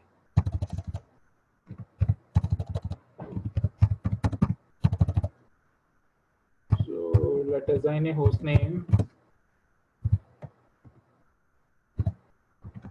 Switch.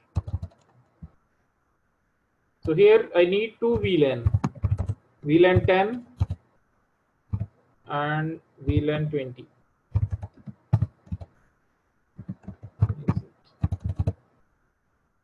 After that, step number 2, we have to assign ports to the VLAN. So interface range fast Ethernet 0 by 122. I've got a dumb question. That VLAN 10 and 20. Yes, ask question. So when you typed in VLAN 10 and it came up with the config VLAN, and then you typed in VLAN 20. Yeah, that will also work. Okay, because I thought when you typed VLAN 10, then you were supposed to type something else to do configuration on VLAN 10.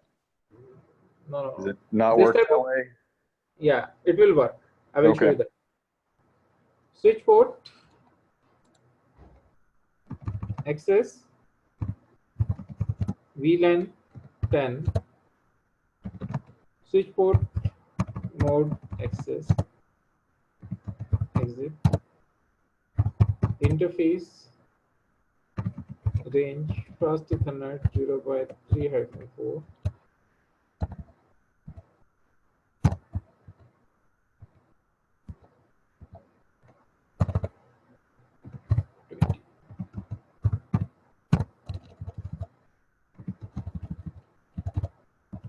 Show VLAN.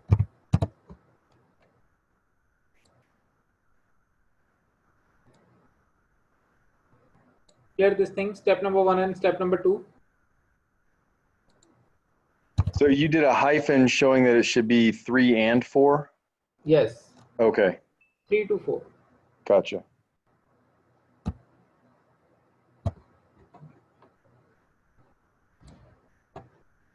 So now, next,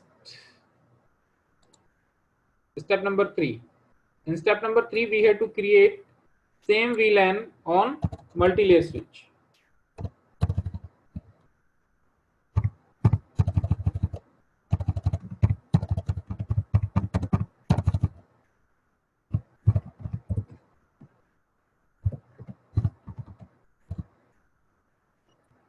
So VLAN 10,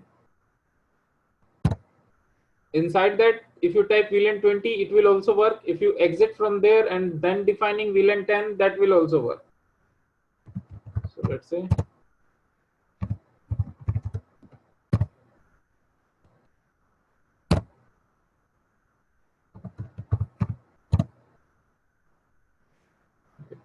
then you have to create SVI here.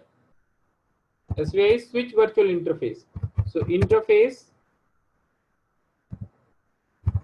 VLAN 10. Assigning IP address to the VLAN is known as SVI.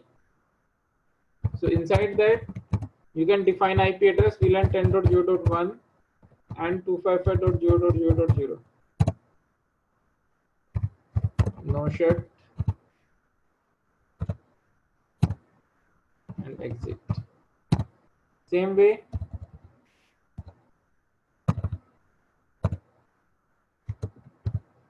'20.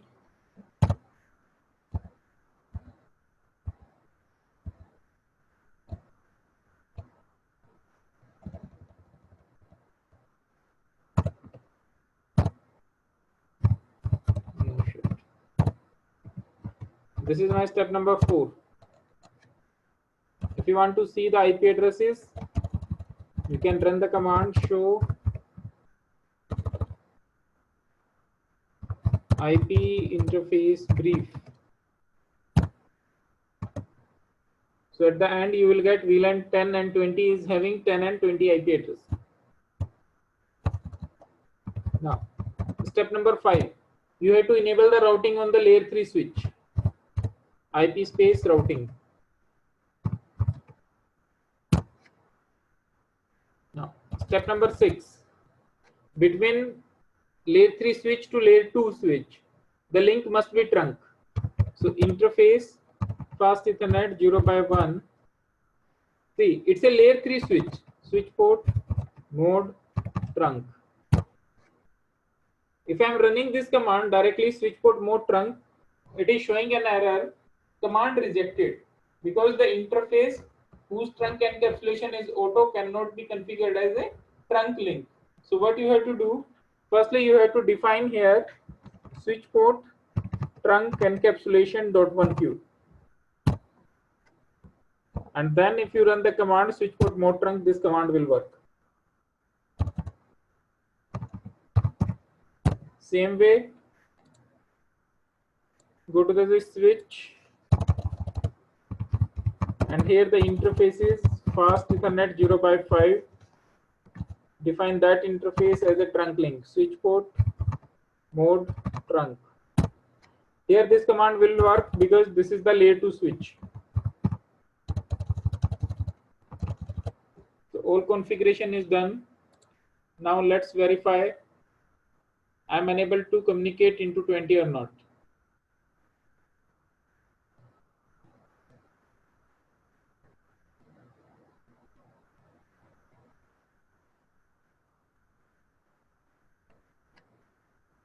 So this orange can take maximum 30 seconds to come up as a green.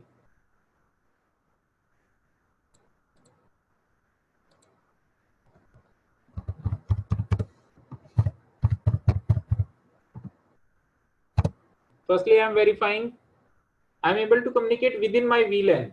Means 10.2 to 10.3 I am able to communicate. Then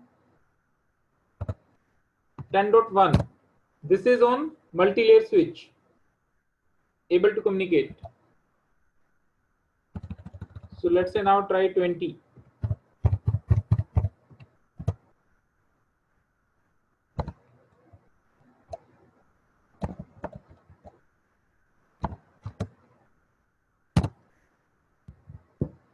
First packet will be dropped. Okay, now you are able to communicate. Clear this thing.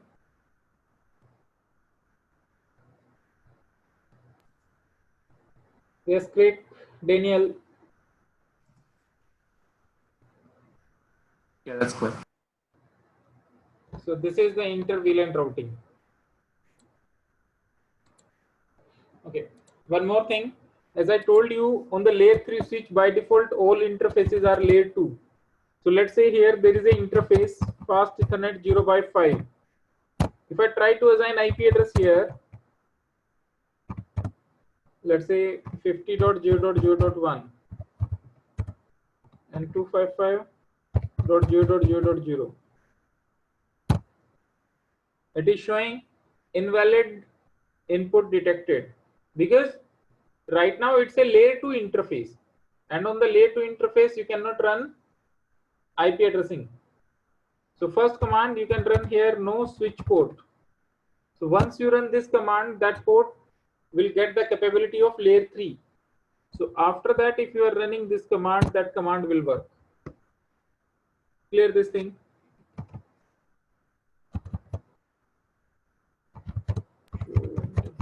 Wait, so I want to make sure. So you are interfacing, your first time you tried that, you were interfacing with a layer 2 switch. Right. You no switch port, which then gave it a configuration change to a layer 3? Yes. So it will, once you run the command, no switch port, it will get the layer 3 capability. Okay. So it's there, but by default, it's layer 2. By default, on layer 3 switch, by default, all interfaces are layer 2, by default.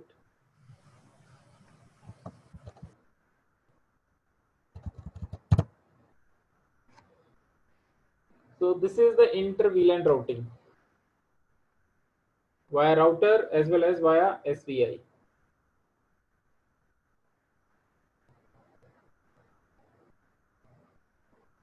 So next we have to discuss DTP protocol, dynamic trunking protocol, then VTP, and after VTP, the last topic for the day will be the Ether channel. So let's take a break, and then after that we'll continue.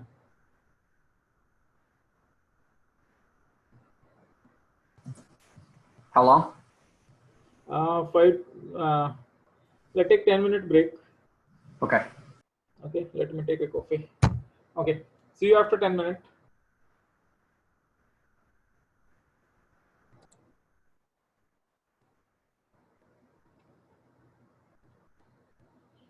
Next topic is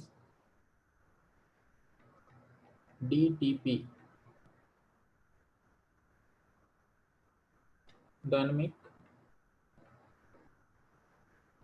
trunking protocol.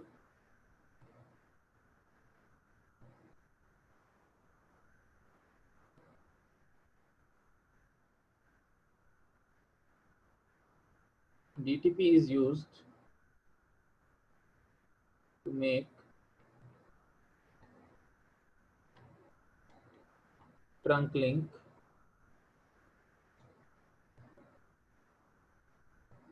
dynamically.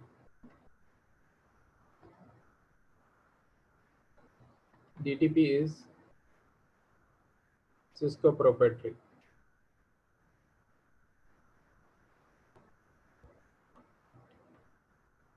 DTP is by default enabled.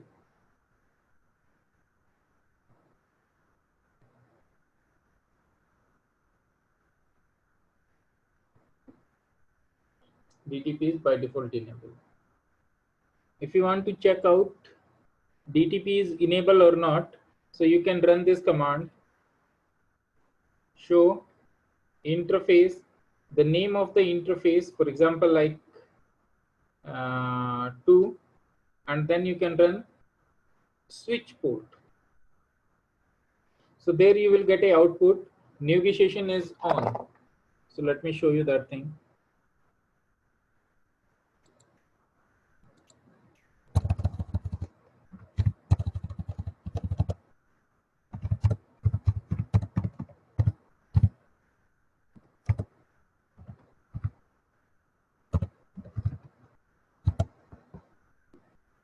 So in this output, negotiation is on. That represent your DTP protocol is on right now.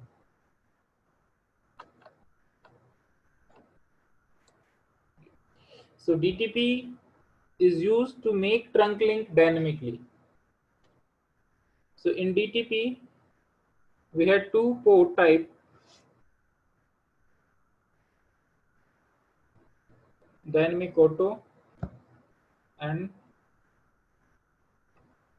dynamic desirable. These two ports are used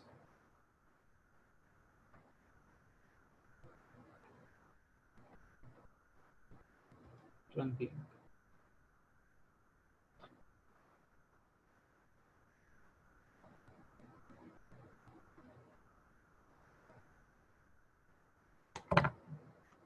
If you want to change a port type, let's say your port is in access mode and you want to make it as a dynamic desirable or dynamic auto.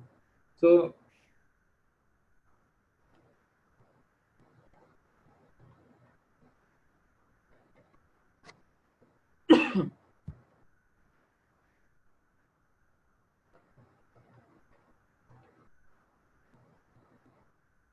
switch port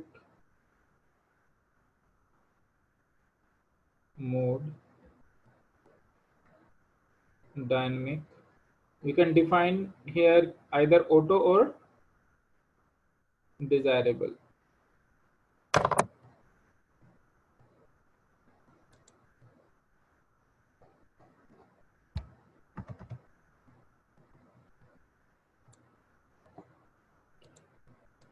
Now how this DTP works. Let's say we have these two switches.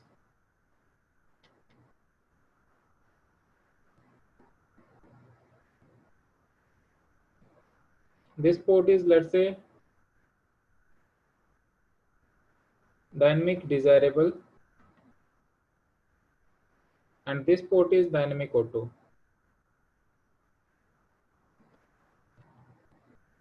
So automatically this link will become a trunk link. Automatically.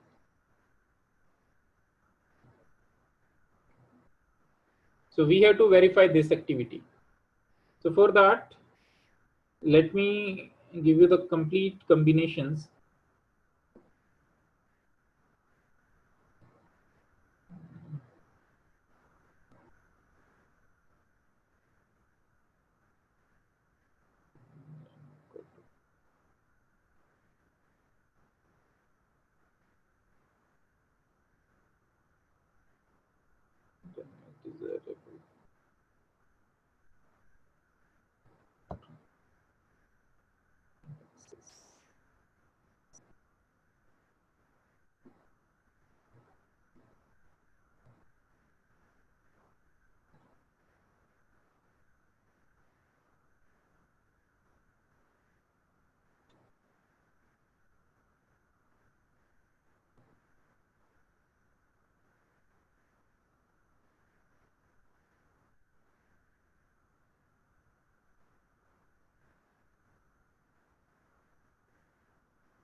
Okay. The combination is like this way.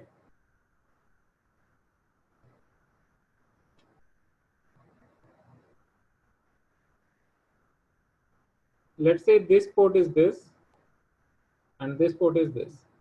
So if both the side is dynamic auto, so the link will become access automatically. If one side is dynamic auto, sorry, one side is dynamic desirable and another side is dynamic auto, in that case the link will automatically become trunk. Trunk with dynamic auto, link will become trunk. Access with any combination will become access port.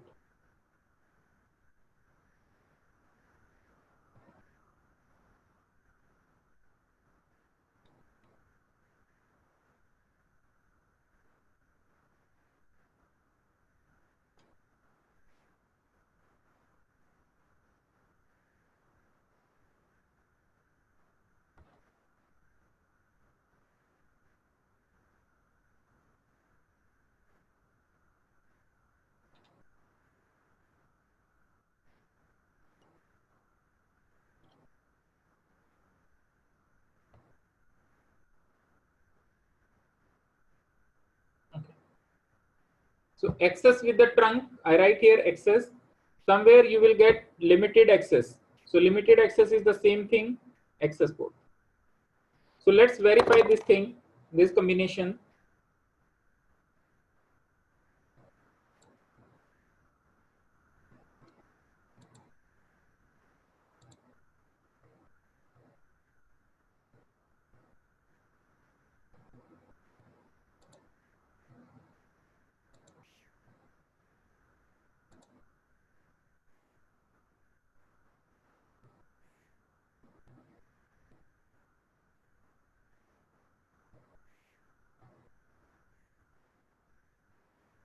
So I connected these two switches.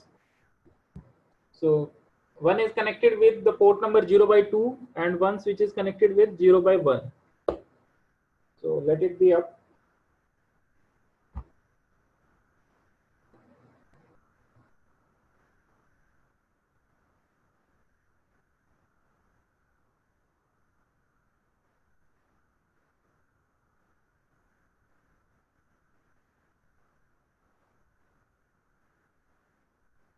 Okay.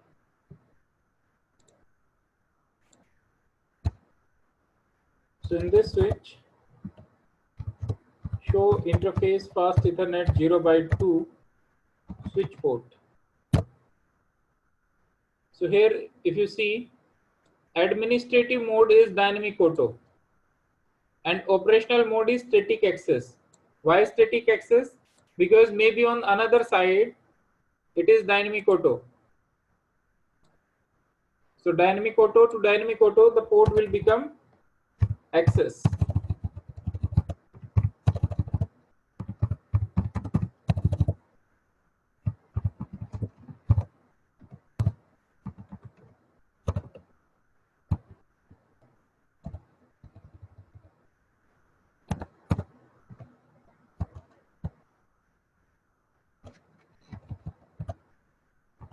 Show interface FA 0 by 1 switch port.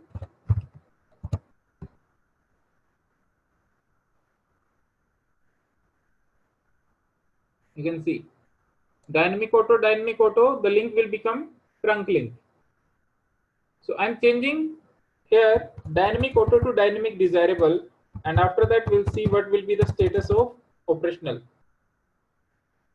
Interface fast Ethernet 0 by 1 switch port mode dynamic desirable. So take time.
Did you want us to do something, Rakesh?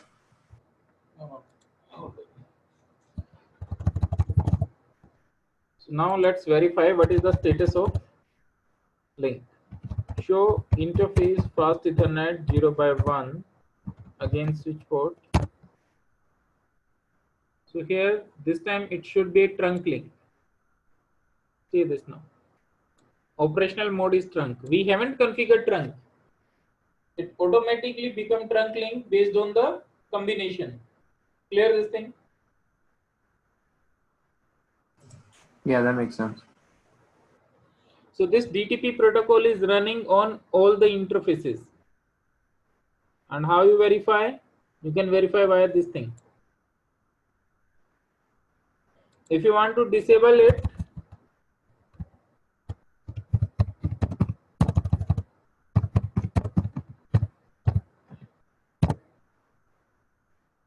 let's say on 0/3. It is running on all the interfaces. So the command is switch port no negotiate. So if you enter this thing, command rejected between no negotiate and dynamic status. Okay. So firstly, what you have to do, switch port mode access, and then you can define this thing, switch port no negotiate.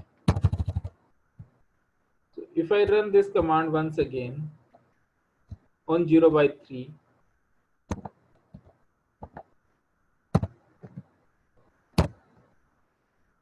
you can see negotiation is off. So that means on the port number 0/3, DTP protocol is disabled now.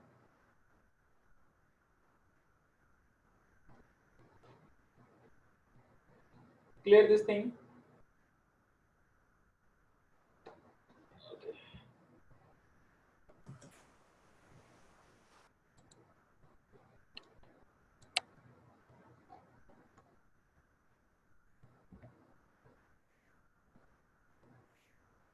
Next.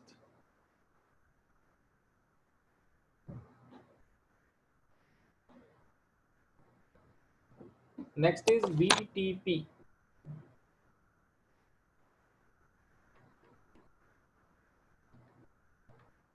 VLAN trunking protocol.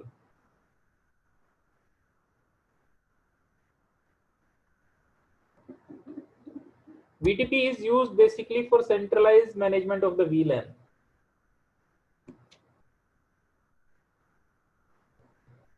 VTP is Cisco proprietary.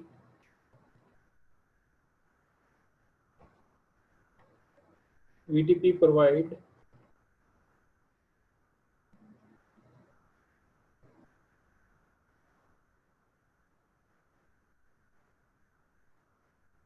centralized VLAN management.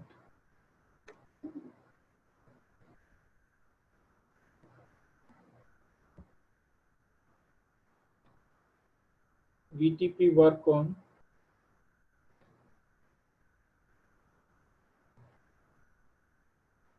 configuration revision number,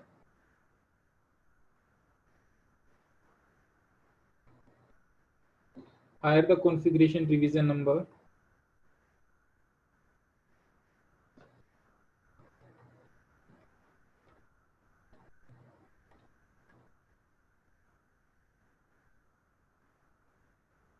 information is more reliable.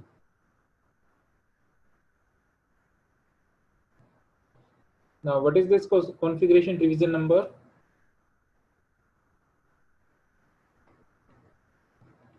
By default,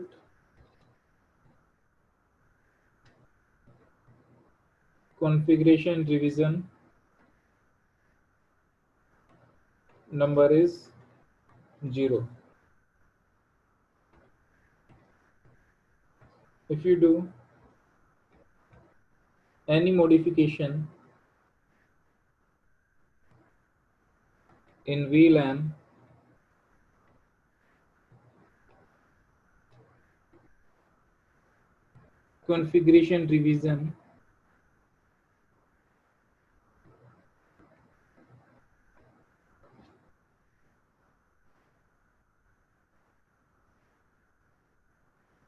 configuration revision number will be increased by 1.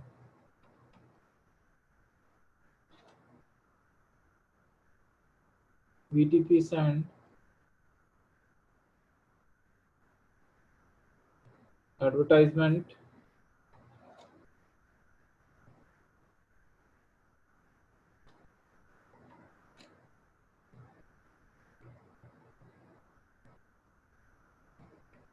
in every 5 minutes.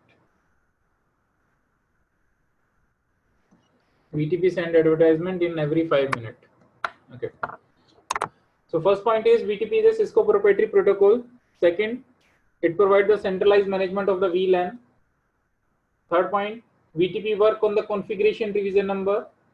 Higher the configuration revision number, information is more reliable. Next, by default, the configuration revision number is 0. If you want to do any modification into the VLAN, the configuration revision number will be increased by 1. Means you are creating the VLAN, you are deleting the VLAN, you are renaming the VLAN. Every time configuration revision number will be increased by 1.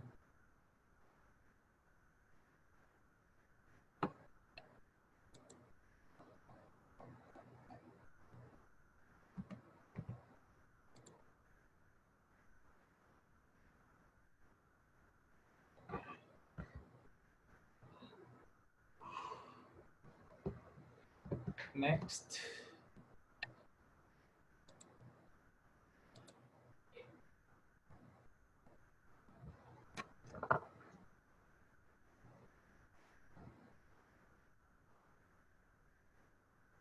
VTP modes.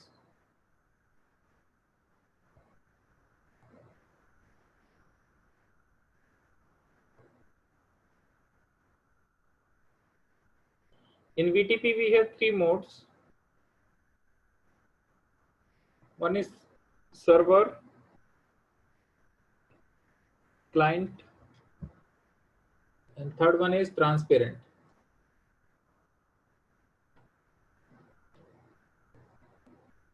So first thing is server mode.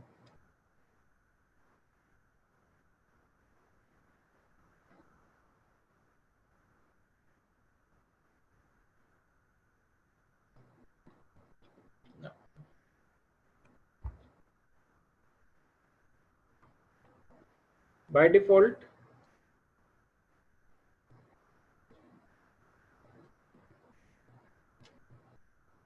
all switches are in server mode.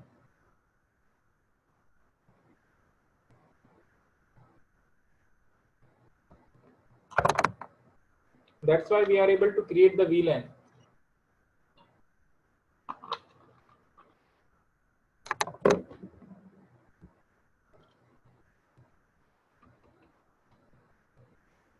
In server mode,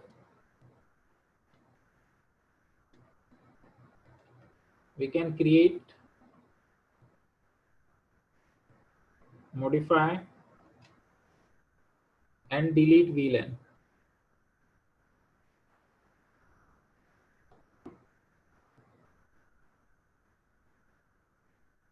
VLAN information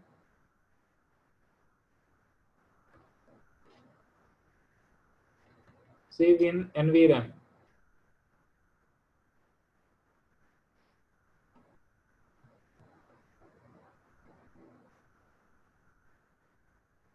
VLAN information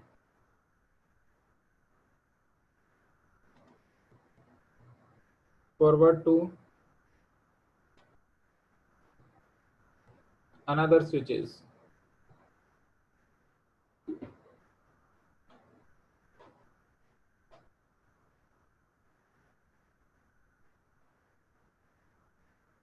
Next point,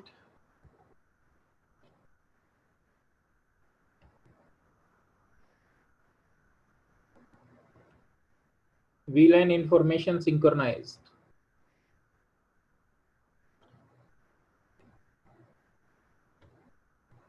VLAN information synchronized based on configuration revision number.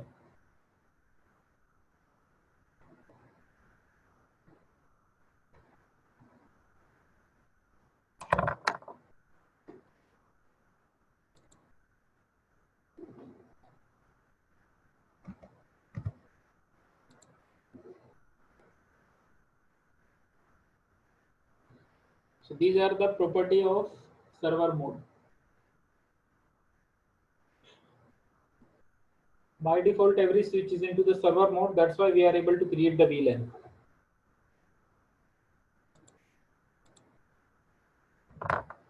Next one is the client mode.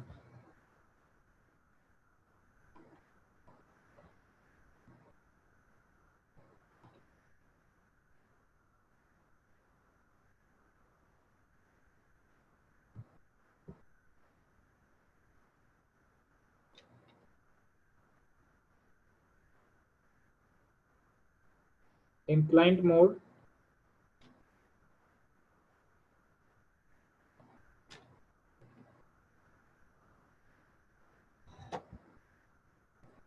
you can't create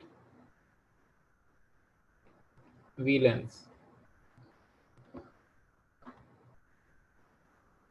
VLAN information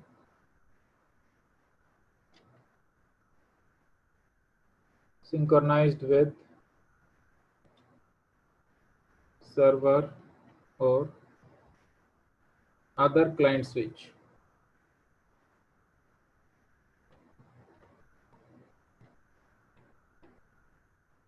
based on configuration division number.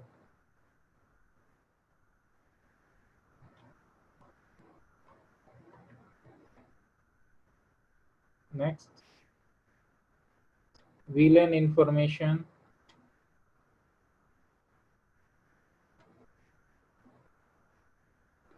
doesn't save in NVRAM.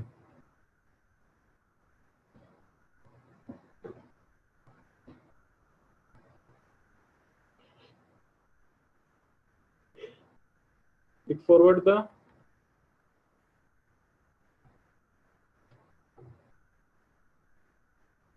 advertisement to other switches.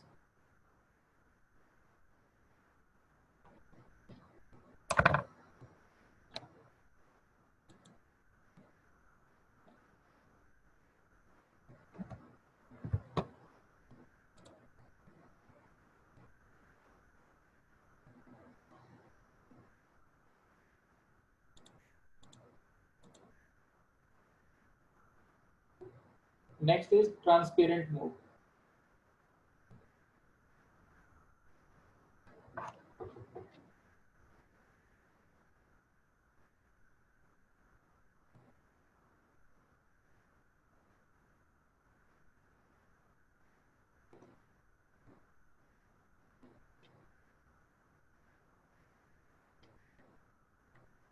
In transparent mode, you can create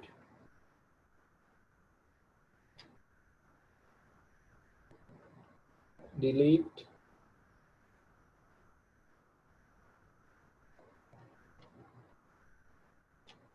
modify VLAN on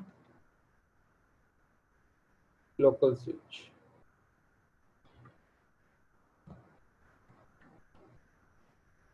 VLAN information not synchronized.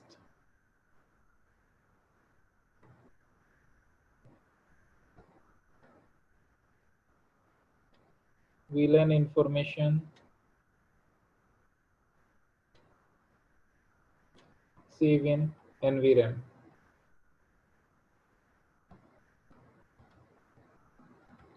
If any VTP advertisement comes to transparent mode,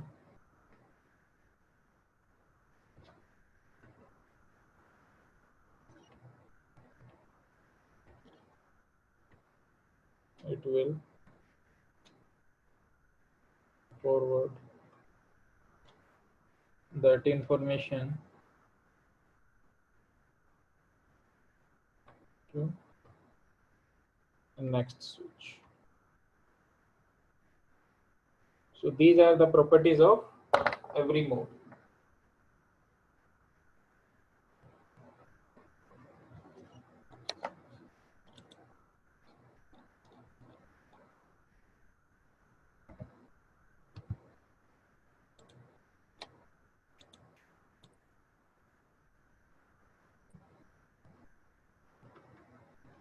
VTP configuration.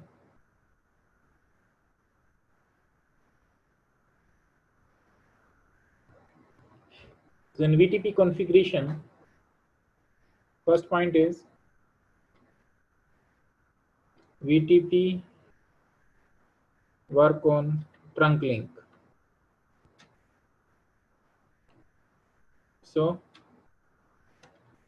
all switch to switch link must be trunk. This is the first point. Then let's say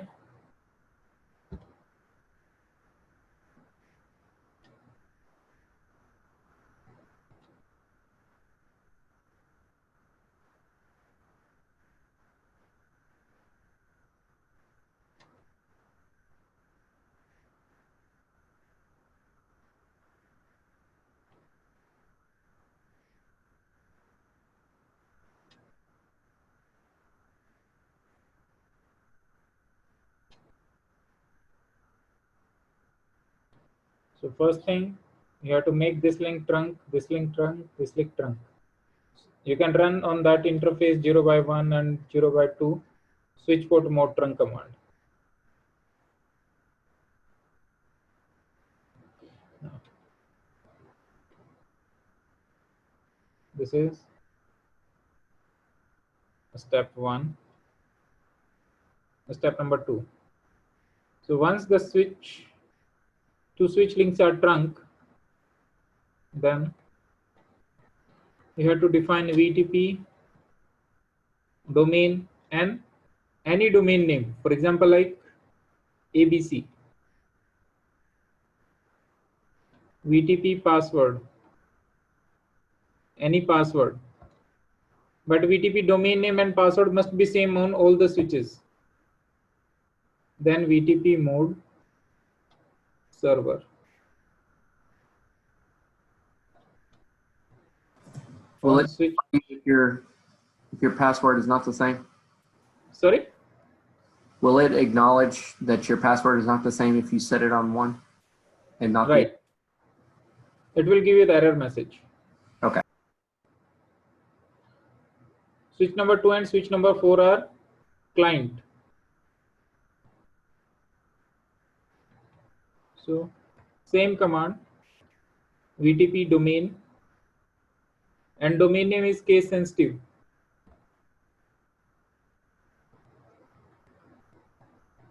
VTP password 123, VTP mode client. Then on switch number 3, same way,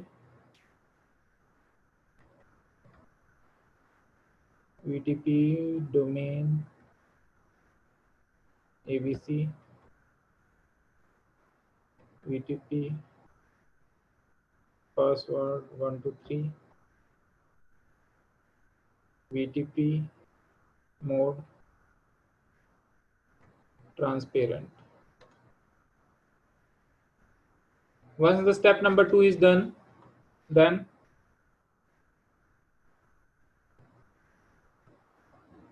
step number 3,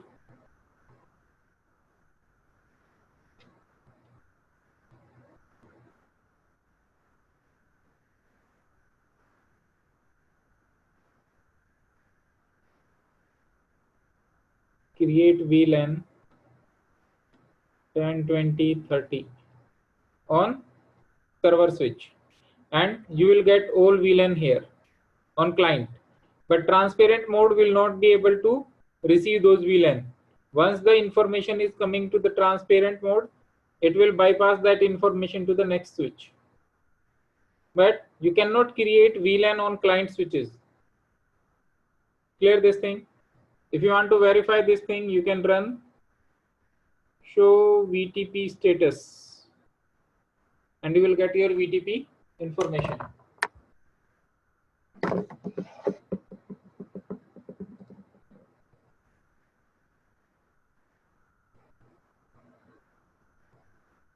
So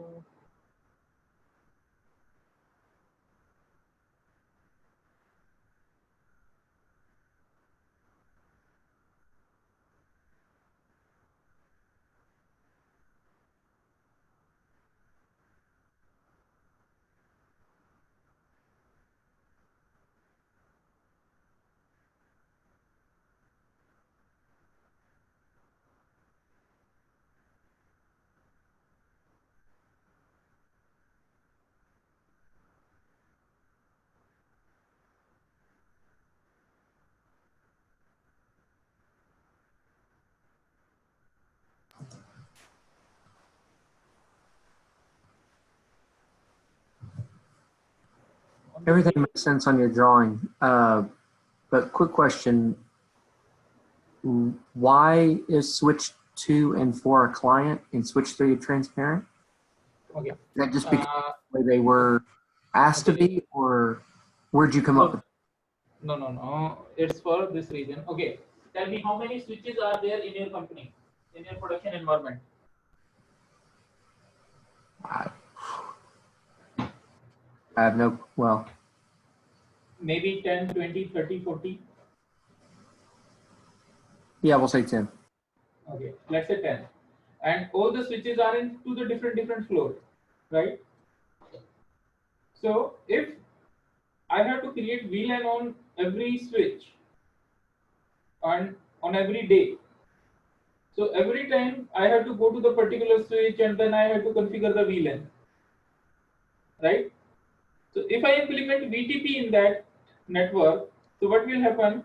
I will create VLAN only on one switch and automatically those VLAN will deploy to all the switches, first thing.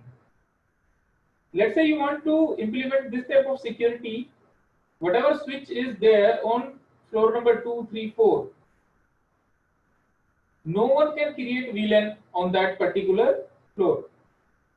Those switches will get the VLAN from the server switch, means that is the management switch. So I will create all the VLAN on the centralized switch, which is my server switch, and that server switch will automatically deploy those VLAN to the rest of the switches. Now, Okay, I get it. So the transparent is there so that it'll bypass to go to the furthest switch. right. But let's say there is a floor number 3. On that switch, on that floor, you don't want those VLAN which is coming through server switch or client. There you want local administration on that particular floor. So what you can do, you can put that switch into the transparent mode. In the transparent mode, it will not synchronize that VTP configuration, it will just bypass that configuration. But whatever configuration you are doing on the transparent mode, that will not synchronize to the server and on the client switch. Clear now? Yes, it makes sense. Okay. So let's do this practical. So there is no discovery on this particular topic.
So I want to configure this thing.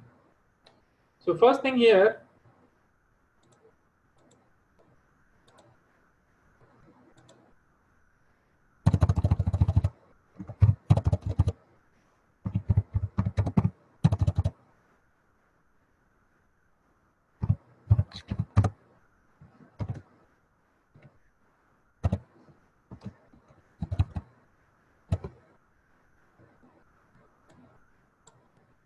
On every switch, the port number 0 by 1 and 0 by 2 is there.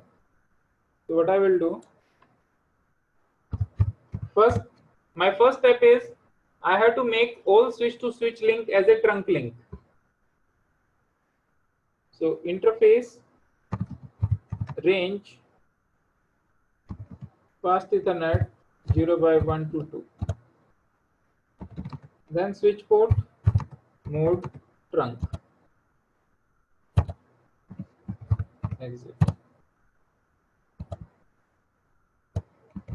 Do show history. So what I can do, I can copy this thing and I can paste on every switch.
So all links are trunk now.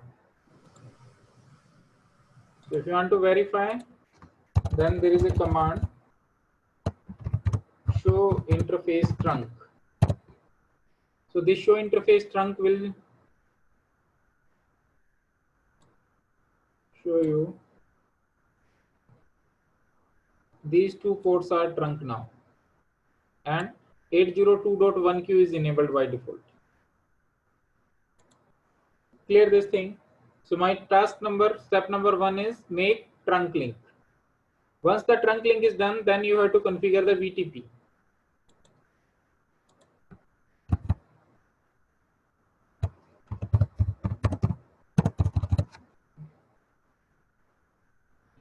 Now in VTP, so first command is VTP domain, let's say ABC. You can give any name, whatever.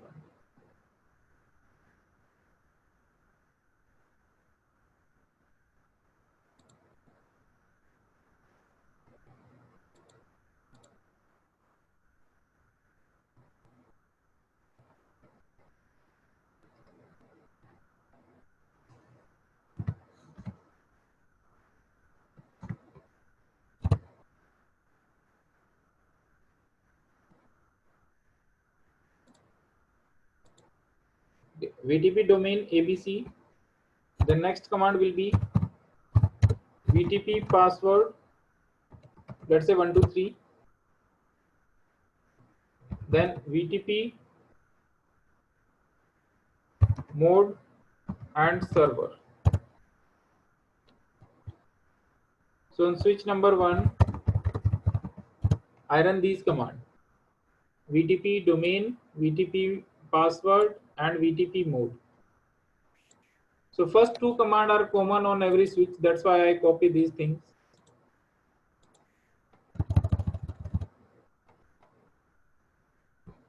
So here you can run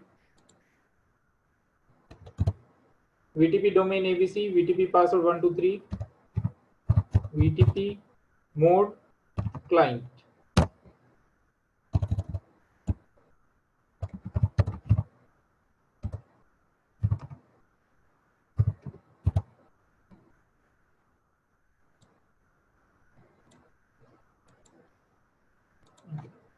So switch number 3 is also into the client mode. So I can paste all the client configuration here. Switch number 5 is also into the client mode. So I can paste this configuration here.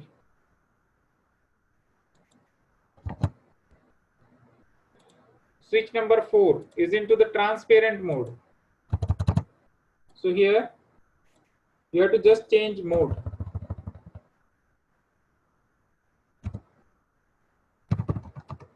So first VTP domain, then VTP password, and VTP mode is transparent. So all configuration is done. So let's first verify the client configuration. Here I am on the client switch, switch number 5. If I try to create VLAN here, VLAN 10, I'm getting a error message. VTP VLAN configuration is not allowed if this device is into the client mode. Okay. If you see here, show VLAN, there is only default VLAN. VLAN 1 is there and 1002.5. If I run a command show VTP status, so you can see by default configuration revision number is 0 and currently version is 2. We have VTP version 1, 2 and 3 right now. So it is configured with VTP version 2 right now.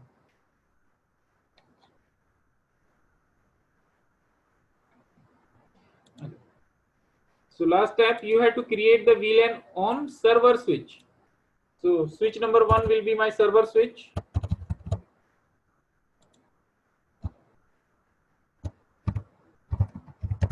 Let's say I create VLAN 10, 20, 30.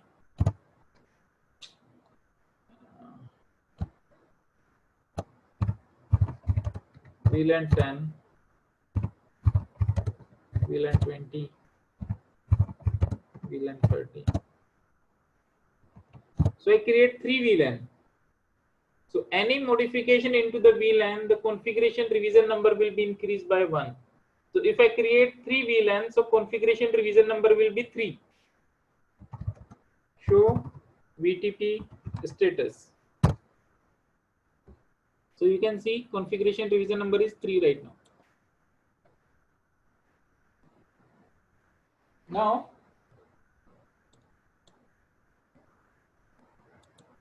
on server switch, VTP configuration revision number is 3, and on other switches, VTP configuration revision number is 0. So server switch will send VTP advertisement in every 5 minutes. So whenever the client switch receives the VTP advertisement, they will receive with the VTP revision number 3, and they on have 0. Higher the configuration revision number, information is more reliable. So they will take the configuration whatever server switch is sending. So if you go here in the switch number 2,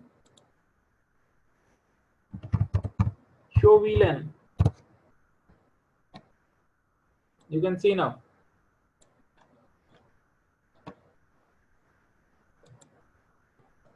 If you go to the last switch,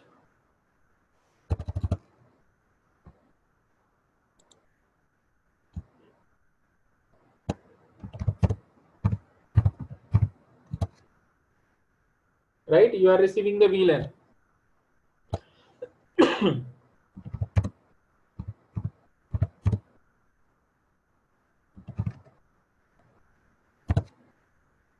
You can see configuration revision number is 3.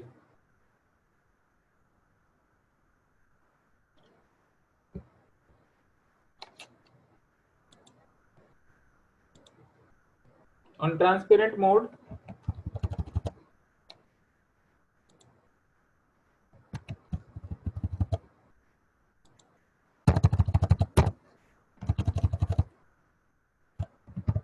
show VLAN. You can see there is no VLAN 10, 20, 30 here.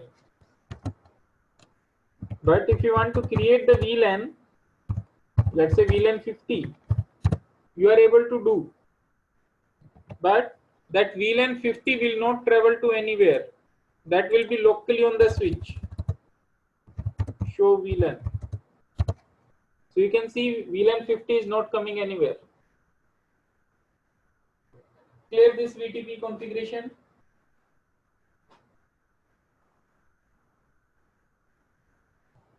Yes, Crick, Daniel. Yeah, that all makes sense. Can you, on the, I know on the transparent one, you were just, I'm sorry, yeah, the transparent ones, you were just saying that you could make local VLANs. Can you also make local VLANs on the client that would not be shared? No. We cannot make. Okay. Okay. Just curious question. Thank you.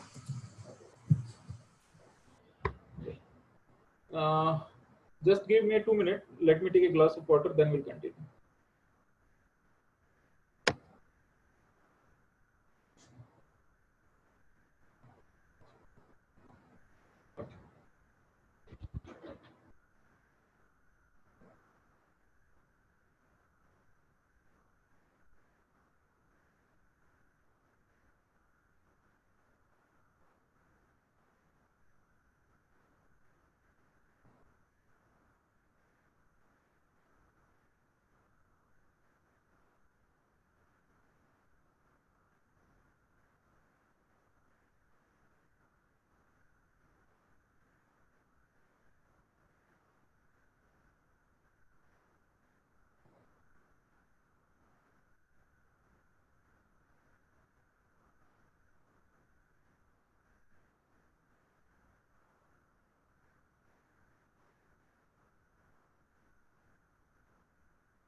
VTP messages.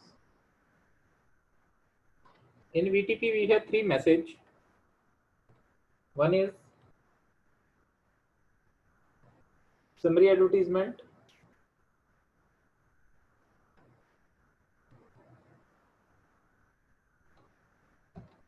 Second one, subset.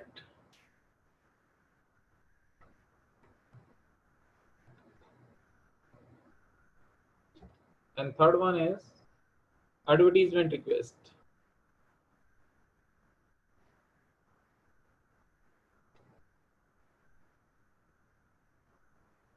Now, summary advertisement. When you configure VTP, then server switch will send summary advertisement to all the switches.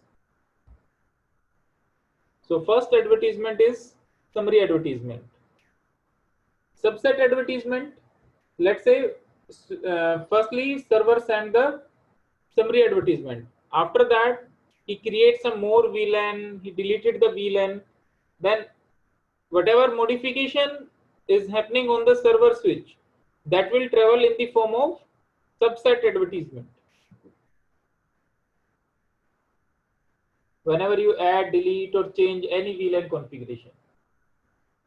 Advertisement requests will travel only in some situation if the switch is reboot, if the domain name is changed.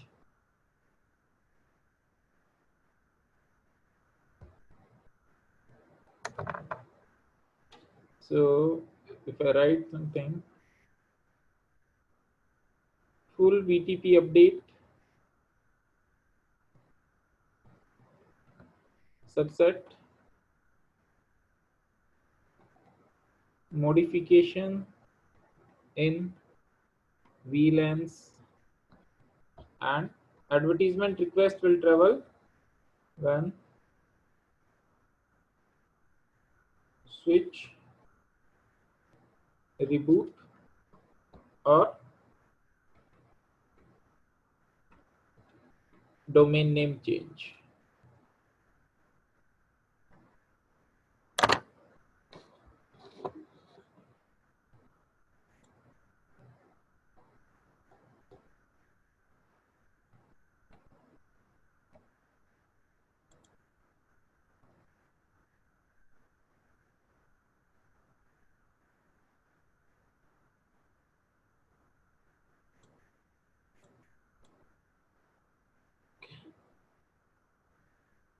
Next topic.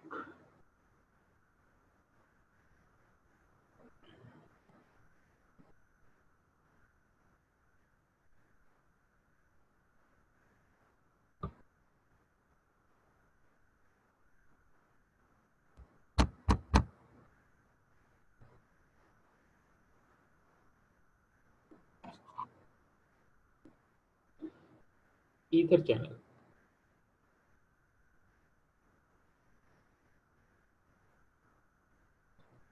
Also known as port channel.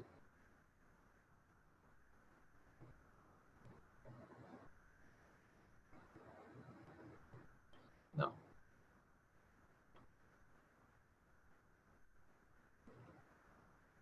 Ether channel is a technology or mechanism to combine multiple Ethernet link into one logical link.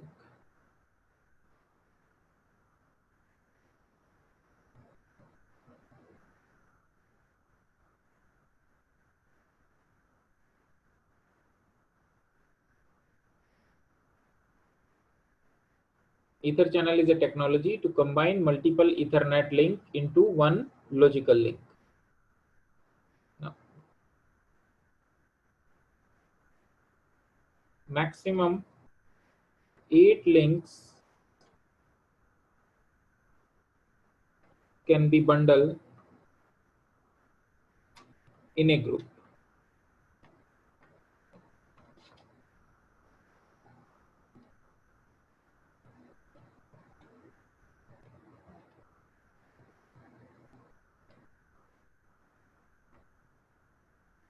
Now, benefits. First,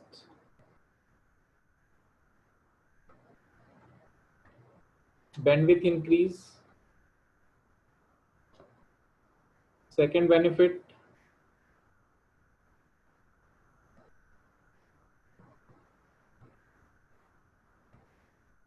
redundancy. Third one,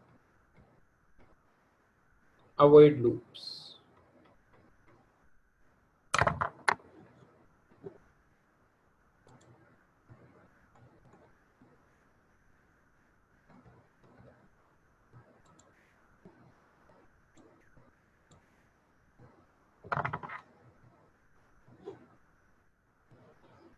Next,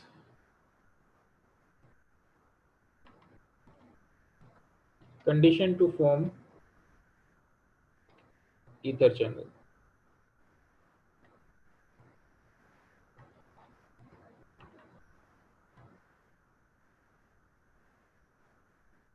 Same speed between the ports, same type of cable,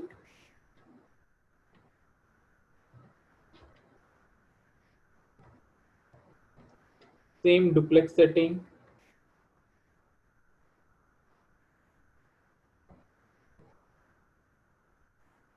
same allowed VLANs, same native VLAN. These are the condition to form ether channel.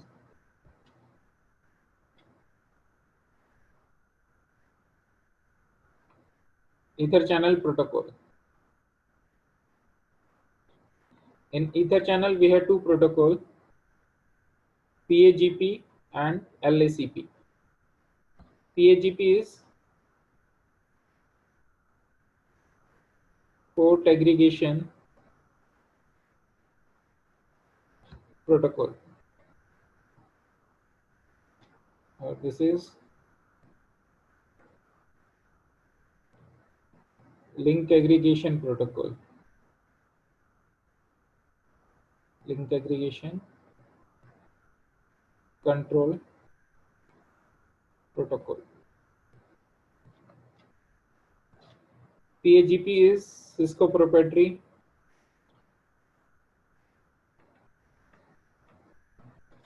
and LACP is open standard.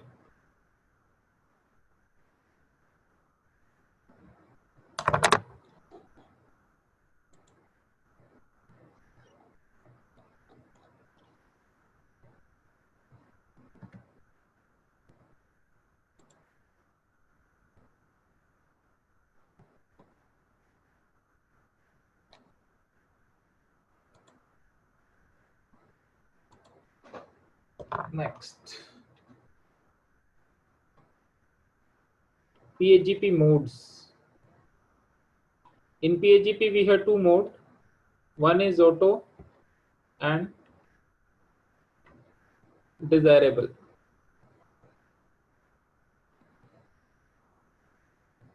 Now, let's say we have these two switches,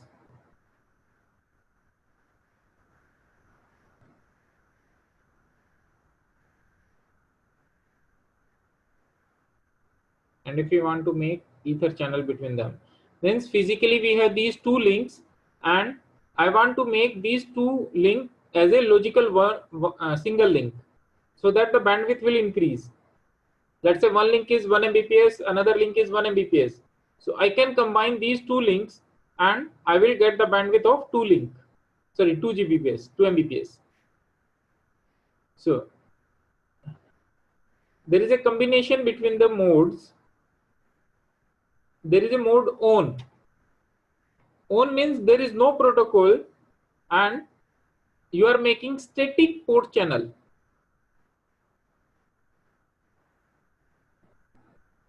So both the side is for mode on. So channel form, and that is no protocol. Statically you are making port channel. If one side is on or auto or desirable, And another side is, let's say, off. Off means on switch number 2 you haven't configured anything. Then no channel. So port channel will not create. If one side is auto and desirable and another side is desirable,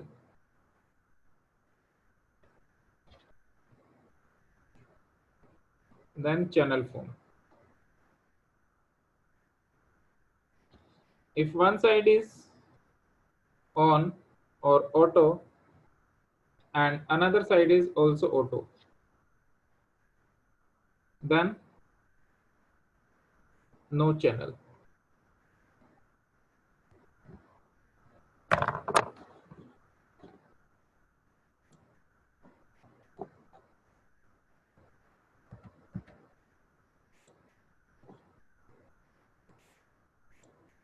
Same way, we have LACP modes.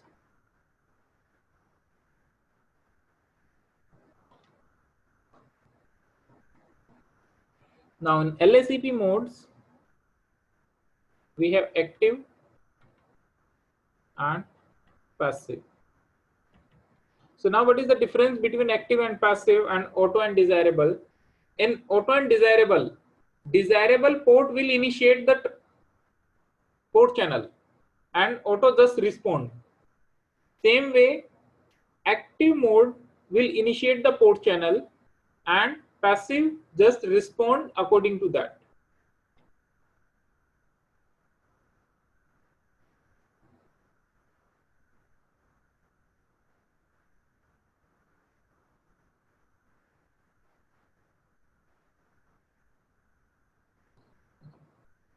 If one side is on, active or passive, and another side is off, no channel. If one side is active or passive and another side is active,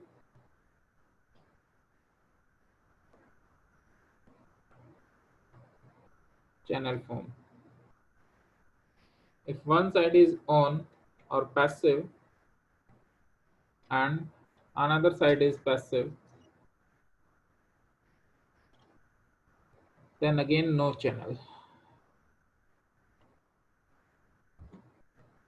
Clear this thing or not?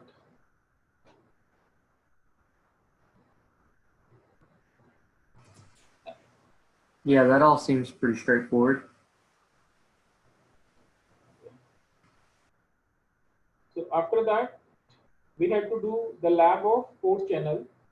But before the port channel, we have to discuss STP first, spanning tree protocol. Clear? So STP will do tomorrow because STP is a big topic. Okay. So it takes long time, approximate 1 hour theory. Then we have to do lab. We have to see the drawback of the STP, and then we'll see how we can remove all the drawbacks with the help of port channel. Clear? So that part we'll do tomorrow. So I'm sharing these notes